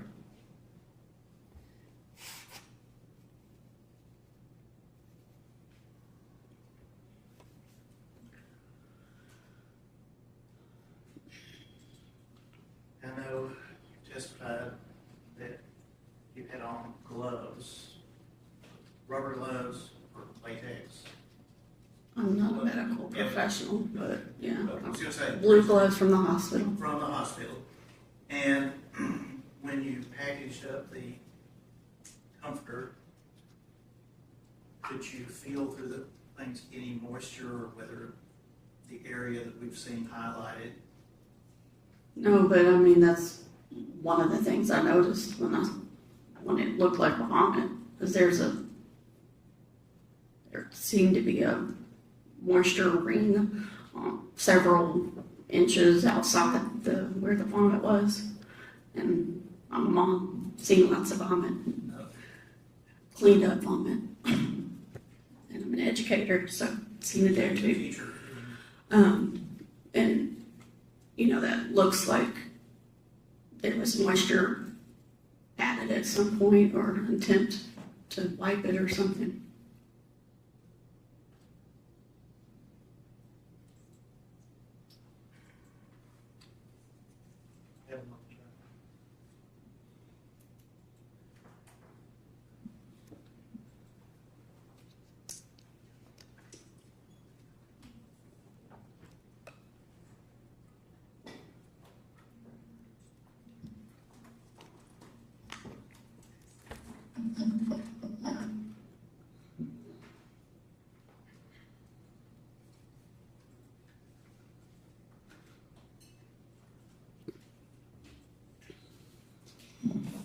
Those are my questions.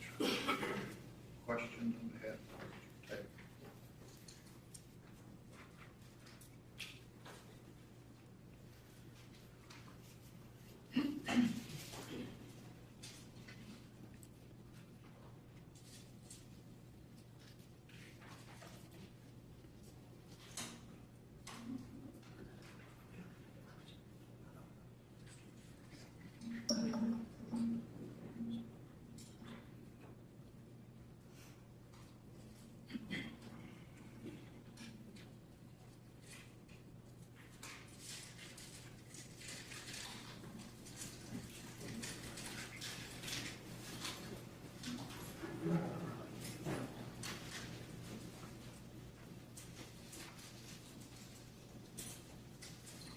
Good afternoon, Ms. Brady. I know this is extremely difficult. I can't imagine what you've been through. Appreciate you being here today, answering all these questions. I want to start by talking, kind of going back to the beginning of your testimony, talking a little bit about kind of your background relationship with Jade and Bridget, okay? So, obviously, you've testified, you've known Jade almost her whole life, right? Is that right? Long time. And it sounds like you were a really big part of Jade's life when she was young, when she was growing up. Is that right? Yes. And you mentioned Bridget is probably one of your best friends now? Correct. And she has been for a long time? Yes. And you all are from Arkansas, right? Yes, sir. And you still live there now? Yes, sir. You still live in the same area as Bridget, is that right? I mean, we live in central Arkansas now. I don't live in Little Rock anymore. I gotcha, okay.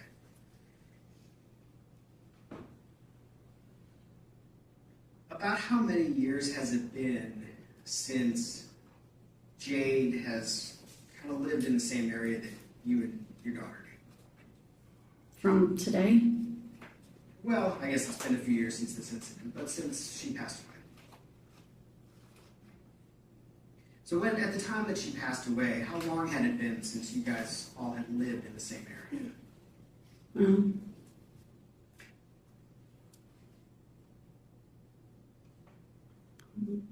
Probably 3 to 4. So kind of like the college time? Yes, sir. Okay. Which makes sense with what you were describing, that your kids both went away to college and you stayed in contact, but as naturally happens, you know, you're not as in daily touch, right? Correct. And at the time, in 2022, 2023, when Jade was living in Nashville, this is kind of, is it fair to say this is the time in your life, in her life, that you were describing where you're talking to her at Mother's Day or her birthday or maybe a big holiday? Is that right? Correct. But not necessarily like every week or even every couple weeks. Correct. So you're still keeping up with what's going on because your families are close, but you and Jade are not in daily contact. Is that right? Correct. So you're not, you yourself at least, are not sort of, you don't have personal knowledge of what's going on in Jade's day-to-day life. Is that fair? I have snippets because of Bridget. Sure. I get that. But you and Jade are, she's not filling you in personally on what's going on in her day-to-day life. Right? No, she's not. So she's not calling you saying, oh, I went on this date, it was great, and that sort of thing. No. And you don't have personal knowledge of, you know, some of these lifestyle kind of things, like is she drinking or doing drugs, or how well she's doing, or she's totally clean. Like, you don't know personally how she's doing, right? I know she's well. I gotcha. Happy. Yeah, because when you talk to her, she seems like she's doing great, right? When I talk to Bridget on a daily basis, yes. When you're talking to Bridget, and Bridget's talking to Jade, so it's coming second, third hand, right? Yes, sir. Okay. But you're not there kind of involved in her daily social life, right? I'm not in Nashville, no. And similarly, what the relationship with Blaise, how things are going, you don't have any sort of first-hand observation experience as to her relationship with Blaise. No.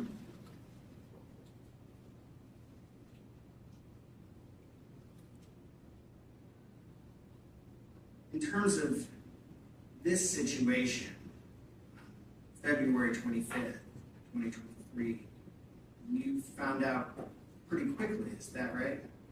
Yes, sir. I think Bridget found out and she called you as one of her best friends almost immediately. No, her husband called. Her husband called. Okay, I'm sorry. But so her husband called almost immediately. I'm assuming as quickly as they found out. They were already on their way to Nashville? Correct.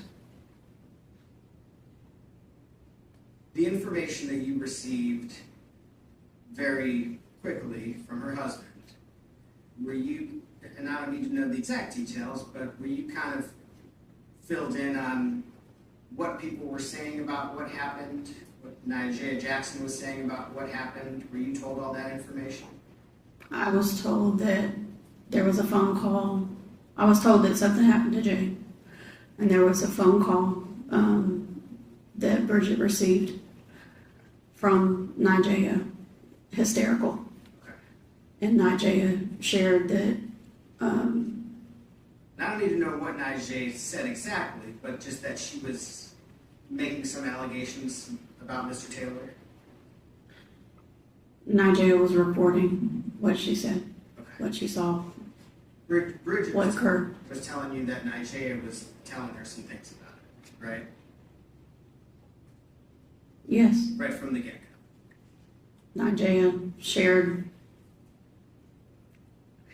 And you don't want her to get into it, or you do? This is, I'm sorry, let me clarify that. I'll ask the question a better way. In that very initial phone call, was it your understanding that somebody was saying Mr. Taylor was the reason that Jay was in the hospital? That's a trick question. I didn't mean it to be a trick question. I'm not trying to trick you, I promise. I just want to know kind of... His name was mentioned, yes. Okay.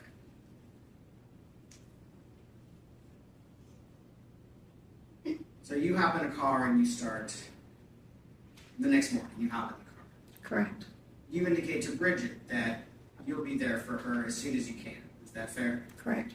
I want to get it right. I want to make sure that I'm accurate about what I'm understanding. What's your question? I'm sorry. I'm trying to be... What is your question? Approximately how long is it from Little Rock to Nashville? 5 to 7 hours depending on traffic. So you arrived about midday on the 26th? I arrived a little bit after lunch, kind of early afternoon. Okay. And tell me again who you drove with. I know your daughter, and who is the other person? Jada Summons, Jada Summons. Okay. And how old is Jada Summons? same age as Jade and my daughter. Jade's 1 year behind them, but same age group. During that car ride, did you discuss with your daughter and Jada Summons the things that you had learned the night before? Of course. When you got here, you went immediately to the hospital. Correct. You met with Bridget and the other people who were there. Correct.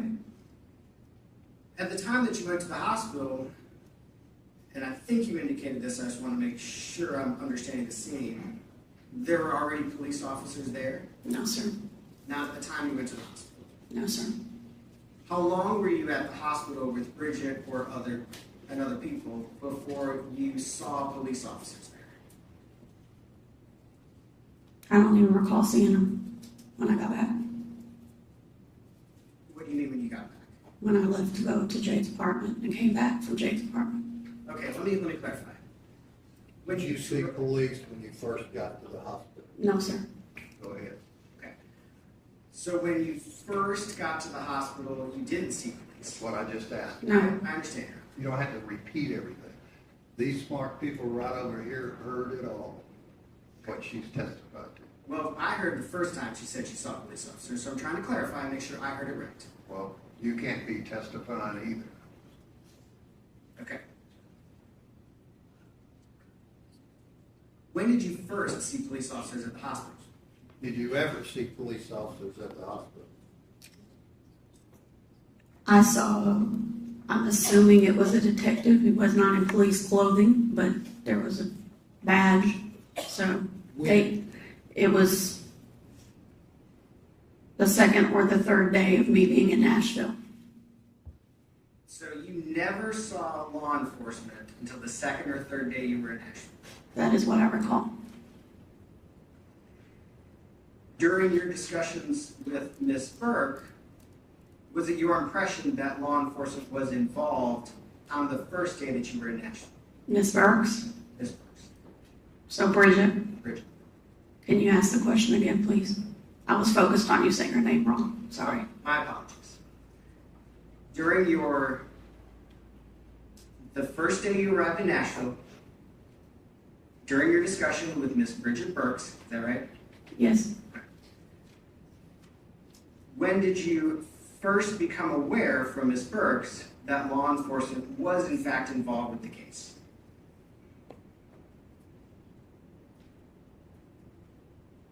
One more time, fluidly, please. Sure. No problem. I want to make sure I give you the correct answer, so Absolutely. After your arrival in Nashville on the first day, on February 26th, okay. During your discussions with Ms. Bridget Burks, when did you first become aware that law enforcement was involved in the case? Second or third day. Second day, I would say. So at no time prior to the third day was there ever a discussion that there have been detectives talking to us, there were police here last night, that never came up at all? Second day, second day we talked. That's when you saw police? Second or third day is when I saw police. Yes, Bridget shared that she had had a conversation, where the detectives had been in touch. I saw what I thought was a detective come and speak to them at the hospital. They would pull them in a room. Now, you were in pretty regular contact with Ms. Burks between the time that she or her husband notified you and you arrived at the hospital on the 26th, is that correct? As much as can be. Sure, texting, calling, all that stuff, right? And at no time during those conversations did she inform you that there were, in fact, police officers at the hospital the night before, is that right? Yes, she shared there were police officers. Oh, so you were aware that law enforcement was involved in the case? Well, I was told that, that some police officer, I don't know if it was somebody that came in special or it was a police officer that's assigned to the hospital, I don't know, but talked to Nijaiha. Okay, so there was a police officer that talked to Nijaiha, and you were aware of that, maybe before you got to Nashville. I don't think I knew that before I got to Nashville. I don't think we talked about that before I got to Nashville. When did you have that conversation? I don't recall the exact time that I had that conversation. That wasn't on your drive? On my drive, I'm talking about my daughter's best friend being on life support. Well, let's talk about then, let's move on, I guess. Let's talk about the decision to go to Jade's apartment. Sure. So you get in town, you meet with Miss Burks, and how long from the time when you arrived in town shortly after lunch was it before you and Miss Burks discussed you going to Jade's apartment? There wasn't an isolated discussion. With several discussions? Comments about how bad Bridget wanted to know. Okay. Was that like immediately that you got in town? No, immediately. We were focused on Jade. Immediately focused on Jade. So, when did you actually go to the apartment? The night that I got there. So, The evening that I got there. 6 o'clock, 7 o'clock, do you have about approximate time? No, I don't recall the exact time. I know that by the time we got to our apartment, it was dark. It was dark, and this is February, right? Correct. Do you know if it was 11 o'clock at night? No, sir. Okay, so before 11, sometime after 4, maybe? It was closer probably to the 4, 5, 6, 7 time range. Did you eat dinner that day? I don't remember what I ate, or if I ate. I don't even remember how much I slept. You think it was after dinner time? I don't know what time. I mean, dinner's variable for people and variable for me. And I'm not trying to be argumentative, but I'm trying to figure out. It was dusk when I headed that way. It was dark when we got there. Okay, so maybe on the earlier side of the evening when you actually went to the apartment. Is that fair? Earlier being what time, sir? The 5, 6 instead of the 7, 8 kind of time period? I wasn't looking at a clock, so I don't know. It was dusk when I left the hospital.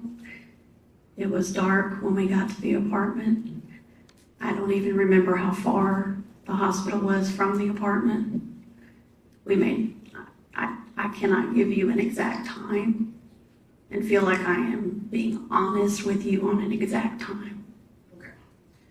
So you and Bridget are discussing that she doesn't feel like things are moving fast enough and she wants someone to go. At no point during those conversations about you going to the apartment is it ever mentioned that, well, let me rephrase this question, let me back this up. When Bridget asks you to go to the apartment, is there ever a discussion about should we talk to police here before you go? It wasn't Bridget asking me to go to the apartment. It was a discussion between friends, best friends, about what can I do to help? Okay. What can I do to help? That's fair. So during this discussion between friends about what you could do to help, did you ever offer to contact police about going to the apartment?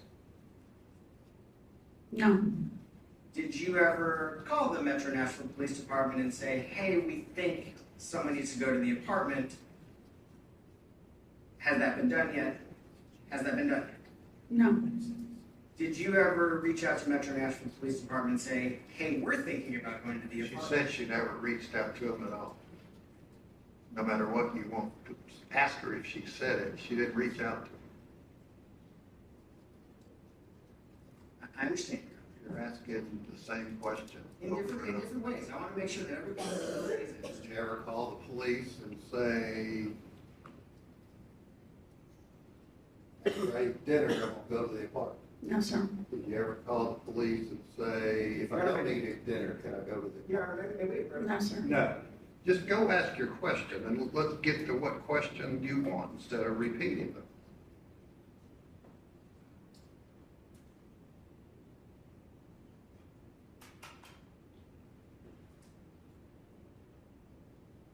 And your next question is?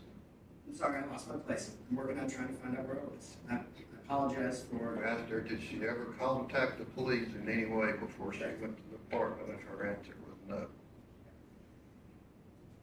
Did you ever discuss contacting the police with Ms. Burks or with any of the people that were going to the apartment?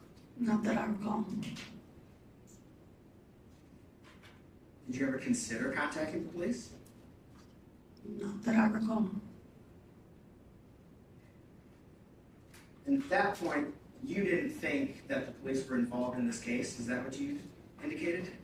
I didn't see anybody doing anything. Was it your impression that there was a criminal investigation going on? No.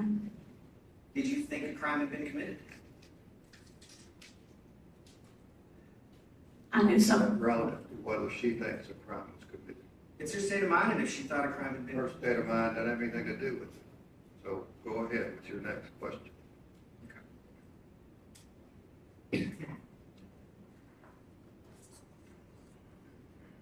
So in preparing for this venture to the apartment, you contacted your son, who was a police officer, is that correct? Yes. And during your conversation with him, did you ask him if you should contact the police here before going to the apartment? No. And at no point during that conversation did he advise you to contact the police department, did he? No. I heard you indicate the things that he advised you to do when you went to the apartment. It included wear gloves, take pictures, don't stay long. I did not note that you said your son advised you to collect evidence. Is that correct? Could you ask the question directly? Did your son ask you to collect anything No. while you were there? No. So your son did not advise you to collect evidence while you were He did not say those words. there? Okay.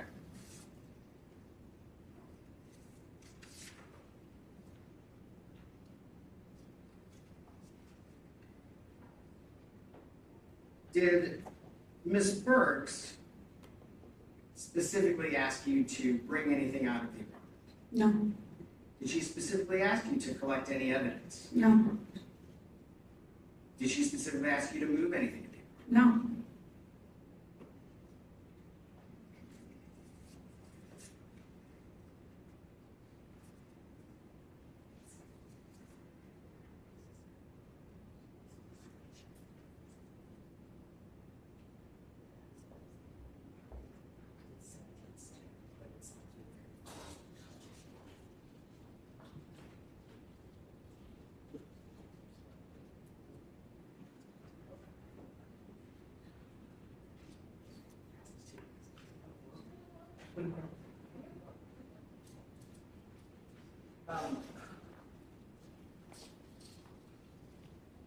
Ms. Franklin,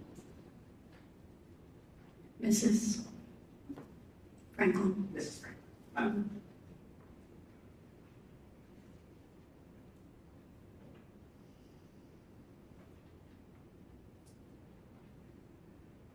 I want to show you this. Do you recognize this image? Yes, sir. If I represent to you that it's a screenshot from the first video that you put in, does that look accurate? I mean, without having them side by side, yes. Sure. Do you recognize this area that it shows? The counter? Yes, but that look like Jade's apartment? It looks like her kitchen. Her kitchen and her apartment. Okay, and And that's from your video, so that's about what it looked like when you went there, right? What I recall, yes. Do you recognize this right here? Can you move your finger for a second? Sure. Okay, what directly? Could you give me color? Because there's two objects. This pink item right here? No, I don't recall that specifically. That doesn't look familiar to you from when you were in the apartment? I don't recall that specifically. That cup didn't look familiar to you? I don't recall that specifically. How about over by the sink right here? What exactly? Can you point again? Over in the sink? Okay. That there. The pan? Yeah, the pan, the pot, whatever that is. Okay. Did you note any dirty dishes when you were in the apartment? I cannot recall specifically dirty dishes. Does that appear to be a clean dish? I mean, I don't know. It's upside down. Did you note any unusual smells when you were in the apartment? Not that I remember.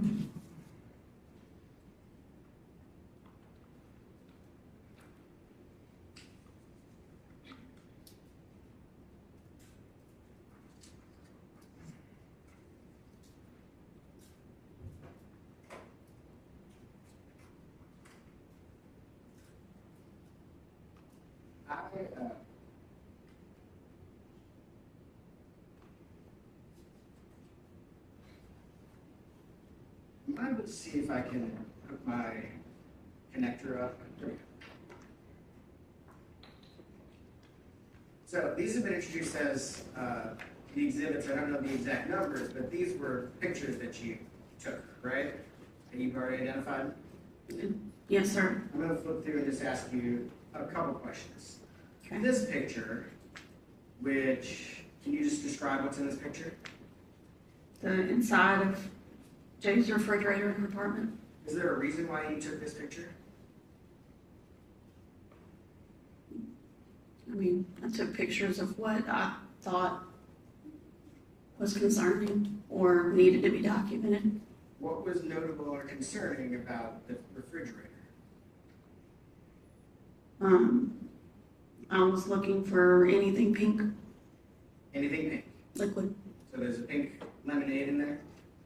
Yes, sir. And this you've already described as the camera, right?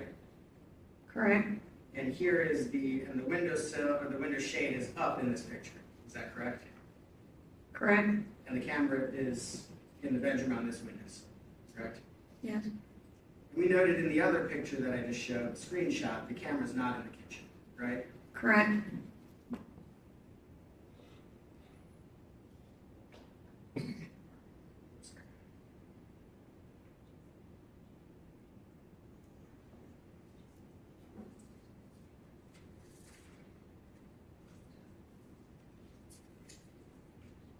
Did you note a gun in the apartment?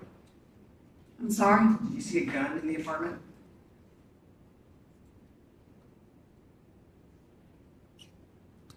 I don't remember seeing the weapon, but I think I saw a holster. A holster, but you didn't see the gun. I mean, Okay. I noticed in those videos that we watched, there was not a video of you moving the blink camera, was there? I'm sorry, can you repeat? There was not a video of you moving the blink camera, was there? No. A video? Yes. No. And there was not a video of you packaging up the comforter, was there? No. And there was not a video of you taking the comforter out of the apartment, was there? No. And there was not a picture of a washcloth? No. Did you also package up a washcloth? Not that I recall. Did you not remove a washcloth? Not that I recall. You didn't take any pictures of a washcloth? Not that I recall.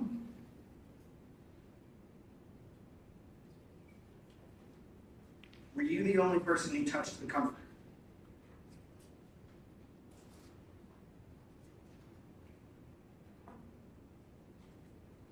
I think so, yes. Nobody else helped you fold it up and put it in the garbage bag? I mean, I can't testify to remembering if anyone touched the comforter. That's not part of the videos that you took while you were there, right? No. Did you bring the garbage bag with you? Yes. Did you have to go to the store and buy the garbage bag? No. You had it with you already. No. Where did the garbage bag come from? I don't know because I didn't leave the bedroom. I said, get a garbage bag. So it's possible that came from Jade's apartment? Yeah, I mean, we didn't bring one with us. That I'm aware, no one had a garbage bag with them when we arrived. Oh, I'm sorry, I misheard you. You didn't bring a garbage bag with you? No. Okay.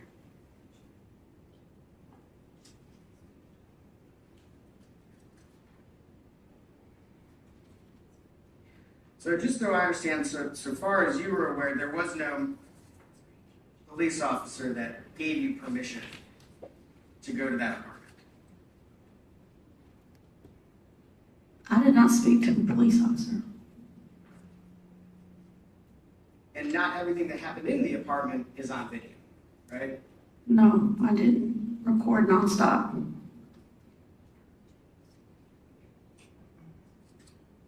Thank you. Redirect.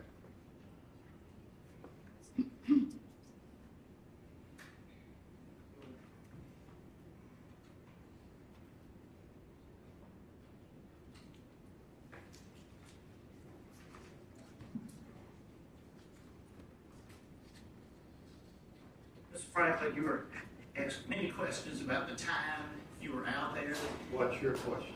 Did you happen to notice that there was a clock that was captured in the video with the time on it? Yes. Goddard has published that it's the first video, still shot.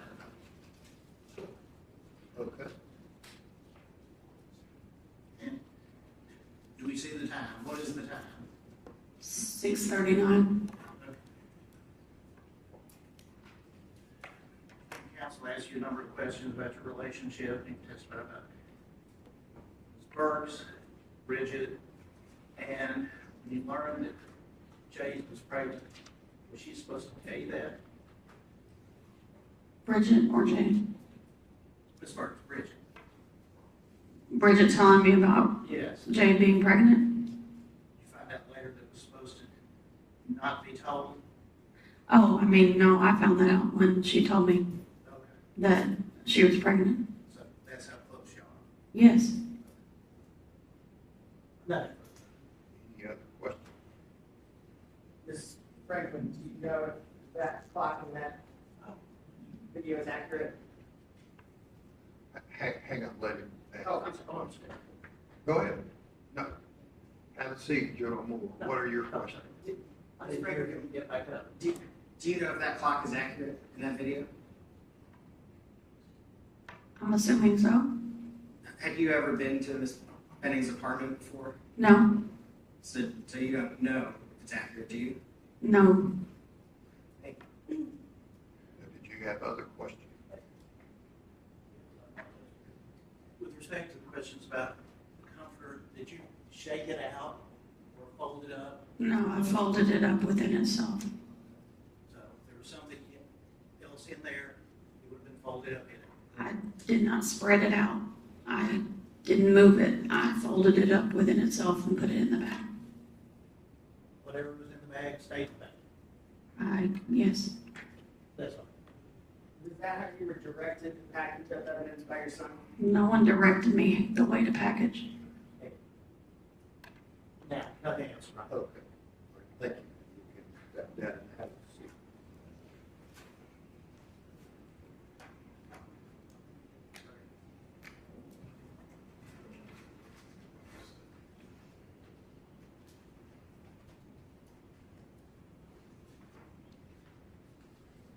All right, please go to the jury. If you'll step down the hallway, we'll take a short break.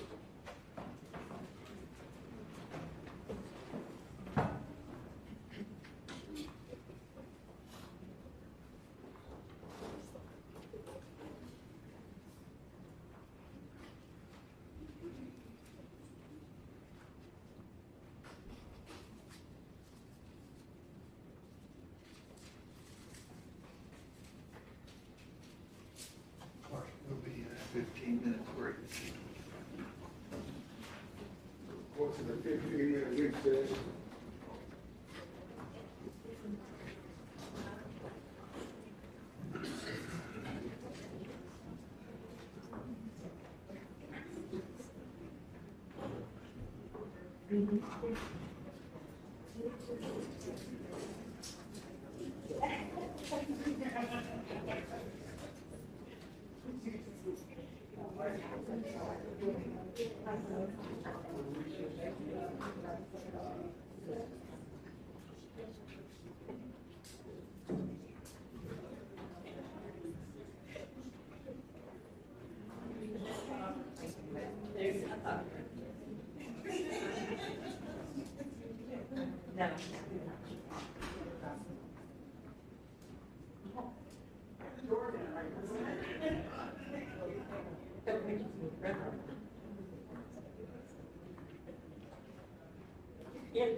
Do you need it? Okay, well,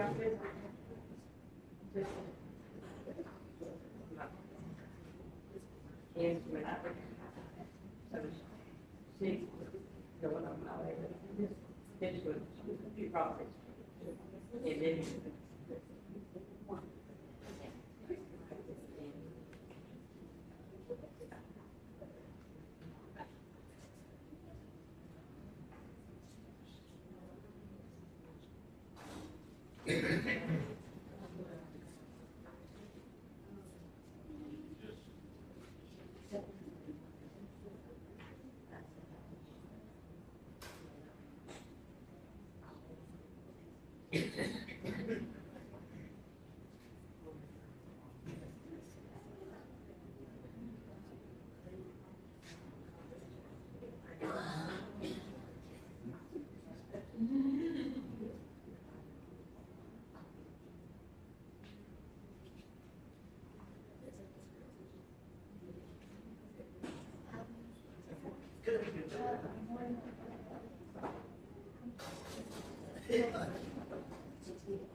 Yeah.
Right.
What's the new?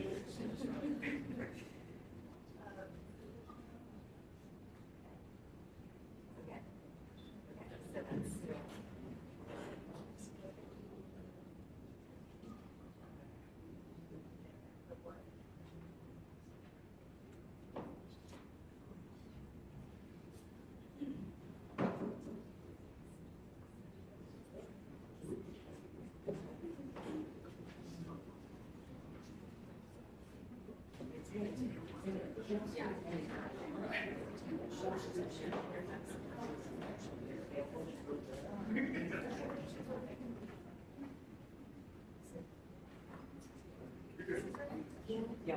Just got it right, please.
Yeah.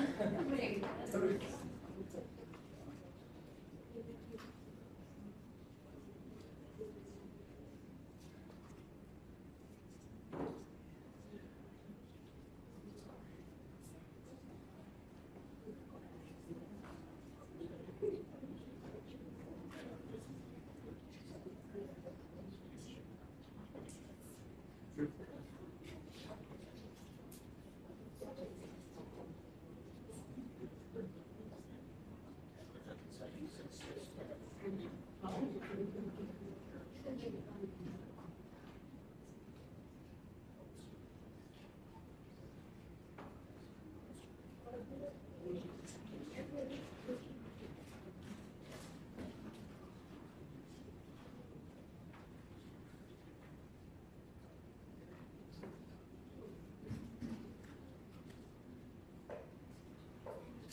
No, that's right, I'm sorry. She changed it. Officer Pfeiffer, recall.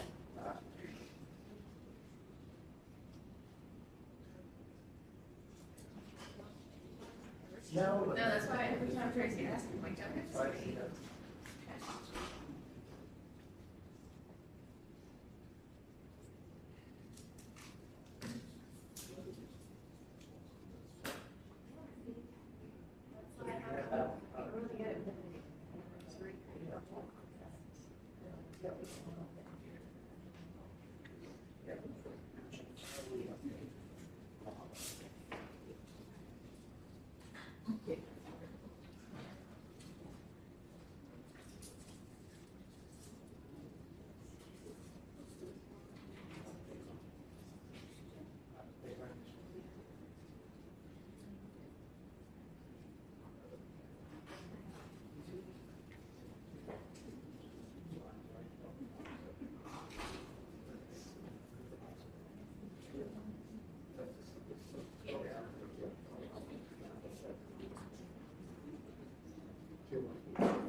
You don't want it to mess with the audio of the system. When they go into the conference mode and stuff? No, just when they're talking, like right now.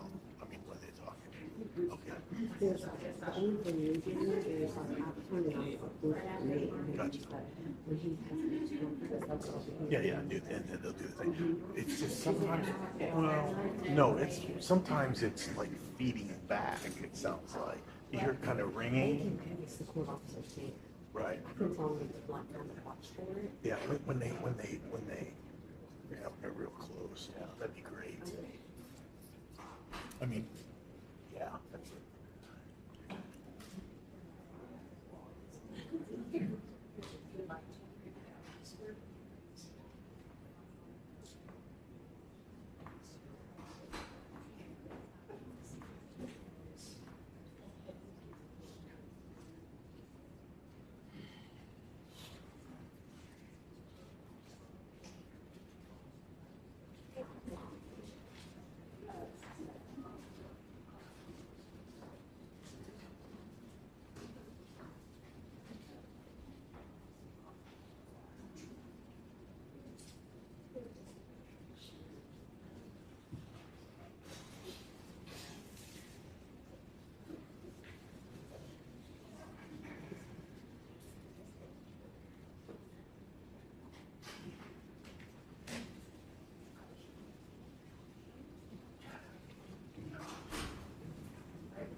Absolutely.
Okay, question, I guess, to Mr. Brand or somebody, I'm just trying to facilitate the trial moving forward.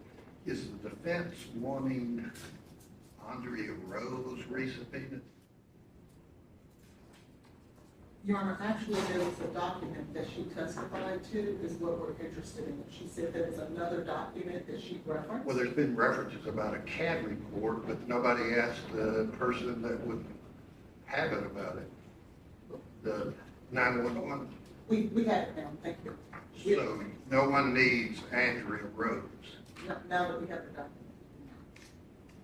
Okay, well, let me ask you further, because who is Jim Willis? Who are you? I'm the investigator working with the defense. So did he want her subpoenaed or not? He subpoenaed, he went through Covert, who is a licensed investigator. And Did he want Miss Rose back tomorrow? We did. So you did want her subpoenaed? But now that we have the documents, we don't need her, so we can release her. Did you tell Miss Rose anything, any court officer about being her boss? I'm sorry, Your Honor? Did you indicate to any court staff that you were somehow Miss Rose's boss? No, sir. Or that she was going to be fired? No, sir. She would not be. Did you tell anybody that if she came back tomorrow, she'd probably be fired? No, sir. I have the email exchange between she and I. I'm talking about to this gentleman. I was talking on the phone this afternoon. I told him she was on call. No. You told him to resubpoena. That's why I'm trying to inquire who wants her. No, sir. Initially, we wanted her to come Was back. there any comment made to this gentleman about someone being fired? No, sir. None. So you don't need her? No, Your Honor. Okay. Can you get Ms. Skidmore to call Ms. Rose and say she's not needed at 9 a.m.? All right, who's the next witness? Officer Jack Pfeiffer. All right, let the jury step down.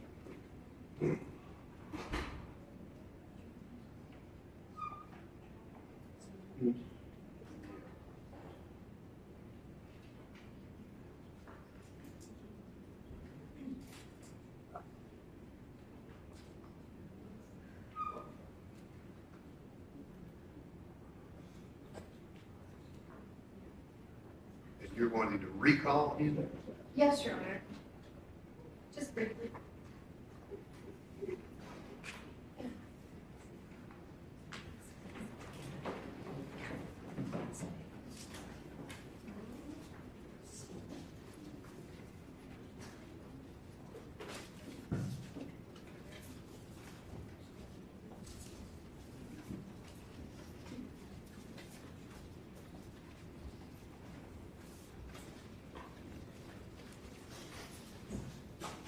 All right.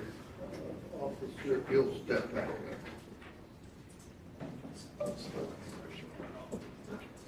You swear to tell the truth, so help you God.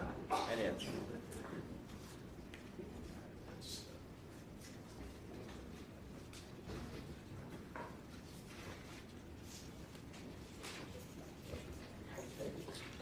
Officer Pfeiffer, have you reviewed your body-worn camera footage in preparation for testifying in the trial in this matter? I did. And specifically, did you speak to Ms. Lauren Weber that night of February 25th of 2023? I did. And when you spoke with her, did she specifically tell you that she had been at the apartment and that it had been cleaned? She did. Thank you. On behalf of Mr. Taylor.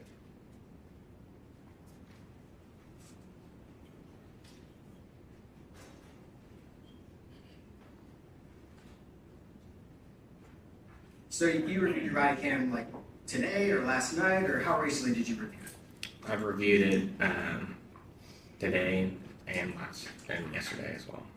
So Ms. Weber told you on the body cam that the apartment had been cleaned. Yes. She didn't indicate anything about the smell. She stated that he had cleaned the apartment. That he had cleaned the apartment. Correct. That's what she stated to you. Correct. Okay. Any other questions? All right, thank you.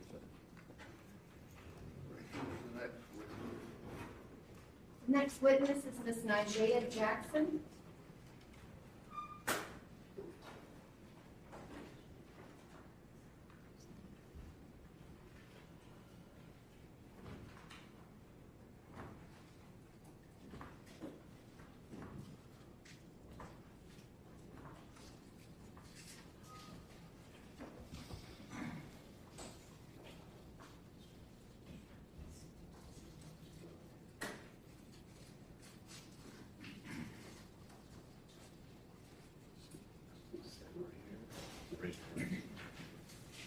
Do you swear the testimony you're about to give is the truth, so help you God? Yes.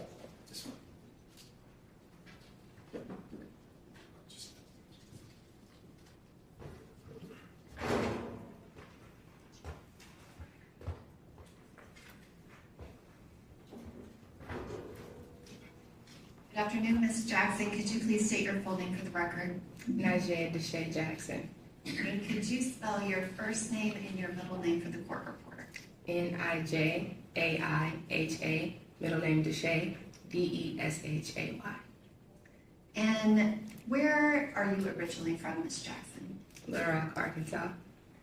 And when you lived in Little Rock, Arkansas, at some point in your life, did you meet Miss Jade Benning? I did. And how old were you when you met Jade Benning? I was about 6 years old. Can you describe your friendship with Jade Benning? My friendship with Jade Benning was a friendship that I pray everyone gets to experience. Jade was my sister. She was a very loyal person, a very dependable person, and a friend that I never imagined to not have anymore. How long did you, you knew her since you were 6, but did you guys go to school together? Yes, we went to middle school, high school, and a little bit of college. And during that time, did you stay very close best friends? Yes. At some point, did y'all not live in the same place in Arkansas? Yes, we did not. There was a point when I lived in Fayetteville and she lived in Conway, Arkansas. Did you maintain that close friendship even when you didn't live in the same town? Yes. And can you describe Jade kind of growing up? What type of person was she? Jade was a very outgoing, charismatic, go with the flow type of girl. A girl that like never met a stranger. She didn't care your socioeconomic background. She didn't care your gender, your race. She would meet anyone and become their friend the same day. And growing up with her, did you guys have a type of friendship where you shared even kind of like secrets, stuff that you wouldn't tell other people? Yes. And in college, or I guess high school, did she play any sports? She was a cheerleader. Did you play any sports? I was a cheerleader. Was it a competition cheerleader squad? Yes, we did both competitive cheer and high school cheer. And when y'all were graduating from high school, what happened after that? What happened with you? I moved to Fayetteville to go to the University of Arkansas, and Jade went to University of Central Arkansas in Conway. And did she stay at that school? She did not. What did Jade end up doing before completing her degree that she started? She went to Brightwater Culinary School. And where is that culinary school at? In Bentonville, Arkansas. And was that something that she had talked to you about wanting to do? Yes, she did. It was we were trying to figure out what we wanted to do, and ultimately she was like, I think I want to go to culinary school. I was like, okay. And after she was in culinary school, when did you finish with your degree? In 2020. And what did you do after you graduated? I moved back to Little Rock, and I was a dental assistant. And what was your degree in? Biology. And after that time, I guess you worked as a dental assistant. Mm-hmm. Did you decide to go back to school? I did. When was that? In 2022. And where did you decide to go to school? Meharry Medical College. Can you describe what was going on with Jade kind of around that same time? Jade was a chef at Ernest. She was like head chef and just chefing it up, doing all the things, running Ernest. And was she living here in Nashville? Yes. Can you describe what were your feelings about when you realized that you were going to be moving to Nashville? I was really excited because I knew I had a friend here and I wasn't alone anymore. And we would be able to reconnect since our departure when she moved to Nashville and I was still in Little Rock. And when did you relocate to Nashville, Tennessee? In August of 2022. And at that time, was Jade already living here? Yes. Then once you moved here, did you talk to her kind of even more than you normally did? Yes, I did. Would you characterize it as almost daily? Yes. And at some point, after you moved here, how did you first hear about her dating Blaise Taylor? She told me she kind of met him a couple months prior to, and it was kind of just, small little conversations. And then when I moved here, she was telling me about this guy she had been seeing. And do you know how they met? On Hinge. And what is Hinge? Hinge is a dating app. And if she saw him for a date or went over to his house, would she tell you about it? Yes. And did she tell you about it often in the beginning? Yes. Can you describe what was her kind of attitude and outlook towards him? She described him as somebody that was like kind of different from her usual type. She was very like optimistic as to like where this could go. She was really enjoying their hangouts and their conversations. So I was like, all right, well, let's see where this goes. Did she express to you that she wanted to be in a relationship with him? At a point in time, yes. And at some point before she found out she was pregnant, so before that, did something happen that kind of change that positive, optimistic outlook about the possible future with Mr. Taylor? You said before she found out she was pregnant? There were a couple of incidents at his home with a previous girl. Objection, Your Honor. May we approach? Okay.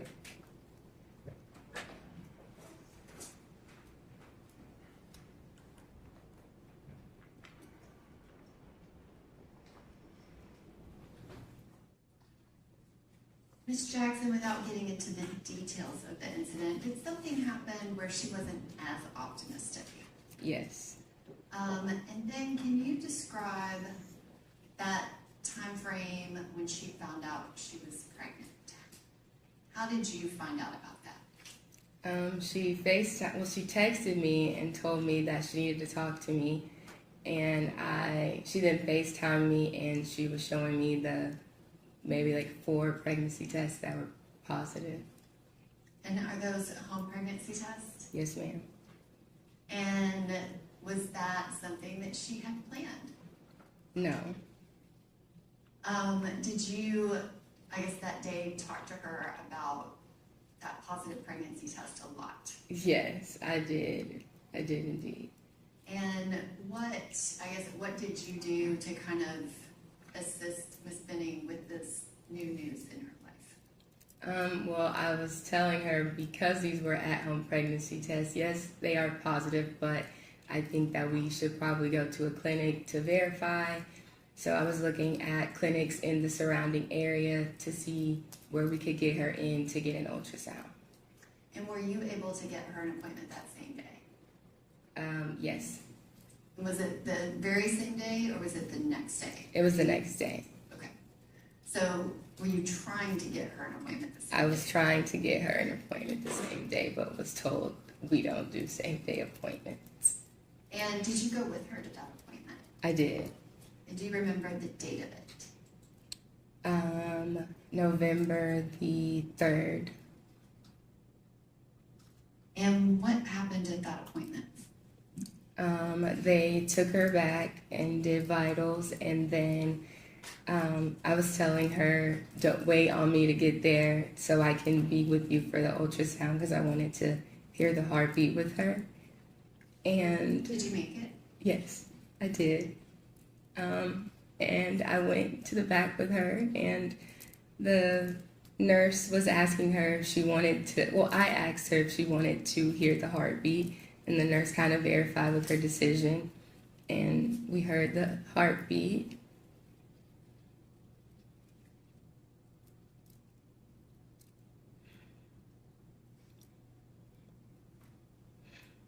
And they were measuring like the baby size and confirming like how many weeks she was.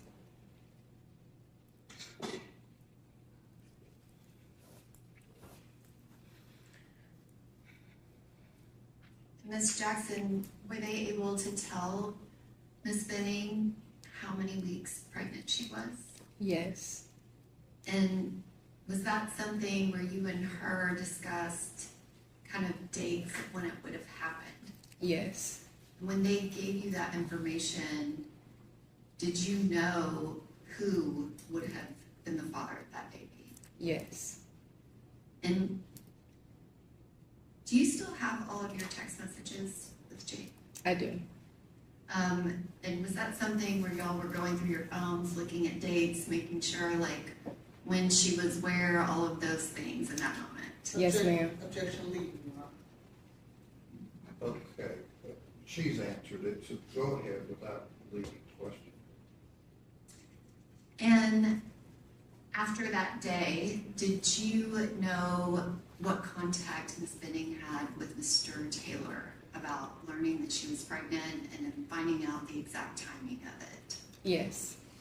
And can you describe, did you read any text messages she had? Did you just talk to her about it? Or kind of how did you get information about her talking to him about it? She sent me screenshots of his response. She called me to kind of tell me that they were going to have a conversation. So I was pretty much in the loop from day one as to what was going on in her pregnancy. And can you describe, after she met with Mr. Taylor, what was her attitude after speaking with him?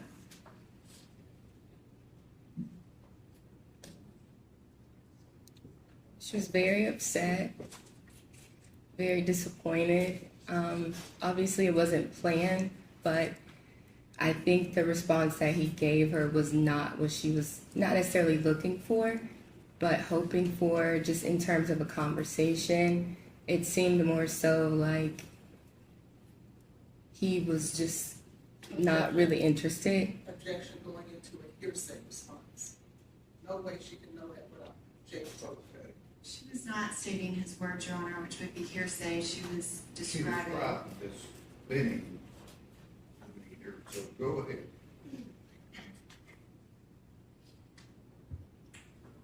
Ms. Benning, after she talked to him, you were describing that she was disappointed with his response. Yes. What was her outlook and attitude even after speaking with him and getting his response? I feel like Jade was still very hopeful.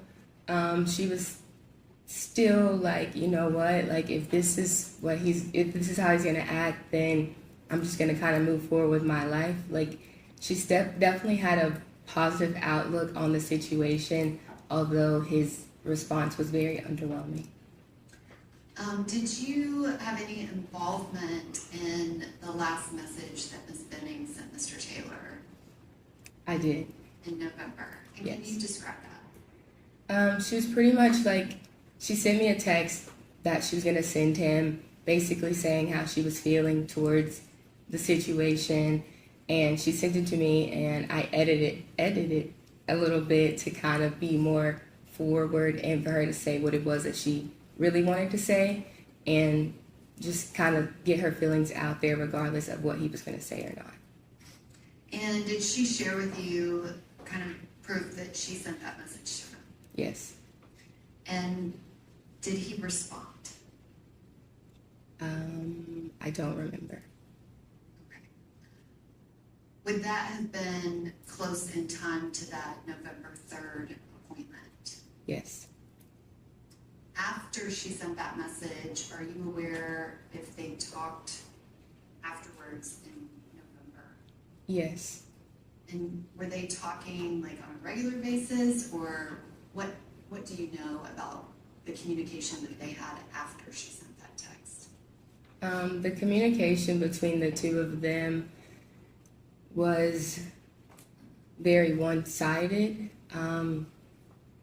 Based on the responses that I read, it kind of was in terms of Blaise not really wanting Jade to do certain things, and not like saying he was trying to persuade her not to have the baby, but his response was not in a collaborative effort with wanting to raise the child with her.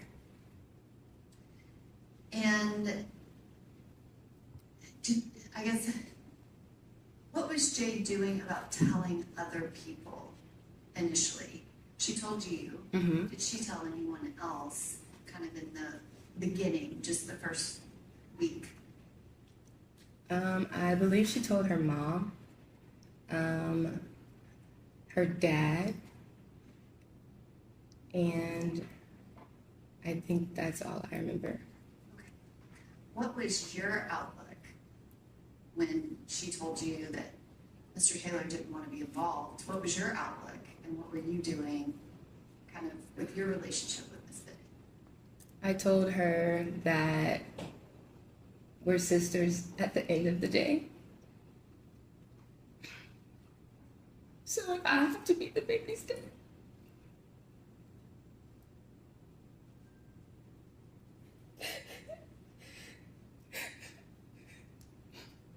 I was like, we will get through this together. I always reassured her that she's never alone.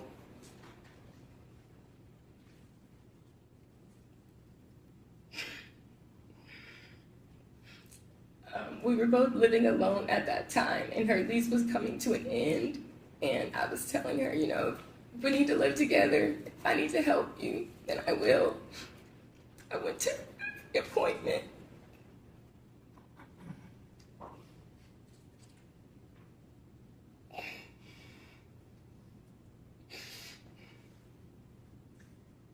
you guys end up getting a place together, or what ended up happening? No, unfortunately, she ditched me on that plan, but she moved into a 2-bedroom apartment so Ivy could have her own room, and she was like, you're in school, so she found an apartment that could house the both of them comfortably. And during that time, kind of after mid-November and December and through the holiday, was Ms. Benning planning things for that new apartment and moving? Yes. Did she share a lot of that information with you by text message, video calls, and phone calls? Yes. And then can you describe, did y'all see each other over Christmas? We did not. And when the kind of new year began in January, can you describe what happened? She got word from Blaise, and he reached out to her wanting to talk to her, and she was very optimistic about what was going to be said, and that is kind of the basis of that whenever the January 1st came around. And was there a break of time where she had not communicated with him at all? Yes. And was that at least 5 to 6 weeks? Yes. And you said she was hopeful. Do you know if she met with him and saw him? She did. And did she see him every day, or can you kind of describe what information did you have about the contact that they had with each other? From my understanding and from what I was told, it wasn't every single day, but they were definitely back in communication, not normal as it was before she found out she was pregnant, but it appeared to be kind of heading in a direction of which, okay, where are we going with this? And she was very optimistic of the fact that maybe he might actually be coming back around. And did you try to support her? I did. Did you actually want her to, I guess not want her to get back with Mr. Taylor, but were you a little apprehensive?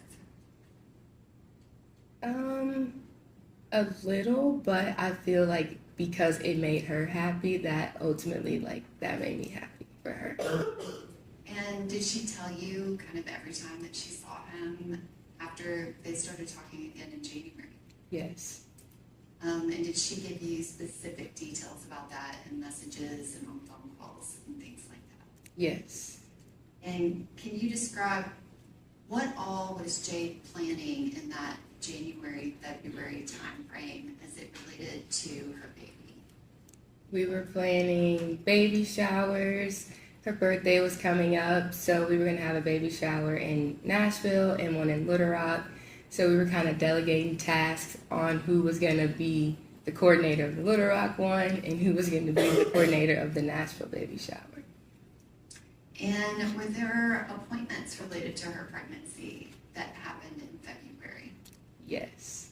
Which I want to back up a little bit. You talked about going to that November 3rd very first appointment with her. Did you go to another appointment with her kind of in the beginning before the end of the year? Yes. And was that the November 16th appointment? Yes. So January and February, you're planning baby showers. Do you remember when she got her new apartment? Yes. And specifically, I guess technically it was a condo, but was it a 2-bedroom versus a 1-bedroom? 2-bedroom. And was she planning things for the baby's room? Yes. Do you remember when she found out if she was having a boy or a girl? Yes. And what did she find out? She was having a girl. Did you discuss with Ms. Benning names and things like that? Yes. Were you able to go to that appointment with her? The February 2nd one, I was not. And during that time when she went to the appointment, found that out, was she talking to you about kind of what was going on with her and Mr. Taylor? Yes. And did did you have any information about whether or not he went to that appointment with her? Yes. Objection, pause for hearsay, Your Honor. Okay, you carry her. I did not ask her what anyone said. I asked her if she had any information. There would be no way she would know. Okay, well, I mean, she's not answered yea or nay, but I'll sustain that, Jeff. During that time when Jade found out that she was having a baby girl, can you describe what Jade was doing kind of as far as social media and publicizing the fact that she was pregnant and who the father was? She never did. Never. And can you explain, do you know why? Ultimately, based on the conversations with her and Blaise, I think Jade was very apprehensive to share things based on his reaction. Objection, Your Honor, goes into years. Judge, I'm trying to get to Ms. Benning's state of mind. Okay, rephrase your question. So you said she never was posting to social media. Was, I guess, based off of your close friendship with her, was she unhappy about the pregnancy or was she happy about it? She was happy about it. Did you feel like if circumstances were different, she would have posted to social media? Yes. I mean, was that something that she regularly did? Yes. Was it unusual that she was not? Yes. Did she continue to express kind of happiness and optimism about the baby coming? Yes. And can you describe, did she have additional appointments in February that you were aware of? Yes. Did you go to any of those? And what was going on with you at that time? So we're kind of in February of 2023. You had moved here to go to Meharry. What was your schedule like and kind of what was going on with you then? I was a full-time student, so my day consisted of studying, exams, going over test questions, and at that point in time, I was preparing for a really big exam. And do you know Mr. Keontae Jones? Yes. And how do you know him? He's my classmate. And in February 2023, did you spend time with him in school studying? Yes. Kind of going to that time frame of that Saturday, February 25th, had you been at Jade's apartment earlier that week? Yes. And can you describe why you were there and what happened? I went so she could straighten my hair, and she was showing me around her apartment and just kind of showing me where she was going to put things. We went to the baby's room and she was showing me the things that she had ordered from or got from Facebook Marketplace. The ultrasound was kind of out. It was just giving all things girl mom preparing for a baby. And you said that Ms. Benning wasn't posting to social media. Would she send messages to you and her other close friends? Yes. And did you receive a lot of pictures from Ms. Benning? I did. I guess, can you describe them? What type of pregnancy pictures did she typically send to you? She would send pictures at the gym, holding her belly. She would send pictures of her at home, videos, and she was kind of almost like documenting it. Like, she would say how many weeks she was in a couple of videos, and she would like rub on her belly and was just like loving on her. And that Monday night, or not Monday night, but it was 2 days before this, so that Thursday night, you said you went to her apartment. Is that right? Yes. And y'all walked all around the apartment. And then on that Saturday, February 25th, can you describe what happened that day and kind of how you ended up being over there? That day, I spent pretty much my entire day at school studying for an exam that I had on Monday. We were just there pretty much until like maybe 6:37, and Jade and I were texting, and she asked me if I had paint, And I was like, no, I don't. I was like, what are you doing with the paint? And she was telling me how she was gonna do a paint night with her and Blaise since they weren't able to hang out the weekend before. And she was saying that she was gonna cook dinner, and she asked me what she should cook, and I told her she should make chicken Alfredo. And Is there a reason you suggested that? personally, it's my favorite. And if she was gonna be cooking for somebody, I was like, you should, cook your best meal. And at some point, I guess, how did you end up going over there? It was a very spontaneous whim for me to go there. I was just hanging out with some friends after we were studying in front of campus, and they had ordered food that I didn't want. And so I was like, oh, I'll just go eat at Jade, just get food from Jade's house.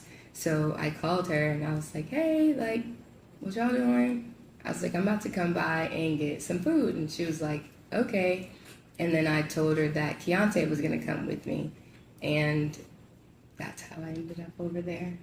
And were you planning on going over there and sitting down to eat, or what was the plan? I just planned on picking it up and leaving, saying hi and bye. I didn't plan on dining in with them. And on that February 25th of 2023, had you ever met Blaise Taylor? Not in person. And describe kind of how that happened. You were with Keontae, Mm-hmm. And y'all had been at school. Yes. Did you go straight to Jade's? Mm-hmm. And what did you do when you got there? When we got there, we said hi, and Jade started packing up the food, and she put the foil on it, put it in a bag, and kind of set it off to the side.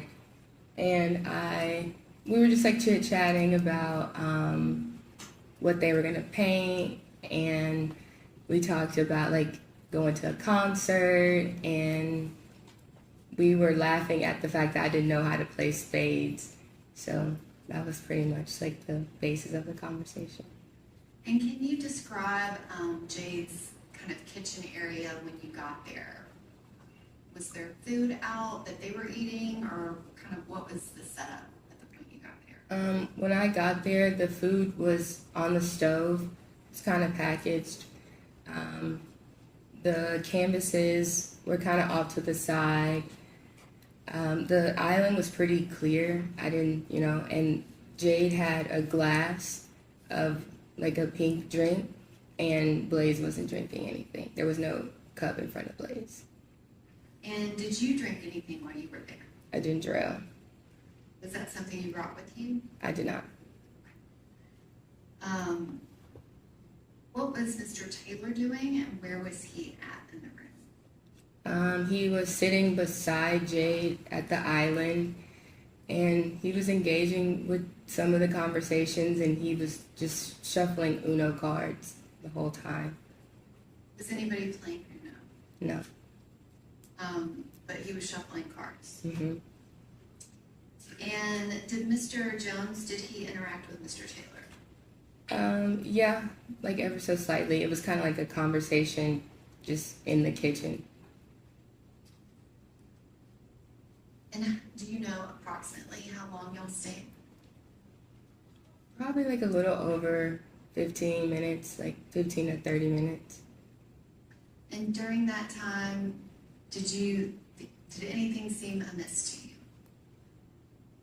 Nothing too alarming except the comment he made about his artwork that he was going to make, because the whole basis of this project was to make something for the baby's room.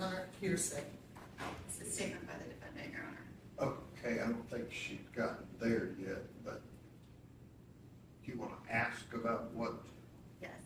You said that he made a comment about the painting he was going to do. What was his comment? I had asked what they were going to paint, and Jade was like, I'm going to make something. Objection, hearsay.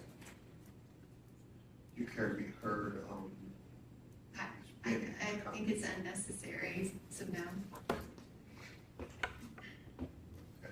I do think it goes to Jade's state of mind, Your Honor, but. All right, I'll over the objection. It goes into, was that comment from Mr. Taylor right after discussion with the artwork with Ms. Benning? Yes. Okay, go ahead. What did Miss Benning say she was planning on painting? She said that she was gonna paint something for the baby's room. She didn't know what yet, but she knew that's what she was gonna paint, something to hang in Ivy's room. And when I asked Blaise what he was gonna paint, he told me he was gonna paint a black hole. And I was like, a black hole? And he was like, yeah, I'm gonna call it midnight. The further you look, the deeper you'll go. And I was like, well, okay, But I was like, well, why don't we just add like a little bit of white to the, canvas to make it look a little lively. And that was kind of that. But it was a very dark demeanor about this painting after Jade said that she was going to make something for the baby's room. And were they actually painting while you were there? No. So this was discussions about what we're about to do. Yes. And was anything else in this other than the comment that he made about the painting? Not that I can think of or remember. And did you get food? I did. And did y'all leave? We did. And after you left, did you communicate with Jade after you left? Yes. And you don't have to tell me what you said, but how did you communicate with her? I texted her. And did she respond? Yes. And did you have a couple of texts back and forth? Yes. And can you describe Jade's demeanor when you left? She seemed really happy, very excited to spend the rest of the night with Blaise, and probably excited that I was leaving now. When you left, where did you go? To Keontae's house. And what did you do when you got there? I ate my chicken Alfredo. And were you planning on hanging out with Mr. Jones all night, or what was your kind of plan for that night? No, I just stopped by. We were just studying, got food. We were just like hanging out, and I was about to go home. And did you actually leave Mr. Jones's house? I did. Did you stop anywhere before you got home? Yes. And where did you stop? A gas station. And what, if anything, happened while you were there? I was pumping gas. And as I was walking back to my car, I get a phone call from Jade. And I answered it, and I was like, hello? Just normal. And she immediately starts saying, what did you do? What did you put in my drink?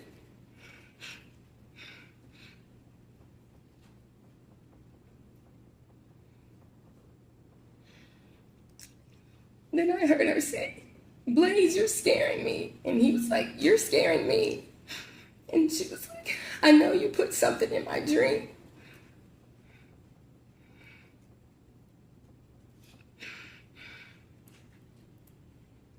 She's like, I knew my drink tasted funny. And she was asking him to empty his pockets. And she was like, let me see what's in your pockets. Let me see. And he was like, I don't have anything. So this whole time I'm like, Jade, like trying to get a response from her.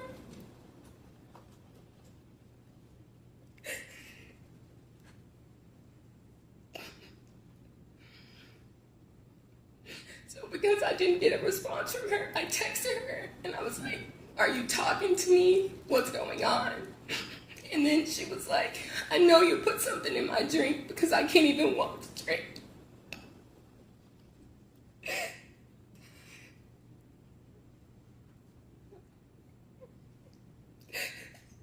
She was saying that she couldn't feel her legs. And then she said it again. And she was like, you put something in my drink. You did this, so something. Give her just a moment. You need Kleenex. I want everybody to be able to hear you, number one, but then let you calm down a moment.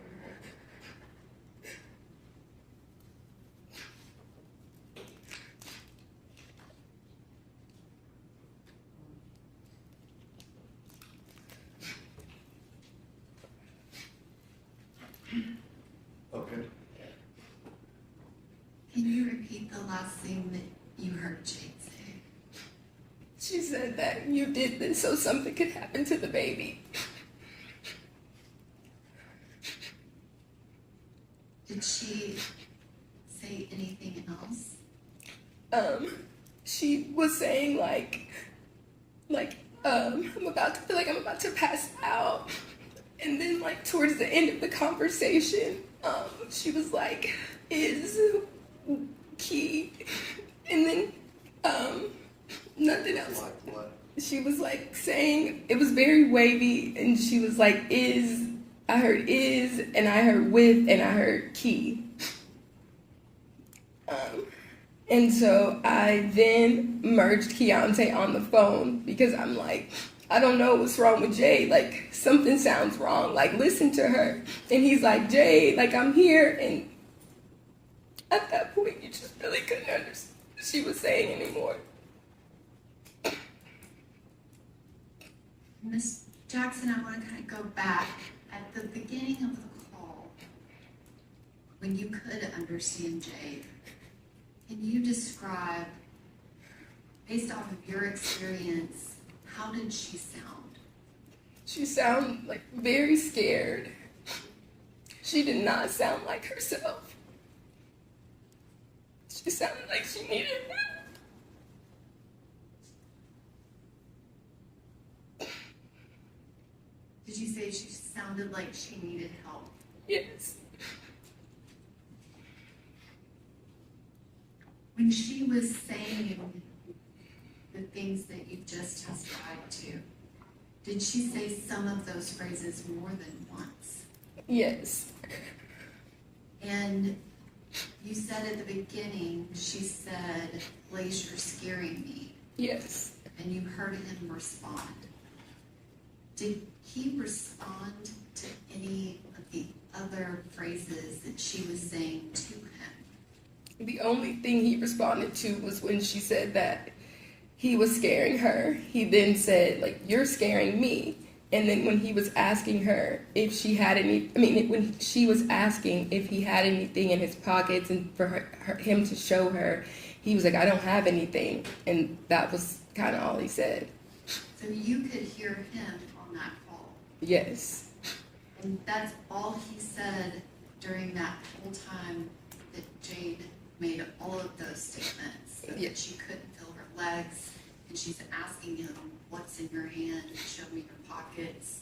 What did you put in my drink? I knew my drink tasted funny. He did not provide a response to any of that. No. And can you describe that call is a 6-minute and 9-second call? Kind of at what point, is it just at the end, those last few words that you really couldn't understand her? Yes. And you said you heard her say kind of 3 words. What were those again? I heard is, I heard with, and I heard key. And did you try to connect that to what that could possibly mean? Yes, I didn't understand what she was saying, but because she sounded so scared and Keontae was just there, we all call him Key. So I was like, okay, like, she's obviously scared, like, she needs him to help her because she's with another man and Keontae is a man. So when I added him on the phone, he's talking to her, and is she responding at all? No. At any time did you think that Jade Benning was saying those phrases to you? No. And you heard Mr. Taylor respond, and you heard her say to Blaise, you're scaring me. Yes. How did that call end? The phone hung up. Did you hang up? No. At any point, did Mr. Taylor say anything to you? No. And what did you do after that line got cut? I called back. Did you call back more than once? Yes. At some point, and you're calling back Ms. Benning's phone, is that correct? Correct. Did you have Blaise Taylor's phone to call him? No. At some point, was her phone answered? Yes. And who answered it when you called back? Blaise. And can you describe what was said in that phone call? I answered the phone, and he answered the phone, and I was like, Blaise, like, what's going on? What's going on? Like, FaceTime me. Like, let me see her. And he doesn't FaceTime me, but he tells me that he's about to call 911. Did you ask him several times to FaceTime you? Yes. And you said that you asked him what was going on. Did he answer you? He just kept saying, I don't know. I don't know.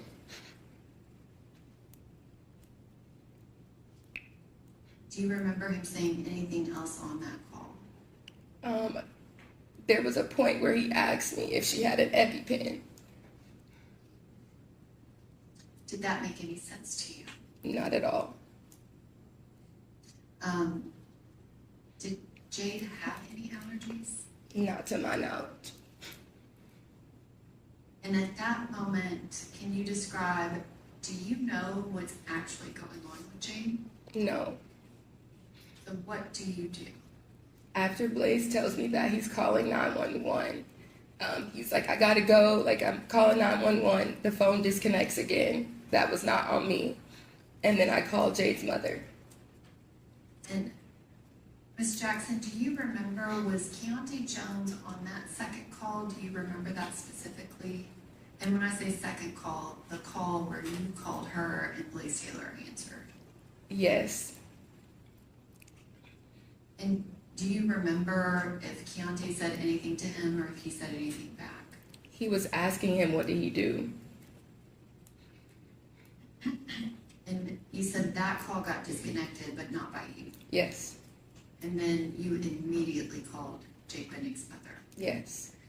And were you still at the gas station, or what were you doing? I was on the interstate trying to get to Jade's apartment. And did you make it to Jade's apartment? Yes. And can you describe when you got there, what was going on?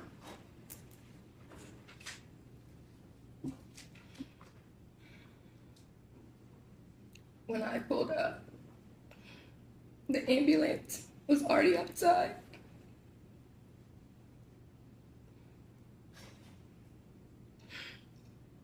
Jade was already in the truck. Her head was to the side. And they were doing CPR. So I'm still on the phone with Bridget at this point, and I'm trying to give her something, but I can't see her face. She's just really pale. She still has on the pajamas that she was wearing when I left. And Blaise is going back and forth, and I'm just like, what happened? What happened?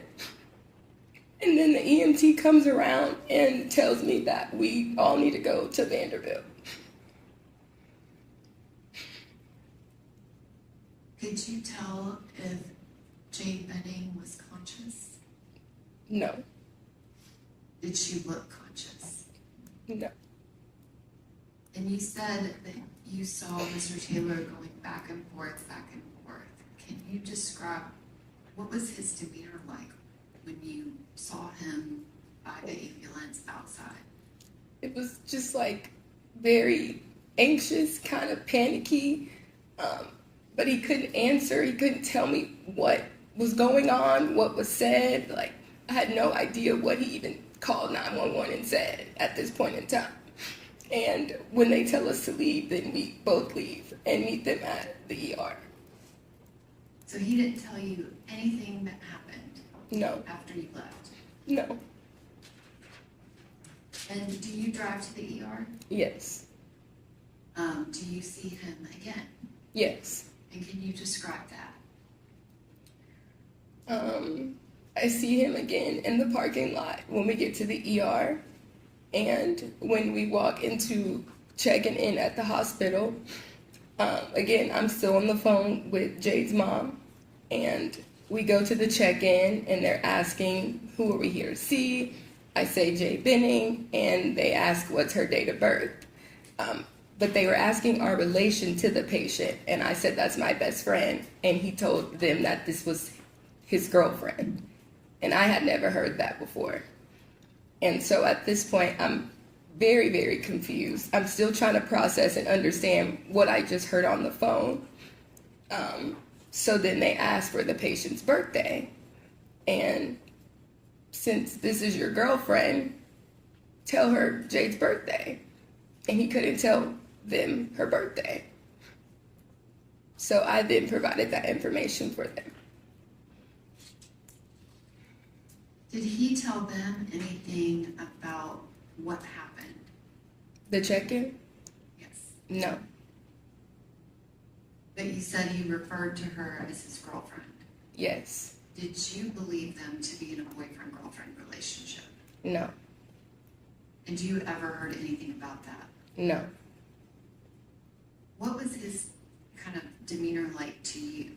Was he kind of leaning on you for comfort, asking you things about Jade, or what was going on? What was Your he Honor, saying? we'd like to re-urge our objection. Okay, you kind of had a compound question there. You're asking this young lady what was Mr. Taylor's demeanor? Yes. What was his demeanor, and was he saying? She can answer that. Thank you. What was his demeanor? It was not looking for comfort. It was almost like he was just trying to figure out what was going on, but not necessarily. Okay, by demeanor, she's talking about emotions or quiet, not what your interpretation of. Okay, was not crying. His demeanor was very calm per se, but more in terms of like trying to figure out what was going on, but not about the status of Jade's. Objection, Your Honor. Okay, I'll sustain the objection. What's your next question? Was he asking questions of the people at the hospital? I don't know. You don't remember him asking them anything? No. What were you doing? Trying to get some answers as to what just happened, what was Jade's state. I had nothing. So I was in the room, we were in a room in the hospital, and I was just trying to figure out what was going on. Did you provide the hospital staff with identifying information about Jade? Yes. Did they ask you questions about her? Yes. And did you provide them with information about kind of her pregnancy and things like that? Yes. And you said that you were in a room with Mr. Taylor. Mm-hmm. Was there anybody else in that room? Not at that time. And did you speak to him again? Yes. And kind of what were you saying and what was his response? I was asking him what was going on, like what happened. He kind of wasn't really giving me anything. He kind of explained a little bit like that she just didn't feel good. And at this point, Keontae then calls again and he's asking what's going on. And I'm obviously very flustered and upset. And Keontae then asks to speak to Blaise. And did you give the phone to Keontae? Yes. Well, to Blaise. Can you describe, you said that Mr. Taylor said that Ms. Benning wasn't feeling well. Mm-hmm. Do you remember anything specific he said about that? He said that she felt woozy. He said that she felt woozy and needed to lie down. And that term woozy, was that something that was familiar to you? No. Is that something that Jade had she ever used that word? No. Did he say anything else about what happened? He said that they danced, that they ate, They played games, and then they painted, and then she felt woozy and she needed to lie down, and that she threw up. At what point, kind of in the progression of events that night, did he say that she threw up? When other hospital staff came in and they were basically asking both of us kind of what happened from each of our perspectives. And when he's explaining it to someone, he then adds that in there. But I had known that she had thrown up prior to that statement. Was that the first time you ever heard him say that? Yes. And is it fair to say you had asked him a multitude of times what happened? Yes. And so you're present when he's telling the hospital staff about what happened. Yes. Does he ever tell them what you heard Jade say to him on that phone call? No. At some point, did you tell them? I did. And was he there when you told him? Yes. What, if anything, did he say when you told them what Jade said to you? He started talking over me and then says, "You act like you care about her more than I do, and that's the mother of my child." Can you explain what did that statement mean to you based off of what you knew? Can you ask that one more time? That statement, was that a normal statement or an unusual statement? Unusual. Your Honor, I'm gonna object. She's already stated she doesn't know Mr. Taylor. This was the first time she met him. Okay.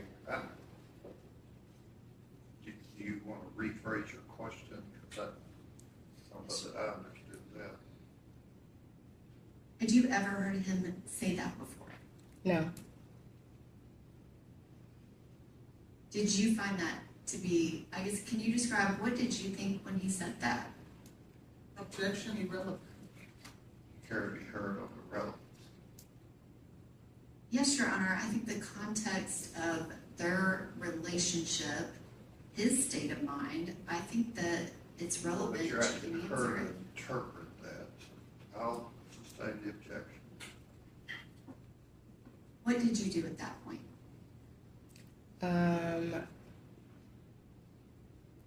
At that point, I tried to stay away from him as much as I could because that upset me.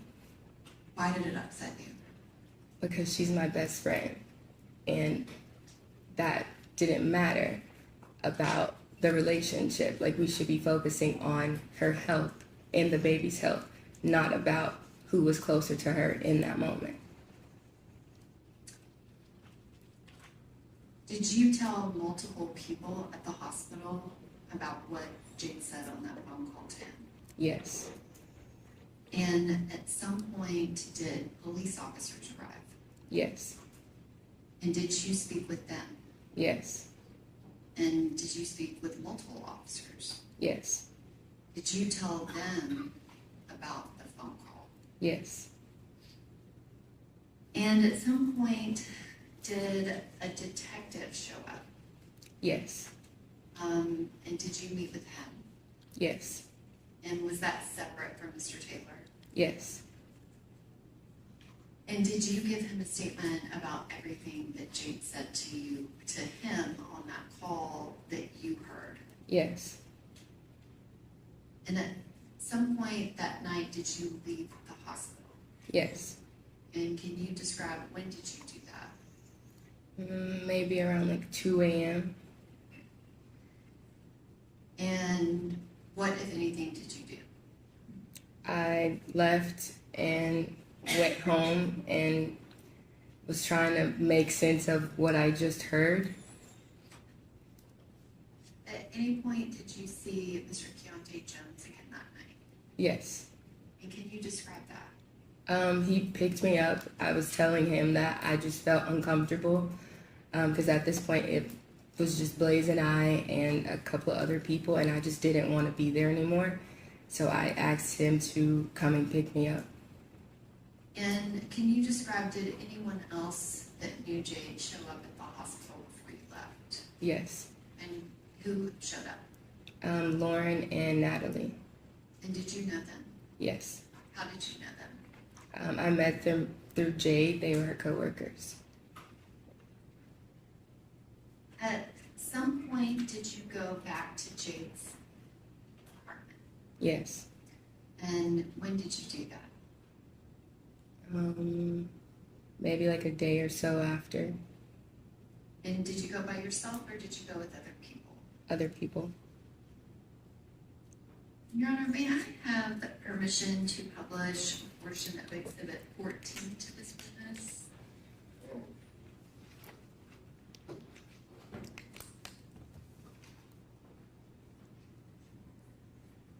Oh, can you also your computer? Yes, Or sir. no? Okay.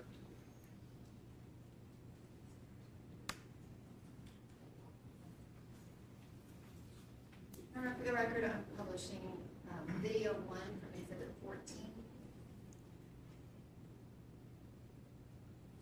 Ms. Jackson, do you recognize what's shown in this video? Yes. And what is that? Jade's kitchen, and it's the dinner that she made that night. And do you remember why y'all were videoing this? Because I was very adamant on going to her apartment because I had just seen her an hour prior to this phone call. So I wanted to see if there was something happened, if there was any sign of struggle or kind of what happened here.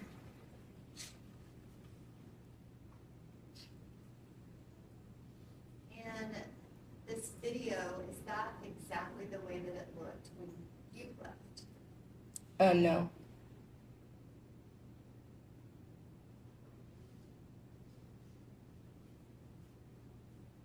And now I am showing video What's number different? 4. I'm sorry, I'm gonna go back to that. Your Honor. Oh, okay. I'm showing video number 4.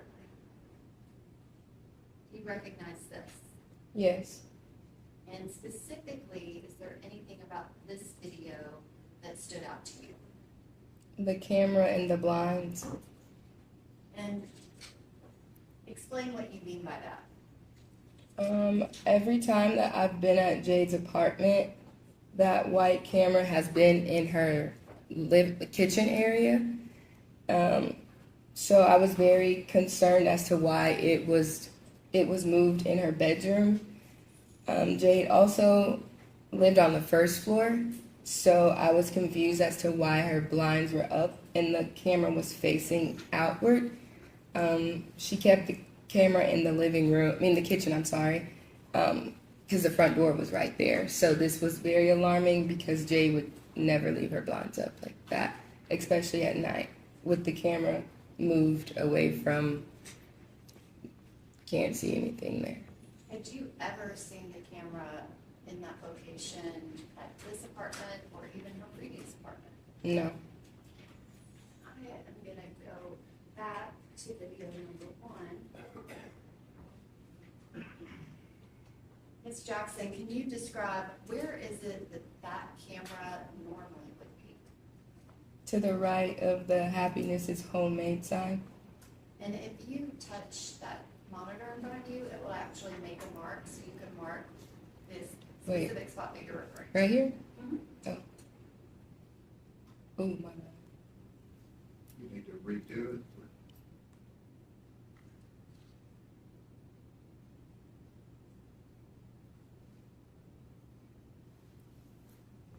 Is that where it was when you had been there earlier? Yes.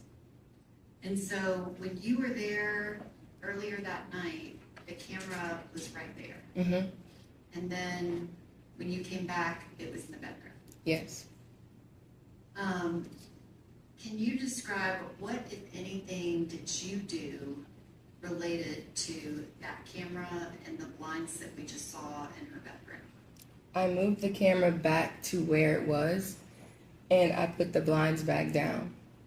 So you moved the camera and put it back Where? in that spot, right by the stove. Yes. And why did you do that? Because I was not sure if Blaise had an extra key or not. He did help her move in, and it was supposed to be in front of the door in case if something happened you could see. And so I put it back there because I was not sure if he were to have come back or not. Did you have any idea if that camera was connected and recording? I was under the impression that it was. And I want to show you now what is video 5 and exhibit 14. Can you describe what, if anything, did you notice about this area of Miss Benning's bedroom? I noticed the staining on her comforter and that her covers were kind of messed up from the bottom half and not the foot of the bed and not the head of the bed. Was that generally how she would leave her bedroom? No. And you were referring to that stain, Yes. and you've already testified that at some point at the hospital, Mr. Taylor said she threw up. Yes. When you saw that stain, does that look like throw up to you? Not necessarily to me. I don't know what that looks Your like. Honor, I'm going to object as she is not a medical professional to determine. Okay, she said she's not sure what that was. Was that something that stood out to you? Yes. And why? Because Jade wouldn't have her comforter dirty, and Blaise had already told me that she threw up. Did you do anything to try to locate evidence of throw up? Yes, I looked in the trash can, I looked in the washer and dryer, any nook and cranny around her apartment to see where this throw up was. And did you find any evidence of it? No. Can you describe the pictures kind of that were taken of the trash can? Were you there when all of that was done? Yes. Your Honor, I would like to show this witness the photograph from Exhibit 14. All right. This is the fourth photograph, which I believe is 14. I don't know if it's labeled as a collective exhibit, but it would be 14D if we were doing it that way. Ms. Jackson, did anything stand out to you about this picture? I did think that the pink lemonade did stand out to me because that was the color of the drink that she was drinking when I was there the first time. And the fifth picture, can you describe what's shown here? It looks like food that wasn't eaten, like left over on the plate or something. Did that stand out to you as being unusual? No. Were you looking for, I guess, what, if anything, were you looking for? I was looking for the color that was on the comforter, that pinkish color, and I was looking for the food to be a little bit more grounded, I guess, like she had already ate it. So I was looking for food that was not in whole pieces, like I see here. So when you saw that, you were checking to see if that was throw up? Yes. And what was your determination? It was not. Did you find any evidence outside of what was on that comforter? No, not that I recall.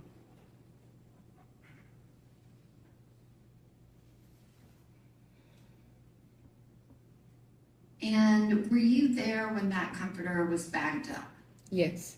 Did anybody touch it with anything other than gloved hands to put it in that bag? No. And can you, I want to kind of go back. That was, I guess, a day after. Can you describe at the hospital? Did you go back to the hospital? Yes. And who, if anybody, was there in those days that followed? All of our family and friends. And can you describe Are you close with Miss Benning's family? Yes. And describe your relationship with her mother, Bridget. She's like a second mom to me. So we kind of just leaned on each other that whole week, trying to understand something that didn't make sense. And did Mr. Jones come back to the hospital? Yes. And were you there on March 6th? Yes. And can you describe what happened on that day?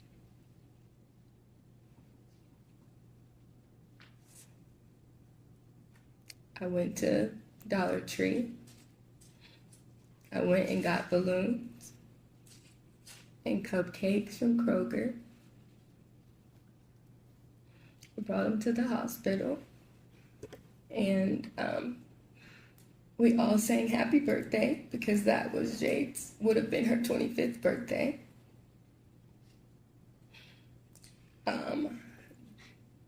They told us that she was brain dead that day.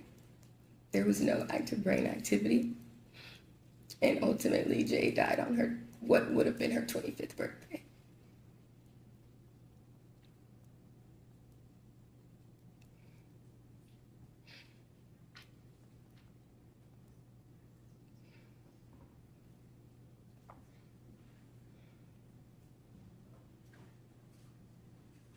Ms. Jackson, I'm going to switch topics a little bit. Prior to Jade learning that she was pregnant, that November 2nd, November 3rd of 2022, prior to that, did Miss Benning, did she drink alcohol? Yes. Did she ever get drunk in her life? Yes. And was that something that happened on a daily occurrence, or was it sporadic? Sporadic. Did she use any other substances? She smokes marijuana. Did you know of her using any other substance other than marijuana? Mushrooms a time or two. Was that something that she did on a frequent basis? No. And can you describe, once Miss Benning found out she was pregnant, which let me kind of go back, are those the only two substances other than alcohol that you've ever heard of her using? Yes. Have you ever heard of her using cocaine or even talking about it? No. After she found out she was pregnant, can you describe what, if anything, did she have to drink that was an alcoholic beverage? She never drank alcohol again.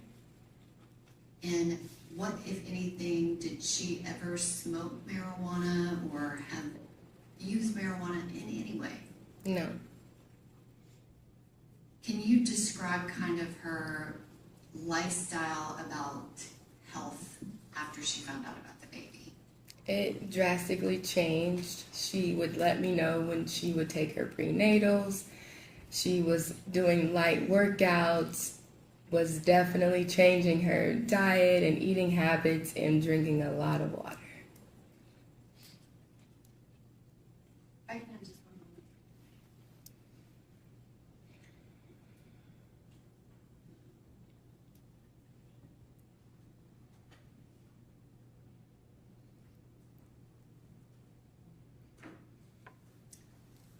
Thank you, Ms. Jackson. I don't have any other questions. Questions on behalf of Mr. Taylor? Yes, Your Honor. It's going to be pretty lengthy. Okay, I checked with the jury about staying longer tonight. They're okay. I could just have a minute. Okay.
Jackson.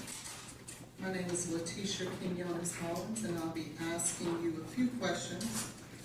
Well, a lot of questions. At any time you don't understand something, let me know, and I'll do my best to rephrase, okay? You said you met Jade when you were 6 years old. You guys at some point went to the same middle school and high school, right? You were very close. Correct. And you guys also went off to college. Was it the same college that you went to? Or different colleges but at the same time? We went to the same college at one point and a different college at another. Because she left and went to culinary school. Mm-hmm. Is that right? And the culinary school was where? Bentonville. Now, are you both from Little Rock, Arkansas? We are.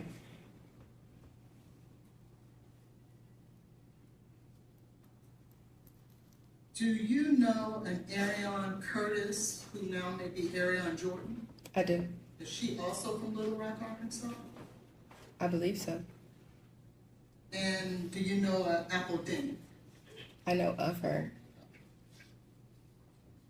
Have you ever met her before? Objection, Your Honor, to the relevant. I could just have a little leeway. Okay, you ever met her? Yes. All right, good. Now, at some point, Jade moved to Nashville, correct? Correct. And do you know about when she moved to Nashville? I don't know exactly when. Probably like 2020, early 2022, maybe. Early 2022? Okay. And when she moved to Nashville in early 22, you were where? In Little Rock. Were you guys speaking during that time? Yes. How often? Maybe like every couple days or maybe once a week. Okay. But significant, you were talking. Yep. And then at some point, you moved to Nashville. Correct. When did you move to Nashville? In August of 2022.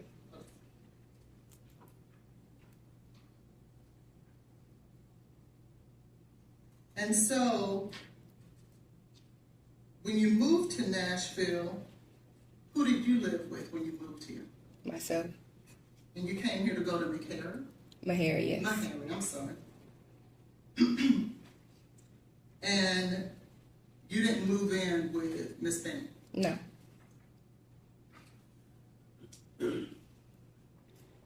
Now, when you moved here, how often did the two of you get together? It would just depends on when our schedules would align. So what would that be? Maybe once a week, twice a week. So once or twice a week? Maybe, yes. And what are some of the things that the two of you would do when you got together? Objection, Your Honor, to the relevance. Your Honor, this witness testified that the basis of a lot of her testimony today. Okay, what would y'all do when you hung out? Go eat dinner, go walk, just all kinds of fun stuff that best friends would do. Would you smoke marijuana together? Yes. Objection, Your Honor, to the relevance. All right, it's been mentioned, so she's answered it. Go ahead. Thank you. Would you drink together? Yes. And would she opt, or at least at some point, would she suggest that you do mushrooms together? No. No? She didn't suggest. Did she ask you to do mushrooms with her? Maybe. I don't recall. Now, would a text message between you and Jade help refresh your memory? Yes. Yes, sir.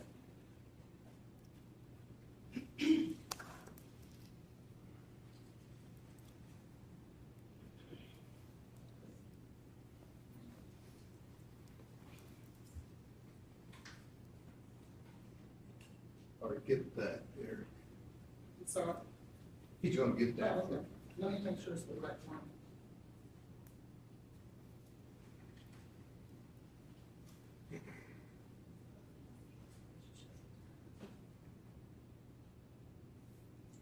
This is it. I have a copy for you.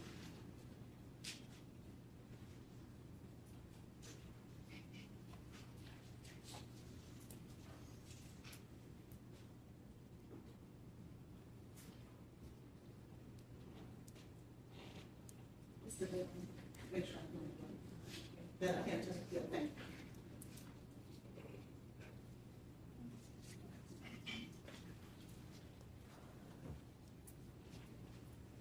If you could take a moment and read those first 3 texts to yourself and let me know when you're done. Or maybe go down 4 texts.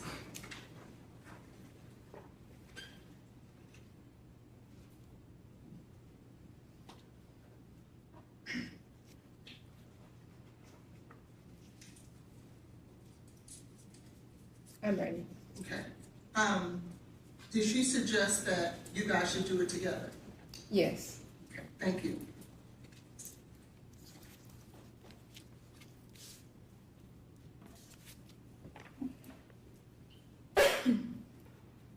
Now, you would oftentimes, would you not, reach out to Ms. Benning and ask her to help you secure drugs, wouldn't you? Marijuana. Adderall as well, correct? Mm-hmm. Okay, so more than marijuana. Okay. Yes. And you did that more than Objection, once. Your Honor, to the relevance of the approach. Okay.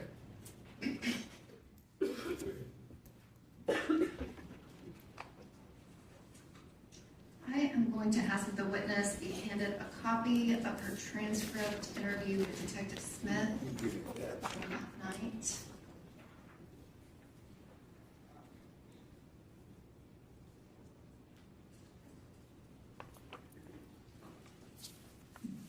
Ms. Jackson, if you could please turn to page 2 of the transcript, if you could go to line 27 through 30.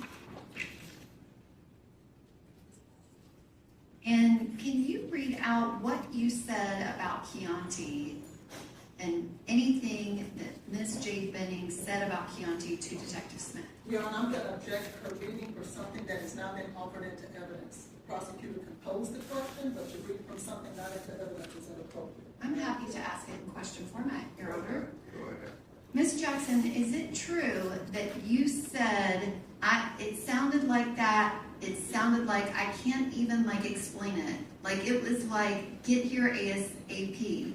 And she was trying to say the guy's name is Chianti. And she was like, is Chianti. But she was trying to say his name, but she couldn't.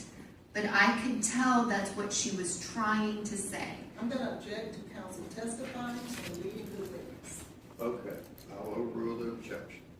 Is that what you said to Detective Smith about what Miss Benning said about Chianti? Yes. And you never told Detective Smith that Miss Benning asked you to call Chianti. Isn't that correct? Correct. And you called Chianti on your own. And why did you do that? Like I said, I feel like she was scared. I heard Key, and I was just with her, and I wanted him to hear the way that she sounds. So that's why I made the decision to call Chianti. And if you could turn to page 4 of that same transcript, and if you could look at lines 42 through 47.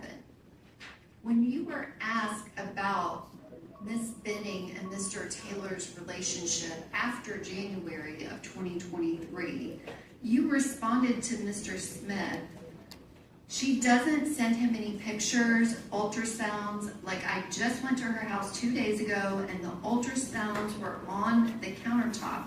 I get there today and they're gone. So she tried. It's not like she tried to hide it from him, but Hang on a second. What is your question? I'm asking her if this is what she said in response to what their relationship was like. Ms. Collins, Ask her.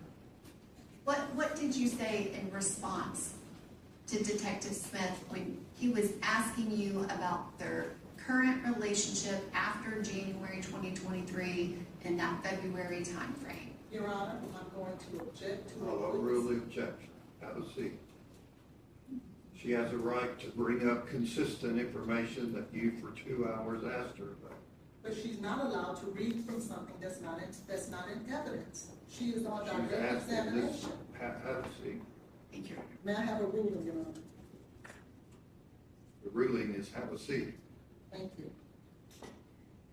Now, what is your question?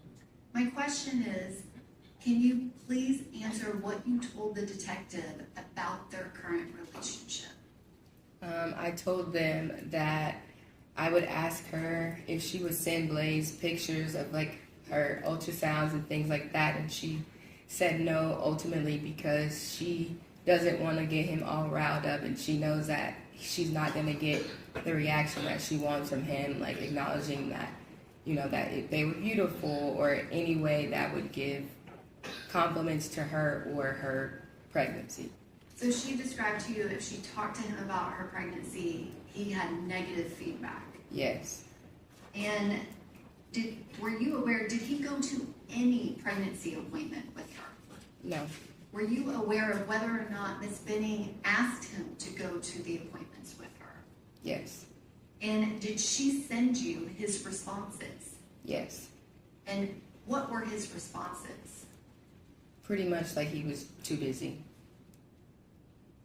Did you have any indication that Mr. Taylor was interested in actively being involved in Ms. Benning's pregnancy in February of 2023? I'm sorry, one more time. Did you have any information that Mr. Taylor did anything to be actively involved in her pregnancy? No. And you were asked questions about if there were any discussions about abortion. Mm-hmm. Could you please describe what your discussions were with Ms. Benning about abortion? We briefly talked about it in terms of like, just like I said, girl talk, having conversation, but she never like actually said that she wanted to have an abortion. Did she ever say that she wanted to have an abortion? No. Did she actually say the opposite of that? Yes. And when abortion came up, what was the context of that conversation? She was saying she was not having an abortion. Was there anyone that was party to that pregnancy that wanted her to? Yes. And who was that? Blaise. And did she express that to you? Yes. And what was Miss Benning's response to him wanting her to have an abortion? She was basically saying, I've made my decision of keeping my baby, and there's really nothing you can do to change my mind about it. And is that what ended their communication in November of 2023? Yes. That text message that you assisted her with drafting, was that in response to him wanting her to get an abortion? Yes. And then he completely stopped talking to her. Correct. And that November 16th contact, are you aware that he asked her to unfollow him? Yes. And do you know why Ms. Benning was asked to unfollow Mr. Taylor on social media? He said he did not want to see anything about the baby. He wanted no parts. He didn't want to see anything that she posted or any mention of Jade being pregnant on social media. And you were asked about Ms. Benning and not posting. Did you know why she was not posting to social media? About the pregnancy? Yes. Yes. And why was that? I think that she did not want to upset Blaise, I guess. I'm not really sure. Like, she just didn't want to cross that bridge with him simply because he made it very clear that he did not want that. Did he in any way claim to be the father of that child prior to that statement he made in the hospital that you testified to? No. And you were asked a lot of questions about drug use and specifically some random text message about edibles. Are you certain of whether or not Ms. Benning did any marijuana or alcohol after she found out she was pregnant? Yes. And what is it that you absolutely know about that? She was not. If I can have just one moment.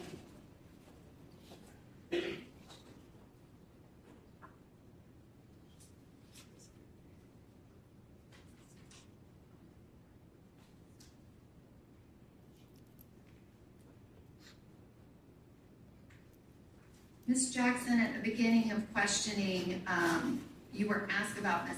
Denny, and you said you knew of her, and then you said you met her before. Mm-hmm. Had you met her before any of this happened? No. Thank you. Any recross? Yes.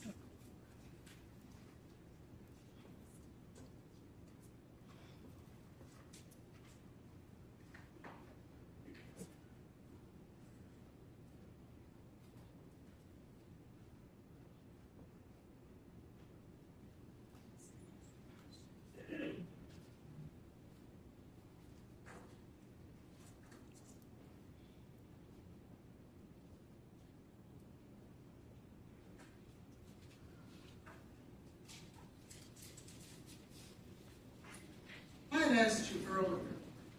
What's your question? My question is, you stated before that there was no call, like you didn't know what time your call was, a second call. You remember that? Mm-hmm. And in fact, that call was at 9:47. That wasn't asked on redirect, so where are we going on that? Well, when you talked about the drugs on redirect, do you remember that? Yes. And do you remember stating at the bond source hearing, you testified under oath that the only drug that you and Ms. Benning did was marijuana. Do you remember that? Correct. But that wasn't the truth, was it? Yes, you said me and Miss Benning. Well, didn't we talk about the fact that y'all were going to do mushrooms together? I never did. Okay.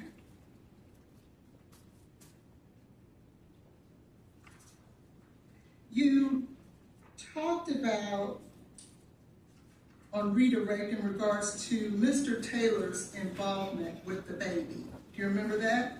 Yes. Didn't you ever state at an occasion that you knew that he and Miss Benning talked about naming the baby Jim? Yes. Well, that would be involved with the baby, wouldn't it? I mean, yeah. If he and Miss Benning together had came up with a name, that would be in direct contrast to him not wanting to have anything to do with the baby, isn't it? No, not necessarily, no. And in fact, that baby's name that they came up with was Jim, wasn't it? G-E-M. She came up with that. And he agreed to it. Because Okay. his name was Blaise and hers was Jade. Isn't that true? I'm not sure about that. So your best friend didn't tell you that? I knew about the name Jim, That they agreed to come up with together? that she liked it and he agreed on it. Thank you. Anything else? One question. Ms. Jackson, do you know what Jade Benning intended to name her baby girl? Ivy? I didn't hear, I didn't understand. Ivy Blair? Ivy? Yes, me, sir. That's one question. If she intended to name the baby Ivy Blair, then what were you just talking about when you said that he agreed to Jim? You just said she came up with the name of Jim, right? Mm-hmm. That's different than Ivy Blair, isn't it? Yes, there was consideration after they agreed on that name. That wasn't like final. That's just something that they discussed. I just wanted to make sure that what you were saying is that Mr. Taylor was involved in the name of G-E-M, right? He agreed on the name. Thank you. Any other questions? Thank you. You can leave that there.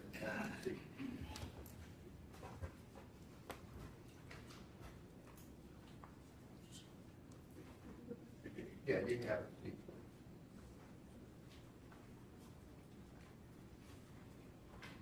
All right, ladies and gentlemen of the jury, thank you very much for your patience and work here today. We're going to recess for the day. Tomorrow, we report like we did this morning downstairs in the jury assembly room at 9:30. We'll let the traffic die down. You've been up here later tonight, so give you that extra period of time. Leave your notes up here. Remember about not discussing the case, looking anything up, or any of the other admonitions that I've given. You can step down the hallway with them.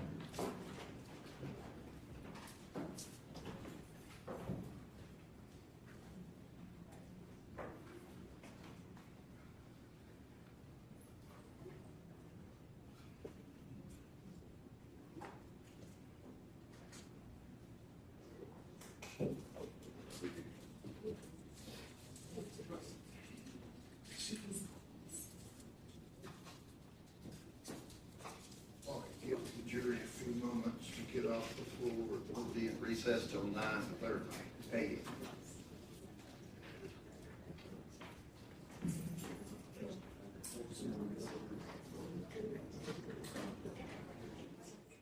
Ms. Jackson, do you remember a time when, around October the 3rd of 2022, when Ms. Benning was traveling somewhere in California?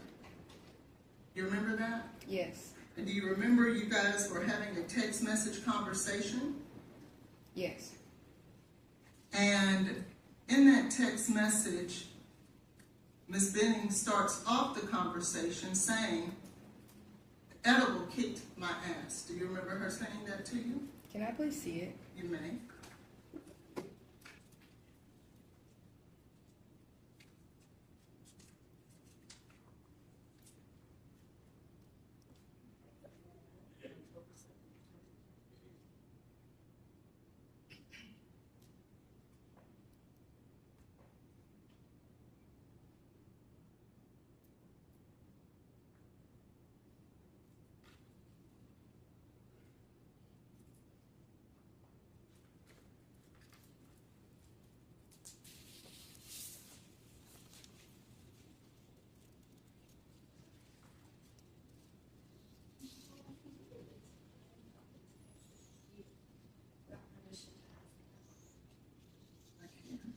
Okay, what's your question? Do you see there where on October the 3rd of 2022, Ms. Benning says to you, "Edibles kicked my ass." Do you see that? Yes. Do you see that later, the next text message she sends says, "Smoking, edibles, and tequila, laugh my ass off." Do you see that? Yes. And do you see where your next text to her is, "Weed or some other shit"? Yes. What is some other shit that she could be smoking, Miss Jackson? Mushrooms. Because you can smoke mushrooms? I didn't say smoke. I said or some other shit. Well, you said weed or some other shit, right? Yes. What's the other shit? Mushrooms. Okay. You get. So when you were referring to weed, because you hear above it, it says smoking, but it doesn't say what she's smoking, right? Mm-hmm. It says smoking, and then you respond, weed or some other shit. Mm-hmm. And your response is she was going to smoke mushrooms. I didn't say smoke mushrooms, but I was asking her, was that what she's talking about? Okay. And did Ms. Benning, in your closeness with her, ever share with you when the last time that she had her period? I don't recall. You know. Would you have learned that the last time she had her period was September the 12th? Is that a question? Yes. Yeah, I mean, you're putting words into her mouth. I thought you asked, did you know? And she said no. She said she didn't recall. She said she didn't know. As close as you were, did you know that she didn't have her period in October? We don't just discuss our periods like all the time, so no. So when you were on direct examination, Ms. Jackson, you talked about that this was your sister and you discussed everything. Isn't that what you said? We do. But you don't discuss your periods. I did not. Now, but didn't you, isn't it true that you and Ms. Benning was trying to calculate who was the father of this child? Mm-hmm.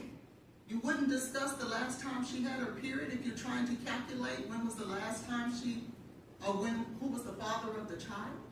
I don't recall talking about a period. Well, how would you figure out who was the father? Objection, Your Honor. She's answering this question. Right, well, she's I'm asking objecting to another the question. relevance of the line of questioning. When a witness What's your says she next doesn't question? know. How can you discuss and try to determine who's the father of the child if you don't discuss when was the last time she had her period? based on the how far along she was in her pregnancy. Well, how would you know how far along she was if she doesn't go to the doctor? She did. But you were talking about that before she went to the doctor. We were at the doctor talking about that. So when you were talking about it, you would have to figure out the last time she had her cycle and who she was having sex with. Okay. You can't tell her what she did or didn't know. I mean, just ask a question. Now, was there not a time that Ms. Benning would infuse the food that she cooked with marijuana? Objection, Your Honor, to relevance. We've already had that discussion with other witnesses, so did you know anything about that? I did. You said you did know? Mm-hmm. And she would do that, would she not? She has before. Thank you. Now, when you were discussing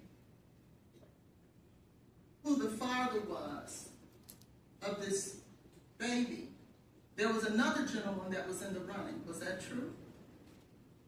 Yes. And who was that? His name was Dez. Okay. And at the time that you guys were making this discussion, or having this discussion, this was a time that she was in fact pregnant, correct? I'm sorry, could you repeat your question? This was That a time. was the discussion with Ms. Benning about Dez after you knew she was pregnant. Yes. And in that same conversation, you were asking, and she was talking about the mushrooms, and you were asking her to ask Dez. Objection, Your Honor, to the hearsay. What is your question? This was a discussion they were having together. Well, it still may be hearsay, but what is your question? You guys were discussing drugs then too, were you not? Objection, Your Honor, to the hearsay. Do you care to be heard? Yes, there was a conversation that she was a part of. This is what she was saying with Miss Benning. And it goes to Miss Benning's state of mind. What hearsay exception is there? It goes to Miss Benning's state of mind as it relates to drugs. This is a drug overdose. Mr. Taylor has to be able to put on a defensive theory.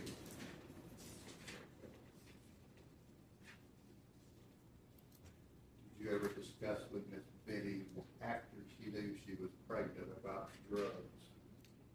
I'm not sure. I don't know. Would it assist you if I was to allow you to look at text messages? Sure.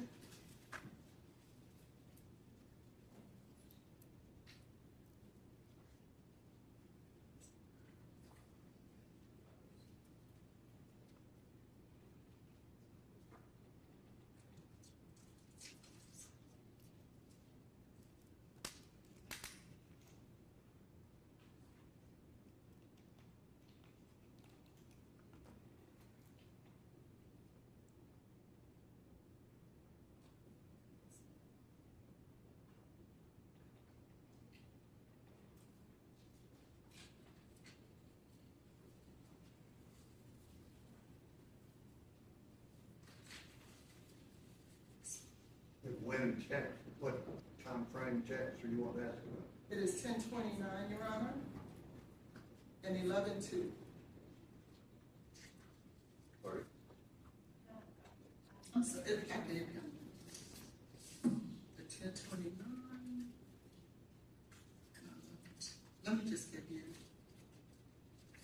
See if there's multiple copies of that. Yes. This is 11:02. I'm going to give you a copy of all of them so you can have them ahead of time.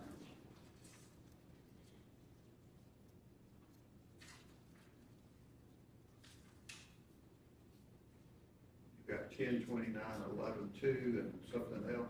Yeah, I'm giving her all of them. I'm just What- making sure what that is they're the that? same. Your Honor, I object to the relevance as well as the hearsay.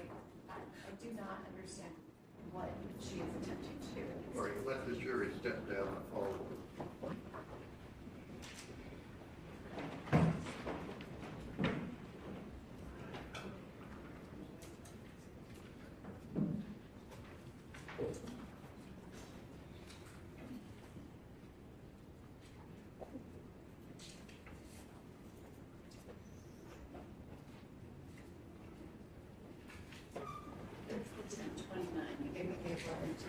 gave her both copies of it.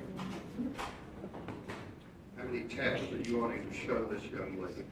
I'm trying to get them all to her. at How one many time. are you wanting to show? About 8, Your Honor. All right, let me have copies of them. Let me have copies of them.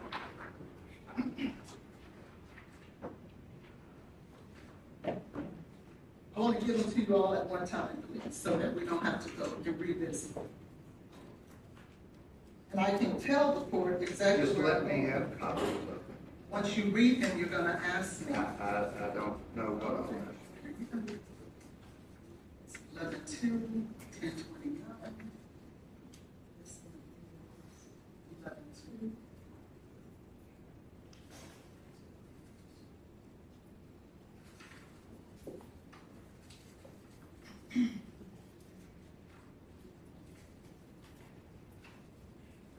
There's another one for 11-2.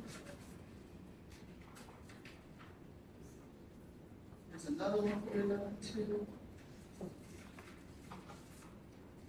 There's another one for 11-2.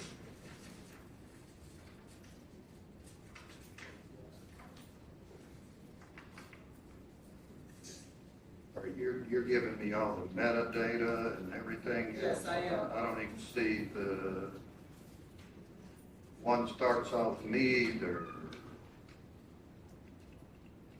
That's the way that it I've been prints out. looking at my body. Beautiful child I've ever laid eyes on. What does that one say about drugs? So I'm giving you drugs, but. Let's just do this real easy. Tell me what that one says about drugs. So in that text message. You haven't looked at it. You just told me what it said.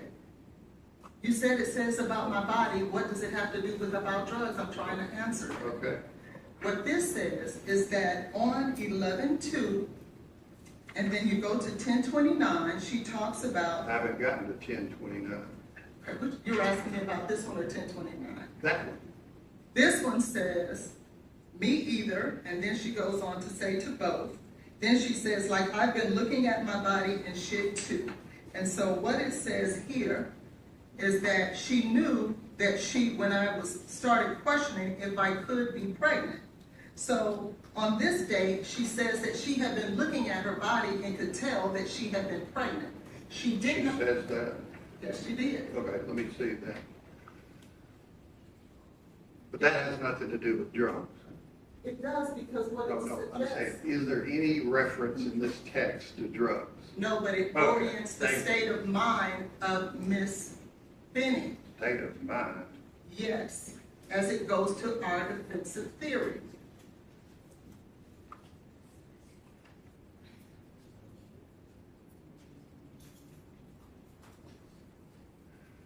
Does the state have decent copies of what the messages are back and forth? I can. This is like reading a dictionary. I agree. Yeah, I'm not sure why they're putting that in that format. It's the way that we did it. I can only print out the way the metadata is given to me. Like I've been looking at my body, okay? So that's what you say on that. Next one I'm looking at is 11-2 at 1:50 p.m. You need to find out ASAP. Indiana is the closest place to go if I made that decision. What does that have to do with drugs? Because that one is dealing with abortion because she was. How do we know that? Because that's what they're talking about in regards to Indiana being the closest place. How do I know that? Because in text messages before that, she says, you do. What does this have to do with drugs? I just said, I'm giving you all the text Does messages. this have anything to do with drugs? No, but it has to do with abortion that I'm going to go into, and I don't want to have to stop and do this again. I'm just dealing with the state's objection about you're wanting to grill this young lady about drugs. That says something about abortion.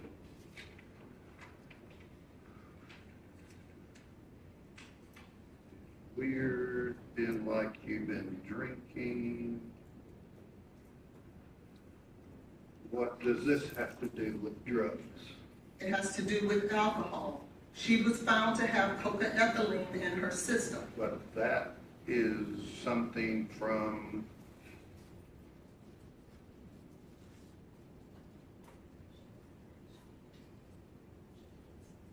where's the answer to from Miss Jackson, but like you've been drinking? Ms. Jackson just testified that she is very. Where's the answer of this from the text? It doesn't have to be an answer. That's her statement to Ms. Benning. Objection to the hearsay. It's not hearsay. She's right here. I can ask her if Talking she about said. Miss Benning's statements are hearsay. That's not Ms. Benning's statement. If I can at least allow me to explain to the court what it is that I'm trying to do, why I provided you with all the text messages that you asked for. Well, some of them I didn't ask for. Finished up cleaning, want to come smoke and have a bottle of wine when I get off. That's from Miss Jackson. That's 10:29. So you want to ask Miss Jackson if Miss Benning came over and had a bottle of wine? I do, and smoked. Where does it say smoke? You want to smoke and have a bottle of wine. Want to come, S-P-O-K-E. You think that's a misspelling? Oh, can I see it?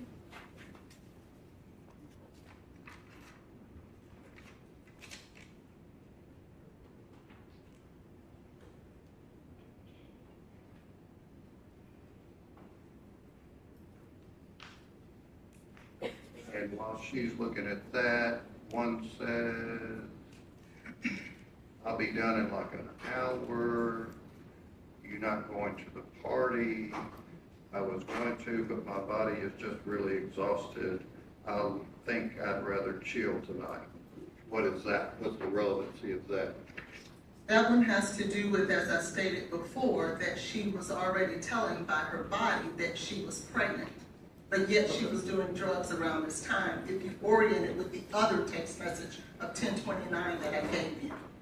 All right, maybe I hadn't got that. This is 11:2.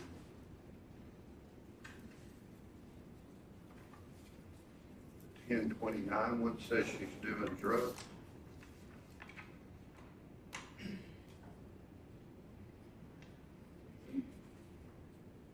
Excuse me. Can I have a copy of these No, texts? hang on. Oh, I'm sorry. Do you have the 10:29 one? You just have that one, Your Honor. Okay. It says, I'll be done in an hour. This is 10:29. It's 10 on the now.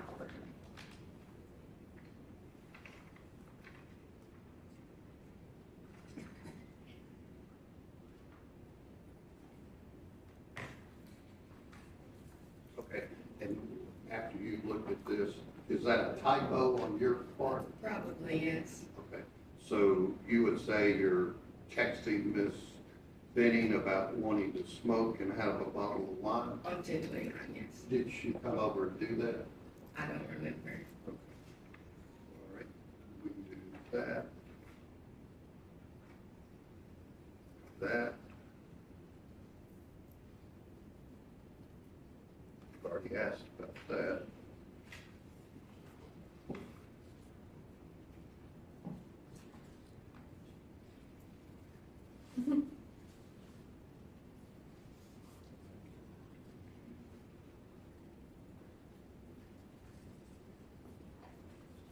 So on this one where you say, but like you've been drinking, do you know if she answered that?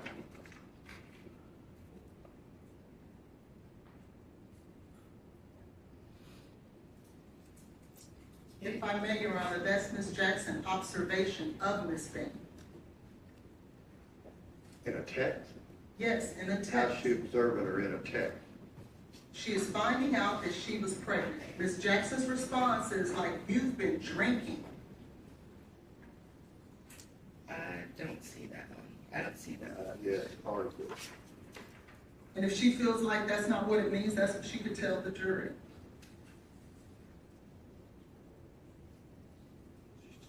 After that.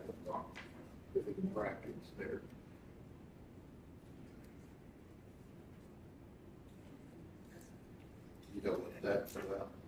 The conversation is incomplete. Like, I can't really make I don't know.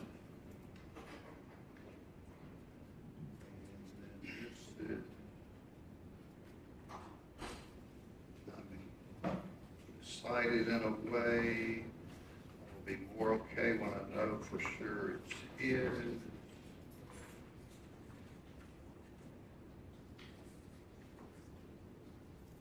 It has to be, and what does that have to do with the drug?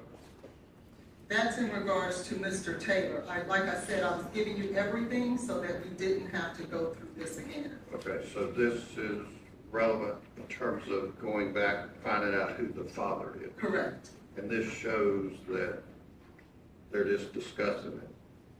They're discussing it, but it's relevant because it goes to Mr. Taylor's state of mind that he would try to harm a child that could possibly not even be his. My client, Mr. Taylor, the one who's on the murder. How do these texts have anything to do with him? Because he's asked for a paternity test. My question is, you've asked about discussions with who's the father and things like that. So you're wanting this text to add to that how? Because it says she would be more excited once she determines it's his. So that means she didn't even know if it was his at the time. Right. And then, does the state care to be heard about whether, do you, Miss Jackson, know what you're referencing? Indiana is the closest place to go if I made that decision? The conversation, I don't remember the whole conversation. It is in part, so I can't give you an answer. You don't know what Indiana may have been? We were talking about her being pregnant. Was there any discussion between you and Miss Benning about her getting an abortion? Not necessarily that being her decision, no. What does that mean? She never said she wanted an abortion. I just Do you told her know if Indiana has anything to do with that? if she were to have made that decision, but that decision was not what she made.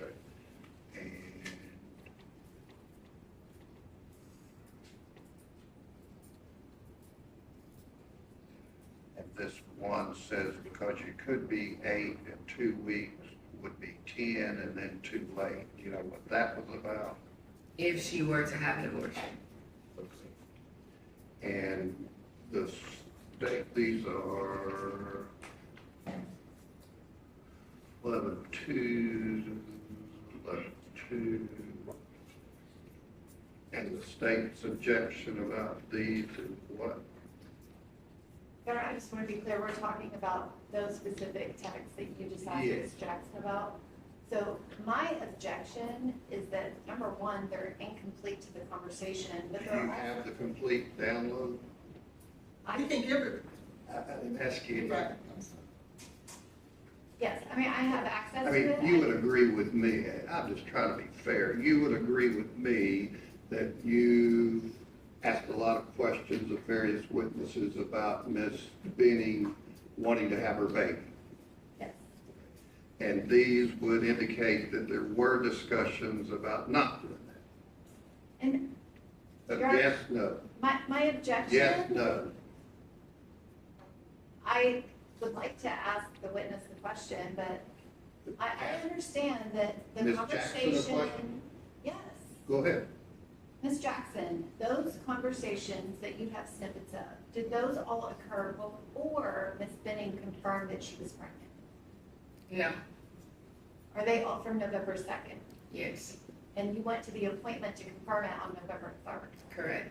So they're all before she confirmed it? Yes, I'm sorry. Once she confirmed that she was pregnant, was there any discussion that she was suggesting that she might have an abortion? No.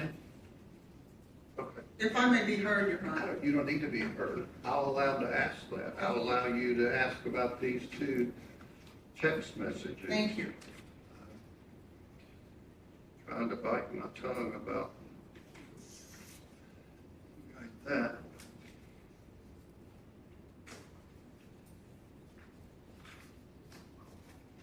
And those. Your Honor, have you heard about the drug text messages? Sure. The state's objection is that this witness has already testified that there was drug and alcohol use, marijuana and alcohol, prior to her finding out she was pregnant. She found out she might be pregnant on November 2nd. She confirmed it on November 3rd. Any questions about drinking or drug use prior to that are completely irrelevant. It's cumulative. It's already been testified to, and the specifics of it have no relevance to the trial. They're wanting to argue the jury that she continued to be a drug dealer and may have overdosed on her own unintentionally. Your Honor, those messages are before she knew she was pregnant. Correct. And you can point that out. That they want to argue, good thing, bad thing, I'm not going to say, but they want to argue that Ms. Benning may have unintentionally overdosed on cocaine. Now, it is important to note while we're speaking about it, that she also had fentanyl in her system. This lady doesn't. I'm not speaking about that, but it goes to the relevance. I don't need to hear all of your argument at this point. I'm just saying why you think it's relevant. So I'm allowing you to ask those questions. So bring the jury that down.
All right, go ahead.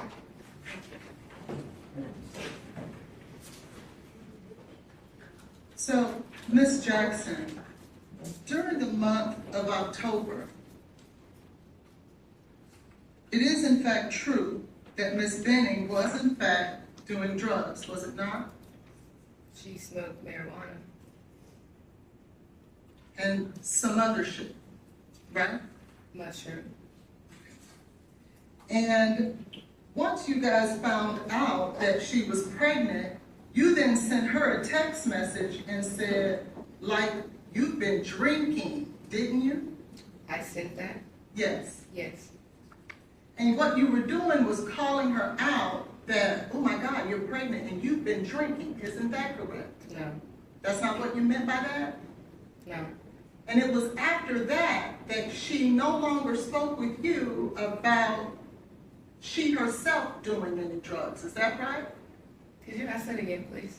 Yes. After that text message that you sent her saying, like, you've been drinking, after that text message, she no longer sent you a text message about drinking or doing any drugs. Is that correct? I don't recall. So she could have sent some after that? I'm not sure. And also, we discussed the fact that you guys had to determine who the father was, and you determined that it was Blaise, correct? Yes. But there was a time when she took those home pregnancy tests that you talked about? You remember that? Mm-hmm. And she sent you a picture of those home pregnancy tests that you testified to? Mm-hmm.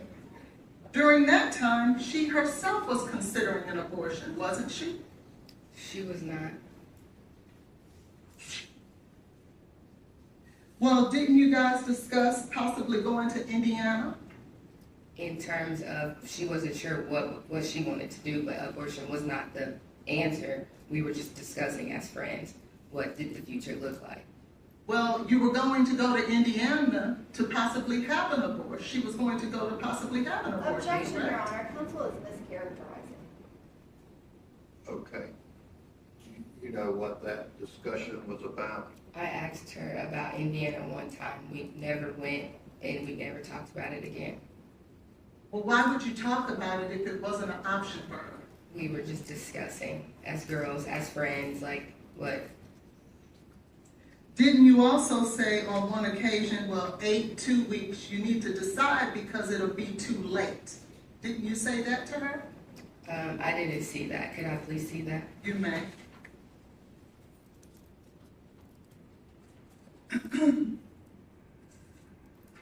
Get that.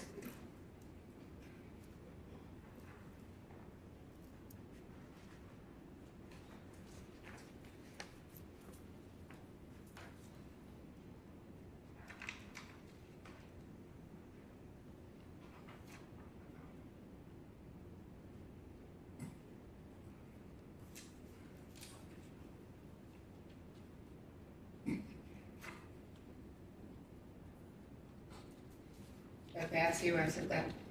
Okay, so you were discussing it because she was considering an abortion, correct? We were just discussing. She didn't say she was getting an abortion. I understand, but she was considering it, wasn't she? Objection, Your Honor. She has mischaracterized the witness's testimony.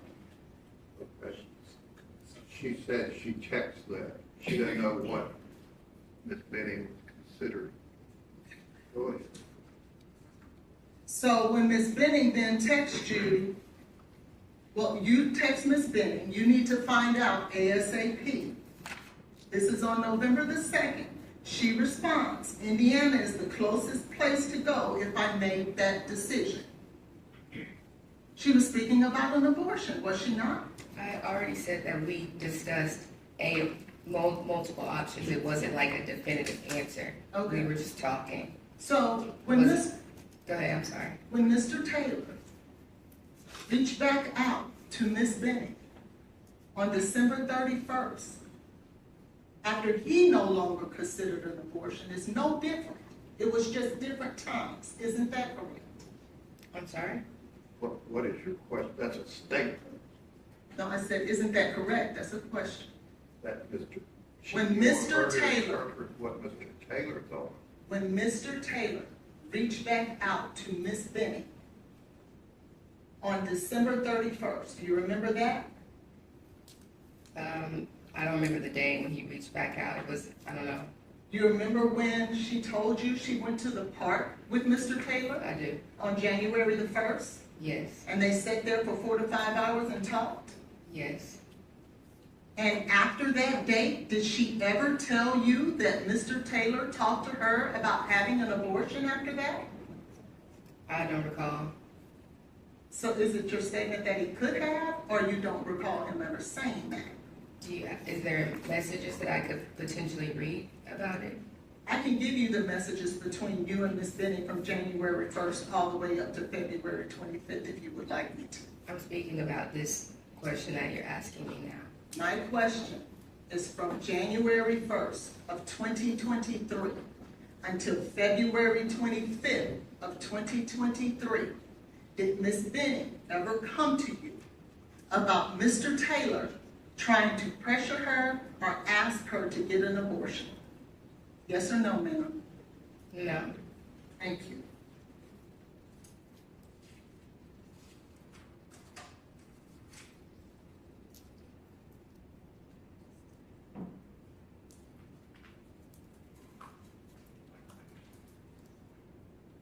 Now, during this time that from the January 1st until the February 25th, isn't it true that you believed that Mr. Taylor was trying to work on the relationship? I can't necessarily speak for what he was doing. Okay, well, did you remember talking to one of the detectives? Saying what again? I'm sorry. That Mr. Taylor was trying to work on the relationship. Okay, yeah. Okay. And that's what you shared with the detective, right? Okay, yeah.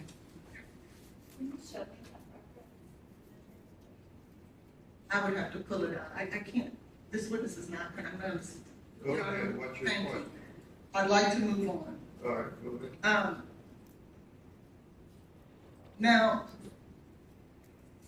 when talking about Mr. Taylor and Miss Benning from February 1st until February 25th, Miss Benning never complained to you in any form or fashion about Mr. Taylor being abusive to her, pressuring her in any kind of way. Isn't that true? Correct. Now, when Mr. Taylor and Miss Benning parted ways on November the 6th of 2022, it was Miss Benning who sent the text message to Mr. Taylor that they should go their separate ways. Wouldn't you agree? Not initially. So are you saying that Mr. Taylor wanted to part ways first? He made mention of it. Okay, and when did he make mention of that?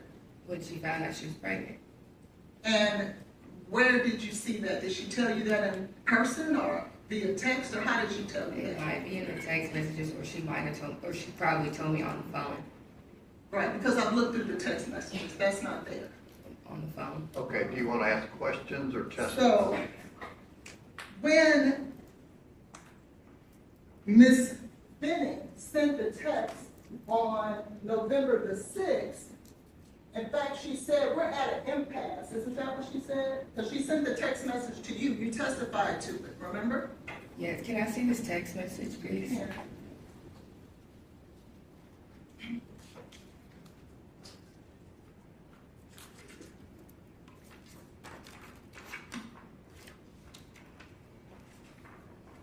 Do you need a copy of that November 6th text?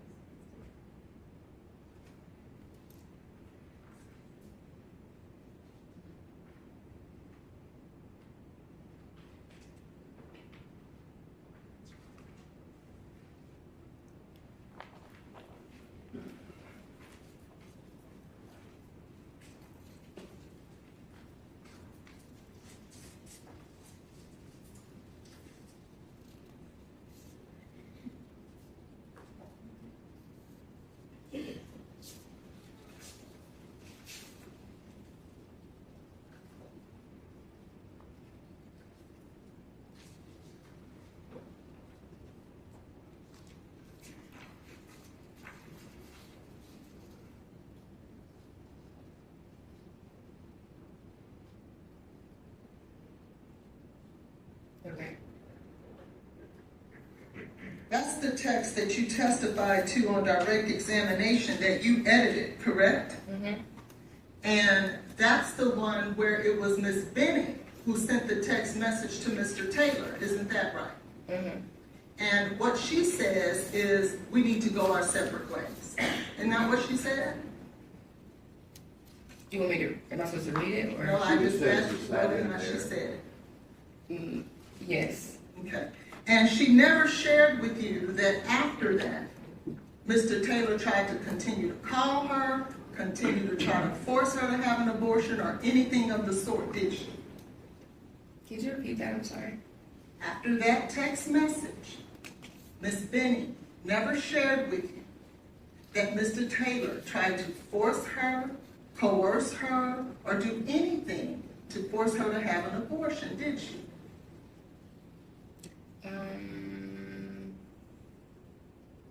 No. Okay. Now, let's move on to February 25th. So before we do that, you did state on direct examination that you were willing to be this child's father, correct? Mm-hmm. And you were gonna move in with her to help raise the baby, correct? If need be. And I think, did you refer to them as your babies, her and the baby, Jade and the baby were your babies? When did I say that? I'm asking if you ever referred to them as that. I don't remember. On February the 25th of 2023, you knew that Miss Benning was the one who planned this date night, isn't that right? Correct. And she reached out to you about what she should cook. Mm-hmm. And you stated she should cook the chicken Alfredo, right? Because you wanted some, that's your favorite food, right, from her? It is. Okay. And so she and Blaise were going to do painting with a twist, and she had created this special night for them, right? Mm-hmm. And even though she had planned this special night for her and Blaise, you decided that you were going to stop by with Keontae to get a plate. Mm-hmm. And she wasn't necessarily super excited about that initially, right? I can't say if she was or not. Well, didn't you at one point represent that, well, I bet that girl was saying this bitch. Do you remember saying that? Not in that way, no. What way was it? Because I said that about Blaise was probably thinking that about me because I came by. But didn't she suggest that she would pack the food up for you to get the next day? She didn't say the next day. Okay, when did you think she meant? That night. And so then you and Keontae then came by, correct? Correct. And when you went there, you talked about that y'all had a group conversation, talked about future plans, correct? Activities, yeah. Future plans of doing things together. Mm-hmm. And Mr. Taylor was involved in those future plans, right? Mm-hmm. And that he actually invited you guys to stay that night, didn't he? After we left. Well, he didn't invite you to stay and play cards, and you said, no, I don't want to intrude? Not when I was there. Oh, this was after you left? This was when I left. And who told you that? Jade. Okay. And so you stated that he then, when all of that was going on, you called it a cute interaction. Do you remember that? Mm-hmm. But you testified on direct that it was somewhat obvious with the black hole thing, right? When discussing the painting. Okay.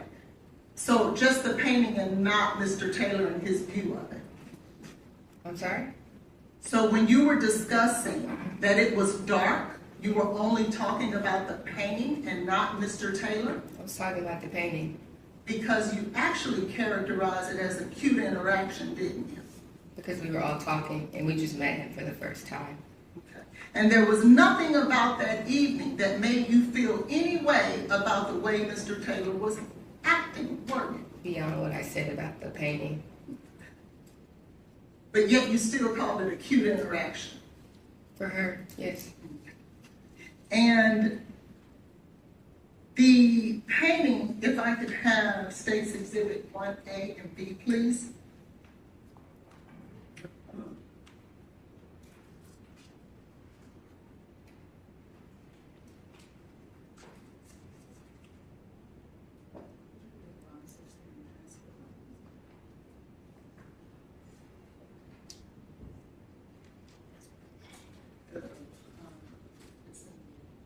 Red well, the one with the transfer. I want to show you the regular in your chair. I want to show you State's Exhibit 1A. Do you see that? I do. And this is the painting that you're referring to of Mr. Taylor's, is it not? Correct. And you believe that that's dark? That's your characterization of it? What he described to me was dark. Okay. And he described a dark hole? Yes. And where's the dark hole? I don't know. I don't know what I'm looking at. Now, as it relates to when you left, you remember leaving?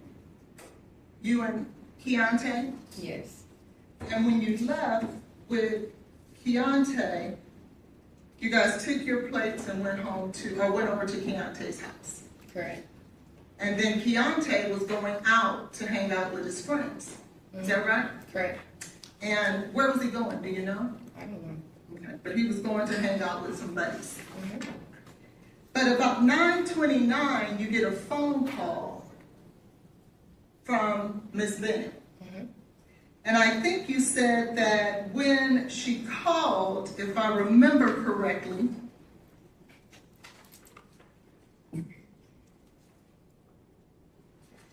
you said that when you picked up the phone, what you heard was, "What did you do? What did you put in my drink?" Is that right? And then, "Let me see what's in your pockets." She said that after she said those two things. Is that right? She said those things, correct? But at 9:30, you sent her a text saying, "Are you talking to me?" Why would you think she's talking to you if she's saying, "What did you do? What did you put in my drink?" I didn't think she was talking to me about those things. I was wondering what was going on because she never acknowledged me on the phone. Well, wasn't there a time when you were talking to one of the detectives that you said that she was trying to say your name, Nijaiha? Didn't you say that? I don't remember that. Okay. We'll put a pin in that. And after, I believe you said that after that interchange in regards to that, you say that it was something like you've never heard before. Isn't that what you said? Correct. And that it appeared like she was in danger. And that you had never heard your best friend in that way. Correct. And that basically she was accusing the man that she was alone in an apartment with for trying to kill her. Correct. You didn't think it would have been important to call 911? It was important to call 911. So why didn't you? I was not there.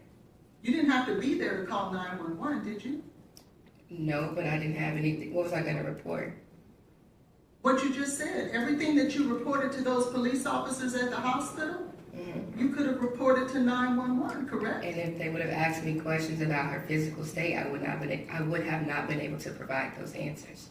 Well, didn't you say to those officers, she sounded sluggish? She said that I can't feel my legs? Didn't you say that she said, "I feel like I'm about to pass out"? Isn't that directly related to her physical condition? I was not there to answer any questions that they would have asked me, additionally beyond what I provided for them, if I would have called. But you were so concerned that you stopped what you were doing and you drove over there. Yes. What were you going to do? What was I going to do when? When you got there. If 911 wasn't called, I would have called 911. I would have rendered aid. You had that opportunity 29 minutes before you got there. Is that a question? Yes, why didn't you do that? You've asked her that. Then you stated that at some point that she asked you to call Keontae. Isn't that true? I didn't say she asked me to call Keontae. I mentioned the words that I heard of his name. Okay, and so she never then, are you stating that she never told you to call Keontae on the three-way? No. May I have a moment, Your Honor? Did you ever tell Detective Smith that? I don't recall. Would it refresh your memory if you were to take a look at Detective Smith transcript talking to you? Sure. May I have a moment? Okay.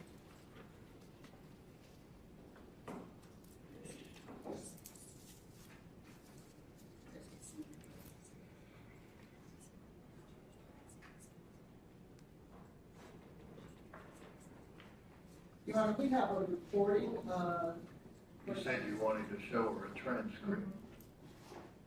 Where's that? Right here. Okay. Let me make sure it's the right. There are 4 different transcripts for her.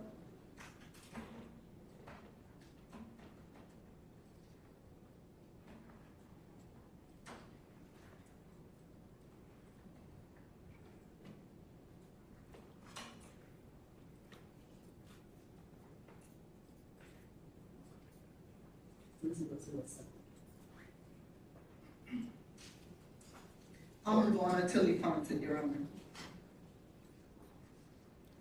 So after that, you go on to say, now with Keontae, she really didn't know him, did she? She knew who he was.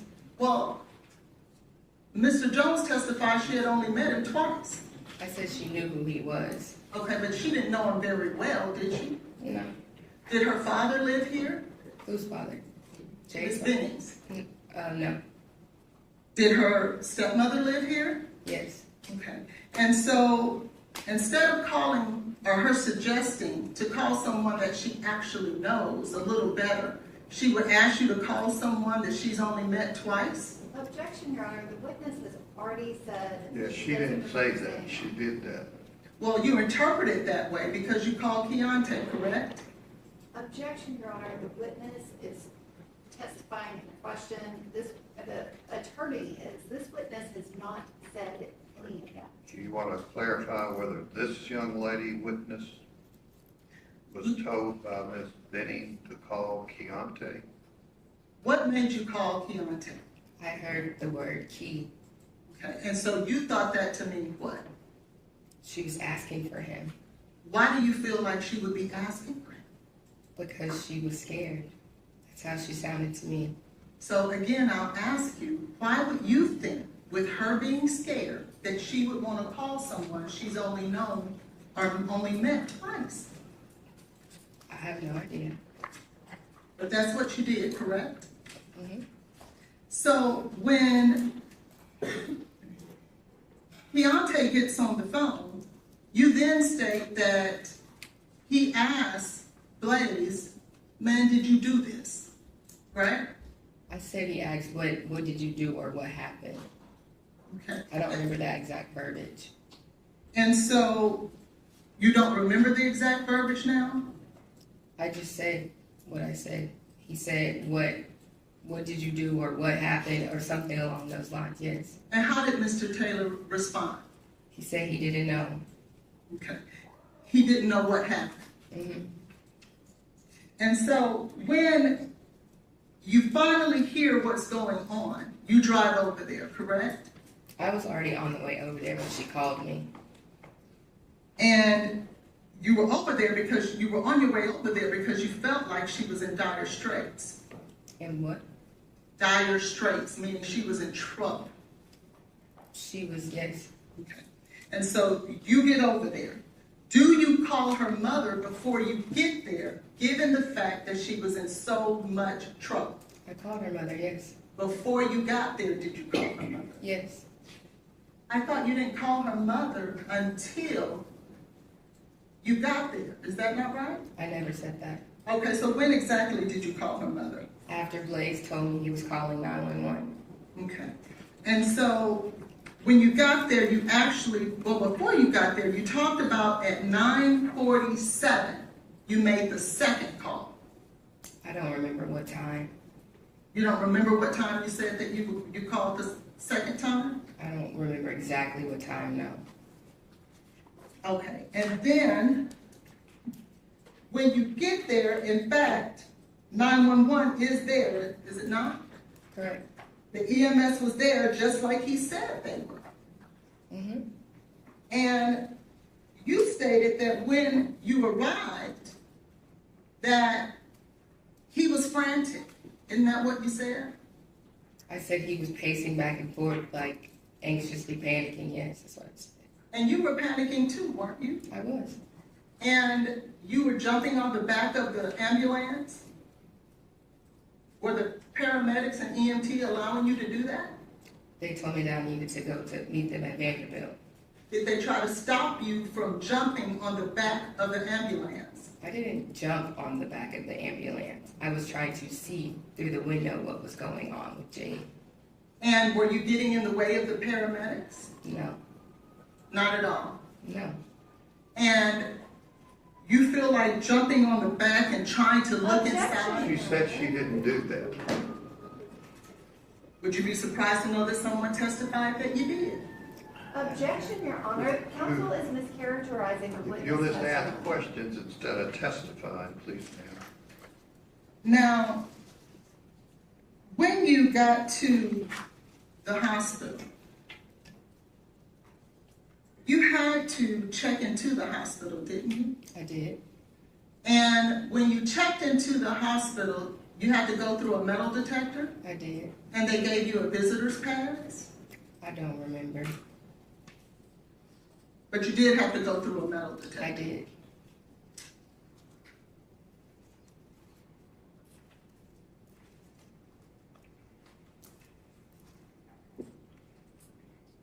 Now,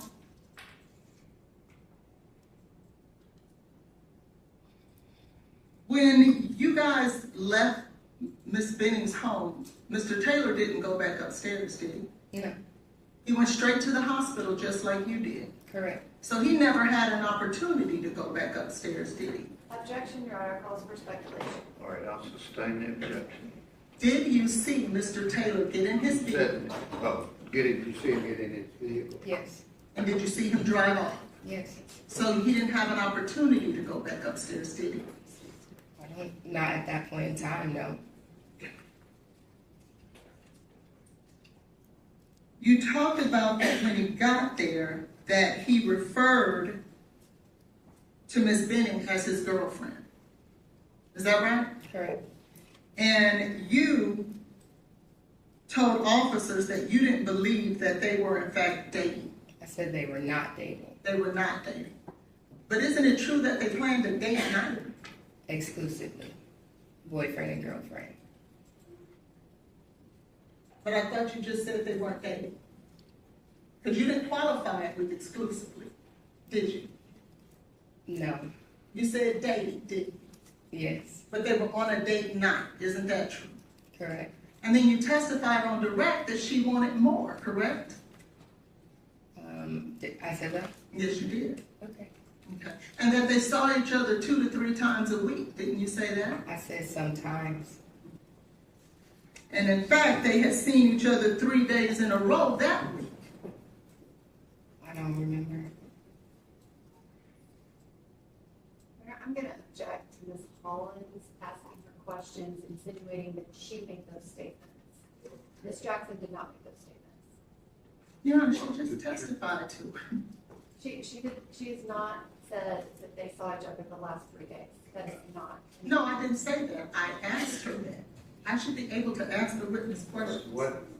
Yeah, go ahead. When you first got to the hospital,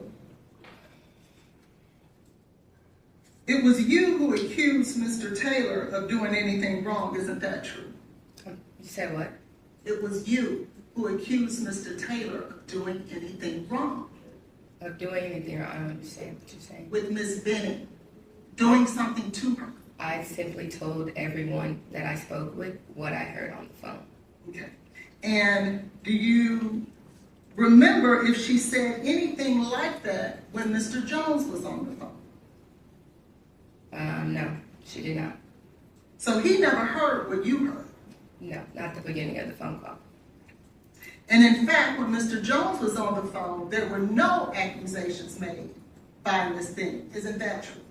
She wasn't really able to say anything at that point. Well, did you testify that she was able to say some words? Yes, prior to me calling Keontae. So after calling Keontae, you're saying she never said any more words at all? We could hear her, but nothing made sense at that point. But she was saying something? Nothing substantial of anything that we could understand, no. And it's your testimony that you do not remember exactly what time that second phone call was? I don't remember what time that second phone call was. What time was the first call? 9:29. And how long did it last? 6 minutes. And so that would take us to 9:35? Sure. Okay. And so, can I have State's Exhibit, the NFD? What do you need? The NFD records.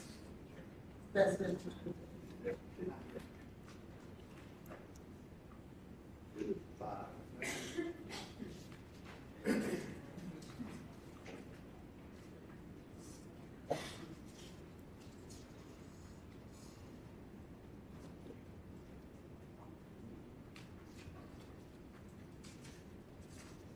Your Honor, the state will agree that the time of, it's Okay, not. let's just see what are you wanting to add? Well, I have to give, isn't it true, well, you wouldn't know, would you be surprised to know that Mr. Taylor called 911 at 9:38? I don't know what time he called 911. That's why I was going to get the record, Your Honor.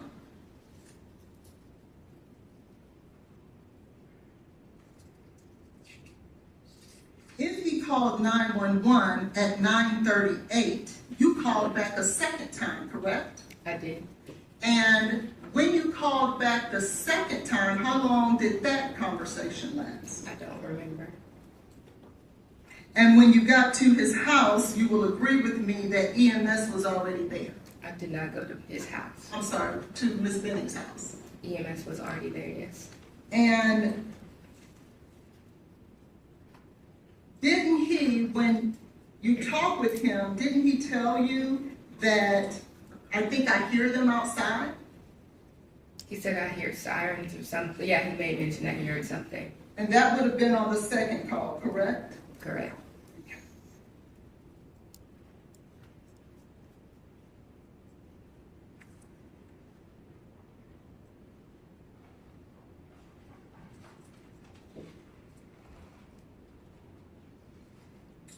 When you left Ms. Benning's home and got to the hospital, did you gain access to Ms. Benning's phone? No. You didn't have Ms. Benning's phone? Oh, I'm sorry. I had her phone, yes. Okay. And who gave you that phone? I got it from Blaise. Okay. And where did you get it from? I don't remember. Do you know when he gave it to you? No. But you had it at the hospital? I got it from him at the hospital, yes. Can you tell the jury about how long it was before you got the phone? Was it an hour, 2 hours? Do you even know? Her phone? No, I don't know. What did you do with the phone when you had it? Had it in my hand or my purse. I don't remember. And what, if anything, did you do with the phone? I didn't do anything with the phone. You testified that Keontae showed up, is that right, at the hospital? Yes. Did any of the police officers tell you that they wanted to speak to Keontae? No. I mean, yes, I'm sorry, yes. Okay, so when Keontae showed up at the hospital, did you tell him, hey, the police want to talk to you and get your side of the story? They didn't specify when.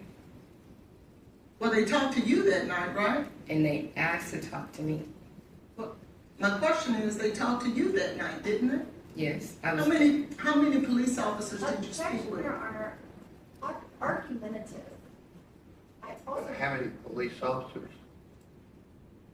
Is that That's your argument? It's argumentative of what she's saying to her about asking about police officers wanting to talk to Keontae. She's answered the question. Okay. These questions Her are. question was, do you recall how many police officers you spoke with that night? Maybe 2 or 3. I don't remember exact number now. And you were certainly concerned for your friend, weren't you? Yes. And you wanted to make sure that the police officers got as much information as possible, right? Mm-hmm. Now, Keontae is the one other witness to how Jade was sounding and feeling. Would that be right? Correct. There's nobody else with that information but him. Okay. You didn't tell him, hey, go inside. Tell these police officers what happened. You didn't do that? No. Why not? I don't know. I don't know. Don't you think that would have been important? They would have said something to him. I'm sorry? I said if they wanted to speak with Keontae, I feel like they would have spoken with him. You didn't feel it was important enough to tell Keontae that night, but you did feel it was important enough to accompany Miss Franklin to Miss Benning's home and to remove evidence out of the apartment. Is that right? What's the question? You didn't feel that it was important enough for the only other witness to Miss Benning's situation, medical emergency, to go talk to the police, but yet you felt it was Your Honor, important. she has answered that question. She asked me to repeat the question. You asked the question No, I have after not. that and went back to the one before. Did May I you finish the tell question? Mr. Jones to stay and talk to the police? I did not tell him to That's- stay. But That you wasn't- did go to the apartment? Yes. Okay. And when you went to the apartment, you had spoken to 3 officers, 2 to 3, is that right? I don't remember how many I spoke with, but I spoke with officers. And surely you knew, because you told them everything that was going on, that they were going to investigate, correct? Correct. But yet you felt that it was on you to do the investigation. Is that right? No. But you went there before the police went there. Objection, Your Honor, she answered the question. Okay, she went there before the police went. Why did you remove evidence? Because according to you, that's a crime scene. Why would you remove evidence from a crime scene? It was not a crime scene when I went there. There was no one that told me I could not go, so I went. Didn't you accuse Blaise of a crime? I told them what I heard on the phone. Well, let me ask you this. If you believe that Mr. Taylor put something in Miss Benning's drink to cause harm to the unborn child, would that be a crime? Yes. And you didn't believe that was a crime? I did believe it was a crime. And so you're going to do the investigations for the police instead of allowing them to do it? Sure. And remove vital evidence from the scene? What did you do with it? I didn't have anything. Who had it? I moved the camera. Okay, so let's talk about that. You moved the camera. I did.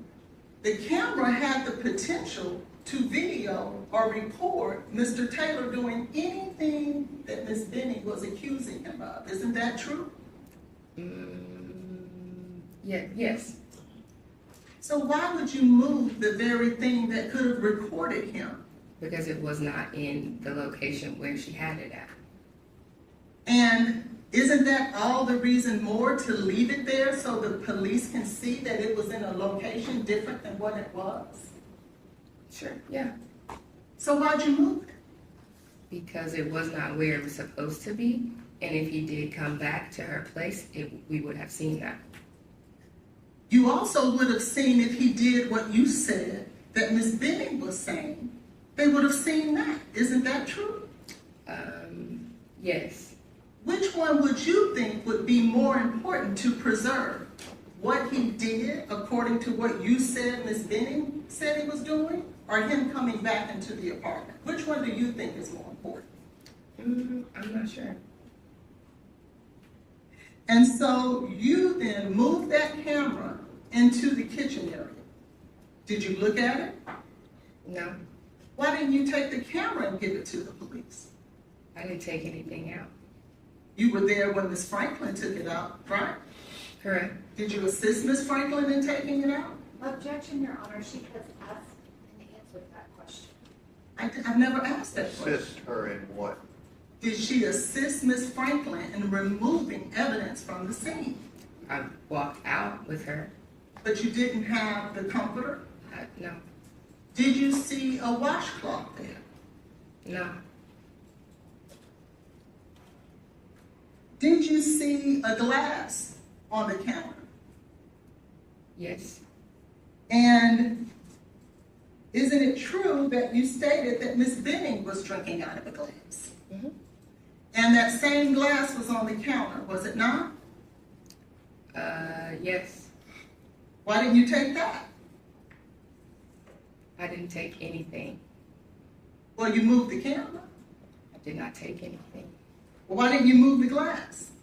It didn't have the same drink in it that she had earlier.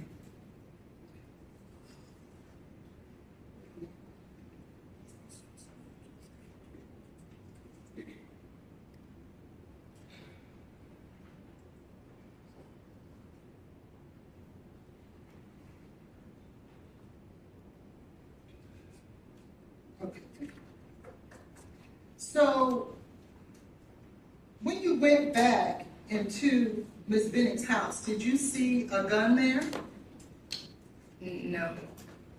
Do you know whether or not Miss Benning had a gun there? I'm not sure.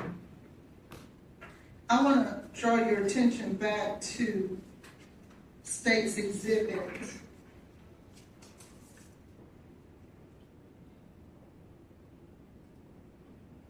1B, which is the comforter. Is this the comforter that you removed? That Miss Franklin, you watched her remove? Yes. Did Miss Franklin video you guys packing up that comforter? I'm not sure who videoed. Was someone videoing? Yes. Who? I don't know. I don't know. How do you know if you don't know? I know someone was recording, but I don't remember who it was. So, what made you put gloves on? I didn't want to touch anything. You mean with your bare hands? Yes. Why were you so careful about not touching anything, but you weren't careful enough to preserve the scene? What was the difference? I'm not sure.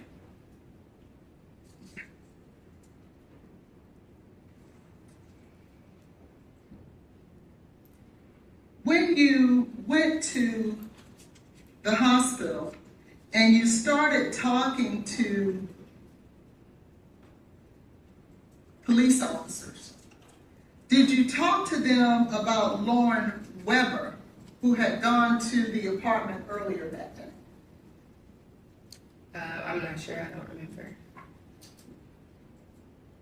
Did you ever share with anyone that you didn't believe that Mr. Taylor stating that she actually vomited was true? Did you ever make that statement? I said he never told me that prior to. And so, were you stating, because this is what I'm asking, when you told the officers he never told me that, were you insinuating that it was not true? I was insinuating when I was asking him on the phone, and prior to me getting there, what happened, what was going on. He did not inform me that she vomited until after we both disclosed our perspective, or not even perspective, what we both experienced that night. And didn't you tell the police officers that Lauren Weber or anyone else had not seen any vomit anywhere in the place? I don't remember. Could you have said that? I'm not sure. How did Miss Weber, when did you talk to Miss Weber that night? When she got to the hospital. What time was that? I don't remember. Was it before or after she went to Miss Bennett's home?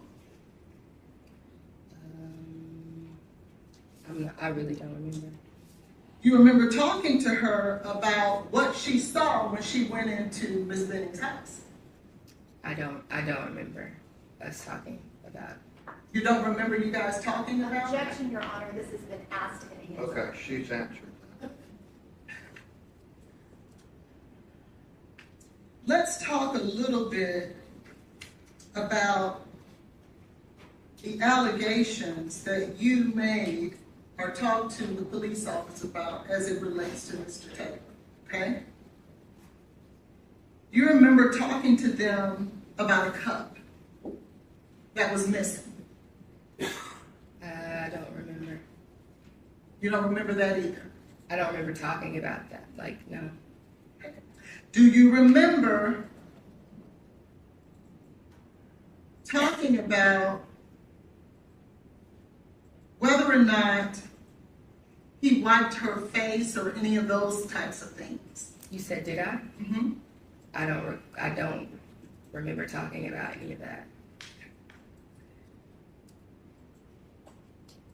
And do you remember whether or not the allegations you made in regards to what he was saying in response to what you were saying? Remember you said he didn't say anything? Objection, Your Honor, she's mischaracterized the witness's testimony. Your Honor, may I respond? When are you talking about? Do you remember that when you were talking to the police, and in fact you just said it on direct examination, you said that when the accusations were made, Blaise didn't say anything to you. Do you remember that? To me on the phone? Just here today, ma'am. No, I'm saying, are the accusations that he did not respond to, are you responding, saying that in regard to the phone call? Yes. No, yes, no, he did not. He did not say anything. He said he didn't know, he didn't do anything. Right. He said, I didn't do anything. I don't know what's going on, right? Correct. He asked you if she had an EpiPen. Mm-hmm. He said, I don't have anything in response. According to you, he says, I don't have anything. Mm-hmm. And it's your testimony that in response to questions being posed to him, he said nothing. I mentioned that. So why would you characterize it as he didn't respond? I said he did not. I already said what he responded to. When Jade said that he was scaring her, he responded that she was scaring him. When she asked to empty her pockets, let me see her hands, he said he didn't have anything. I already mentioned that. And then you said, you also said that he would never FaceTime me, right? Mm-hmm. Well, if he was busy tending to Miss Benning and or trying to get to 911, the emergency people, would you be more concerned with him caring for her or FaceTiming you? I asked for him to FaceTime me before he told me he was calling 911. But you also said that he told you he could hear the sirens, right? Correct. So how could he get ready to call 911 if the sirens are already there? I don't know. But that's your testimony. What's my testimony? That he said, I'm about to call 911. Yes. And that was on the second call. Yes.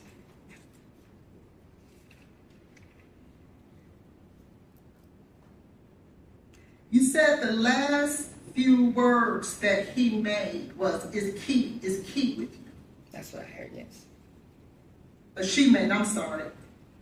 And if that was the last few words that she made, how did you know to call Key? I decided to call Key. So now you're saying she never told you to call Key?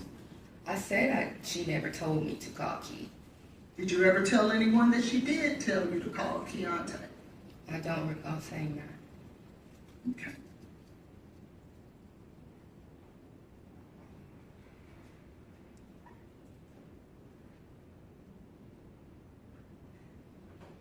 You stated on direct examination, he wasn't giving me anything, right? Mm-hmm. What did you mean by that? As I was asking him what was going on, what happened, he never had anything to tell me. Now, didn't you say that he told you that they danced?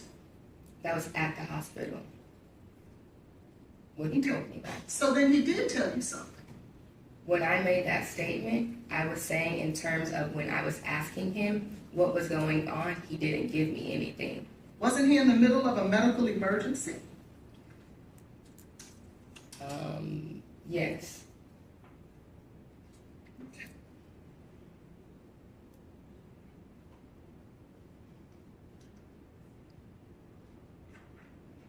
When you left the apartment with Miss Franklin and the two other girls with the evidence that you removed and relocated in the scene, did you immediately then go to the police officers that you met with and inform them of what you guys had done? I don't remember. You don't remember if you went to the police after I don't that? remember if I went to the police when I don't remember, like, when I spoke with them.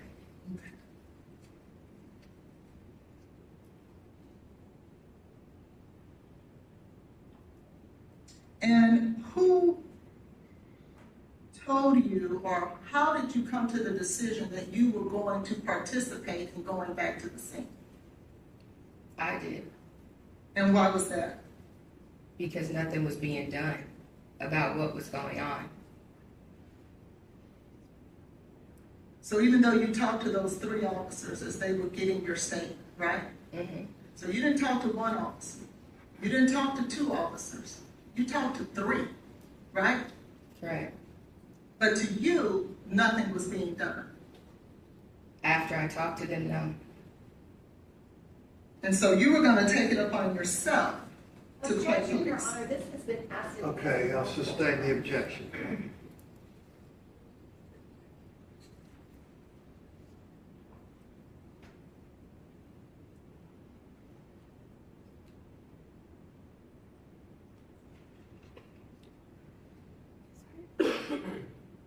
Is there any other person, Ms. Jackson, besides you, who heard any of these alleged allegations? No. That Ms. Sorry. That Ms. Benning made? No. Is there any other person besides you and the other 3 women that went into that house that manipulated evidence from the scene? Can you say that question again? I'm sorry. Does she know of anyone else that went into the apartment? Yes. Do you know of anybody else that went in? No. Well, I thought you knew Ms. Weber went into the scene. Oh, yes, she did. I'm sorry. I'm sorry. What did she remove out of the scene? Objection, Your Honor, she has a lack of personal knowledge. Sorry, I'll Can sustain. she respond to that instead of the prosecutor? I Did Ms. objected to Weber the say question. anything about what she did? No. Okay, she doesn't know.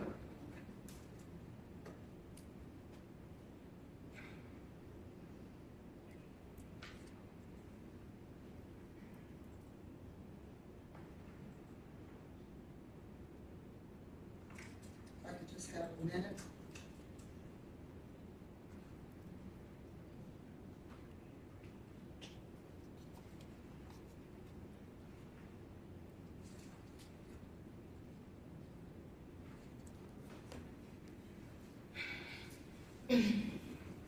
Now, you talked about that Ms. Benning did not post about her pregnancy on direct examination. Do you remember that? Correct. And you stated that that was something that she wanted to do, right? I'm sure she would have liked to. Okay. But she didn't, right? She did not. What are you insinuating when you say that she did not post? I'm sorry, what did you say? What are you Why is somebody saying anybody about insinuating?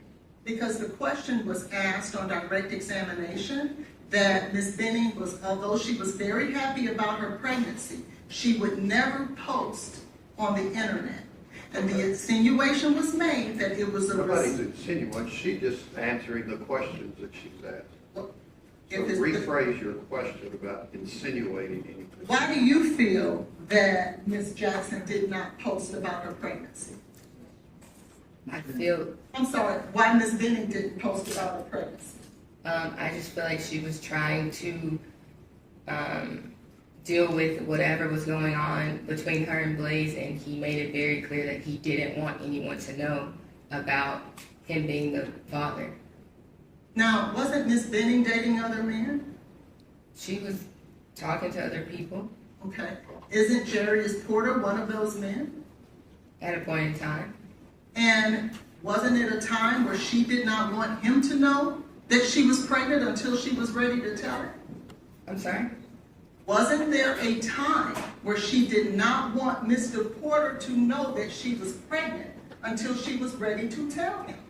I just think she wasn't ready to tell him. If she would have posted she was pregnant, he would have known, wouldn't he? She might have wanted to tell him on her own.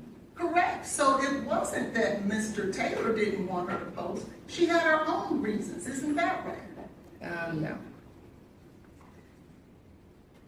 I want to bring your attention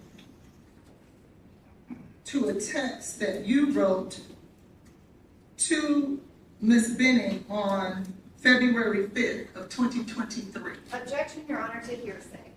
It is an out-of-court statement. Well, I'll ask you this. Did you ever ask Ms. Benning, when are you going to post? I did ask her. Okay. And isn't it true that in her response, it said nothing about Mr. Taylor? I'm not sure. Can I see that? Yes, you may.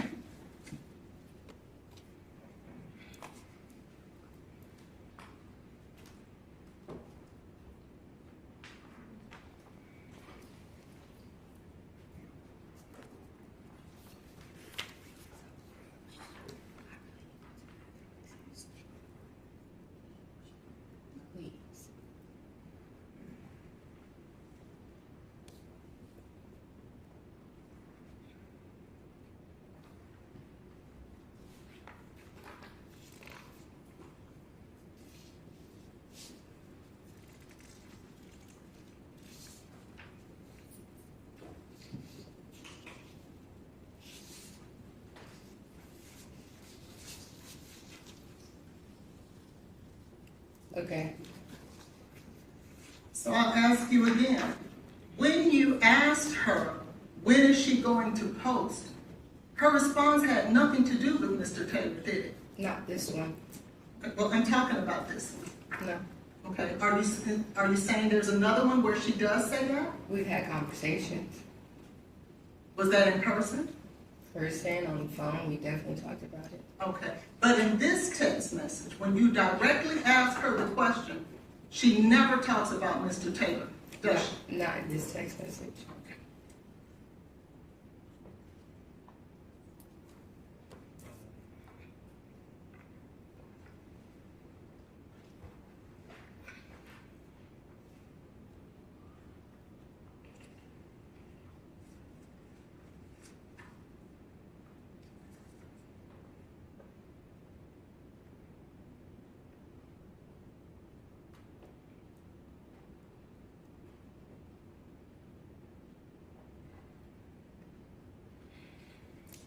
Do you remember a time on November the 9th, after Ms. Taylor found out that she was pregnant, that she talked about eating gummies with her aunt? Do you remember that?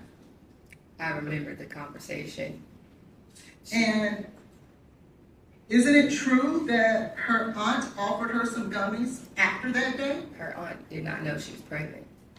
And Ms. Benning's response was, I told her I needed to eat first. Do you remember that? Mm-hmm. Not, no, I'm not taking them. That was not her response, was it?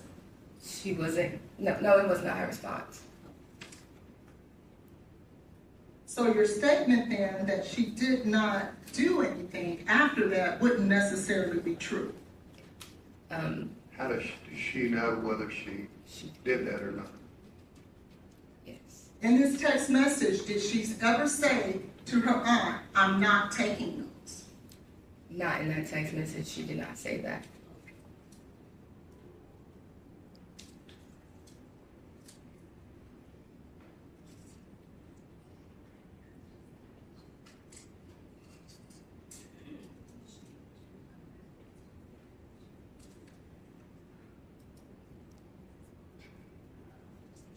Speaking directly about Mr. Taylor and Miss Benning, did she ever tell you that in any way that he was violent towards her? No.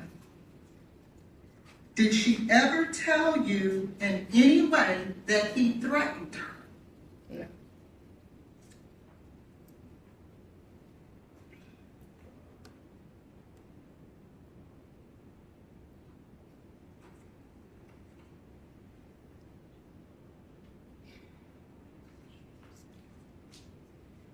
So outside of this incident in regards to what you heard, but no one else heard, there is no other situation throughout the course of Mr. Taylor and Ms. Benning's relationship that there has ever been any form of violence or threat against her. Isn't that true? No. I pass the witness. All right, does the state have redirect? I do, Your Honor. How long do you think that would be? It would be at least 30 minutes. It could be. Or do you need to take a short break? Yeah, I just want to go to the restroom. Well, it Go with that gentleman right there.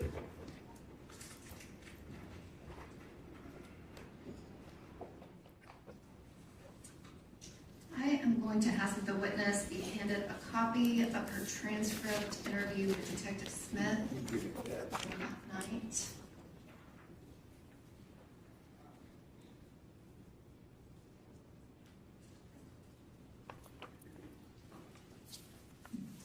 Ms. Jackson, if you could please turn to page 2 of the transcript, if you could go to line 27 through 30. And can you read out what you said about Chianti and anything that Ms. Jade Benning said about Chianti to Detective Smith? Your Honor, I'm going to object to her reading for something that has not been offered into evidence. The prosecutor can pose the question, but to read from something not into evidence is inappropriate. I'm happy to ask it in question format, Your Honor. Go ahead. Ms. Jackson, is it true that you said, it sounded like that, it sounded like I can't even explain it. Like it was like, get here ASAP. And she was trying to say the guy's name is Chianti. And she was like, is Chianti. But she was trying to say his name, but she couldn't. But I could tell that's what she was trying to say. I'm going to object to counsel testifying and reading the witness. Okay, I'll overrule the objection. Is that what you said to Detective Smith about what Ms. Benning said about Chianti? Yes. And you never told Detective Smith that Ms. Benning asked you to call Chianti. Isn't that correct? Correct. And you called Chianti on your own. And why did you do that? Like I said, I feel like she was scared. I heard Key, and I was just with her, and I wanted him to hear the way that she sounds. So that's why I made the decision to call Chianti. And if you could turn to page 4 of that same transcript, and if you could look at lines 42 through 47. When you were asked about Ms. Benning and Mr. Taylor's relationship after January of 2023, you responded to Mr. Smith, she doesn't send him any pictures, ultrasounds. Like I just went to her house 2 days ago and the ultrasounds were on the countertop. I get there today and they're gone. So she tried. It's not like she tried to hide it from him, but Hang on a second. What is your question? I'm asking her if this is what she said in response to what their relationship was like. Ms. Collins, Ask her. what did you say in response to Detective Smith when he was asking you about their current relationship after January 2023 in that February time frame? Your Honor, I'm going to object to I'll the overrule witness. the objection. Have a seat. She has a right to bring up consistent information that you for 2 hours asked her about. But she's not allowed to read from something that's not in evidence. She is on She's direct asking this, examination. have a seat. Thank you. May I have a ruling, Your Honor? The ruling is have a seat. Thank you. Now, what is your question? My question is, can you please answer what you told the detective about their current relationship? I told them that I would ask her if she would send Blaise pictures of her ultrasounds and things like that, and she said no ultimately because she doesn't want to get him all riled up, and she knows that she's not going to get the reaction that she wants from him, acknowledging that, that if they were beautiful or any way that would give compliments to her or her pregnancy. So she described to you if she talked to him about her pregnancy, he had negative feedback. Yes. And were you aware, did he go to any pregnancy appointment with her? No. Were you aware of whether or not Ms. Benning asked him to go to the appointments with her? Yes. And did she send you his responses? Yes. And what were his responses? Pretty much like he was too busy. Did you have any indication that Mr. Taylor was interested in actively being involved in Ms. Benning's pregnancy in February of 2023? I'm sorry, one more time. Did you have any information that Mr. Taylor did anything to be actively involved in her pregnancy? No. And you were asked questions about if there were any discussions about abortion. Mm-hmm. Could you please describe what your discussions were with Ms. Benning about abortion? We briefly talked about it in terms of just like I said, girl talk, having conversation, but she never actually said that she wanted to have an abortion. Did she ever say that she wanted to have an abortion? No. Did she actually say the opposite of that? Yes. And when abortion came up, what was the context of that conversation? She was saying she was not having an abortion. Was there anyone that was party to that pregnancy that wanted her to? Yes. And who was that? Blaise. And did she express that to you? Yes. And what was Miss Benning's response to him wanting her to have an abortion? She was basically saying, I've made my decision of keeping my baby, and there's really nothing you can do to change my mind about it. And is that what ended their communication in November of 2023? Yes. That text message that you assisted her with drafting, was that in response to him wanting her to get an abortion? Yes. And then he completely stopped talking to her. Correct. And that November 16th contact, are you aware that he asked her to unfollow him? Yes. And do you know why Ms. Benning was asked to unfollow Mr. Taylor on social media? He said he did not want to see anything about the baby. He wanted to know parts. He didn't want to see anything that she posted or any mention of Jade being pregnant on social media. And you were asked about Ms. Benning and not posting. Did you know why she was not posting to social media? About the pregnancy? Yes. Yes. And why was that? I think that she did not want to upset Blaise, I guess. I'm not really sure. She just didn't want to cross that bridge with him simply because he made it very clear that he did not want that. Did he in any way claim to be the father of that child prior to that statement he made in the hospital that you testified to? No. And you were asked a lot of questions about drug use and specifically some random text message about edibles. Are you certain of whether or not Ms. Benning did any marijuana or alcohol after she found out she was pregnant? Yes. And what is it that you absolutely know about that? She was not. If I can have just one moment.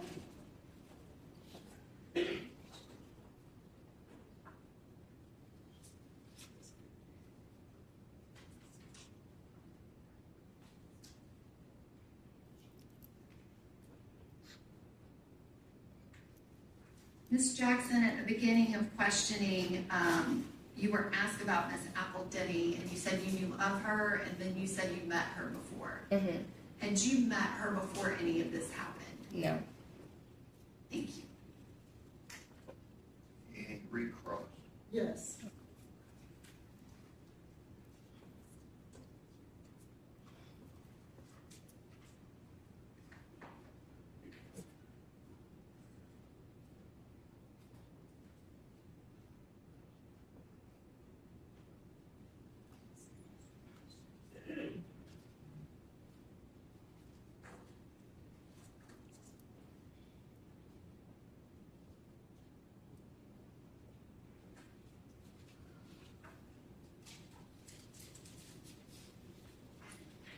asked you earlier. What's your question? My question is, you stated before that there was no call, you didn't know what time your call was, a second call. You remember that? Mm-hmm. And in fact, that call was at 9:47. That wasn't asked on redirect, so where are we going on that? Well, when you talked about the drugs on redirect, do you remember that? Yes. And do you remember stating at the bond source hearing, you testified under oath that the only drug that you and Ms. Benning did was marijuana. Do you remember that? Correct. But that wasn't the truth, was it? Yes, you said me and Miss Benning.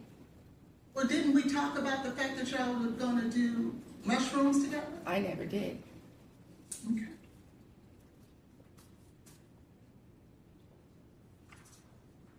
You talked about on redirect in regards to Mr. Taylor's involvement with the baby. Do you remember that? Yes. Didn't you ever state at an occasion that you knew that he and Ms. Benning talked about naming the baby Jim? Yes. Well, that would be involved with the baby, wouldn't it? I mean, yeah. If he and Ms. Benning together had came up with a name, that would be in direct contrast to him not wanting to have anything to do with the baby, isn't it? No, not necessarily, no. And in fact, that baby's name that they came up with was Jim, wasn't it? G-E-M. She came up with that. And he agreed to it. Because Okay. his name was Blaise and hers was Jade. Isn't that true? I'm not sure about that. So your best friend didn't tell you that? I knew about the name Jim. That they agreed to come up with together? That she liked it and he agreed on it. Thank you. Anything else? One question. Ms. Jackson, do you know what Jade Benning intended to name her baby girl? Ivy? Thank you. I didn't hear, I didn't understand. Ivy Blair. Ivy? Yes, me, sir. That's one question. If she intended to name the baby Ivy Blair, then what were you just talking about when you said that he agreed to Jim? You just said she came up with the name of Jim, right? Mm-hmm. That's different than Ivy Blair, isn't it? Yes, there was consideration after they agreed on that name. That wasn't like final. That's just something that they discussed. I just wanted to make sure that what you were saying is that Mr. Taylor was involved in the name of G-E-M, right? He agreed on the name. Thank you. Any other questions? Thank you, ma'am. You can leave that there.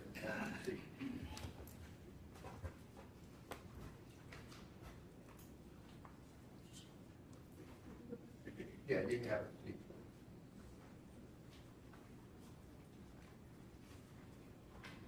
All right, ladies and gentlemen of the jury, thank you very much for your patience and work here today. We're going to recess for the day. Tomorrow, you report like you did this morning downstairs in the jury assembly room at 9:30. We'll let the traffic die down. You've been up here later tonight, so give you that extra period of time. Leave your notes up here. Remember about not discussing the case, looking anything up, or any of the other admonitions that I've given. You can step down the hallway with the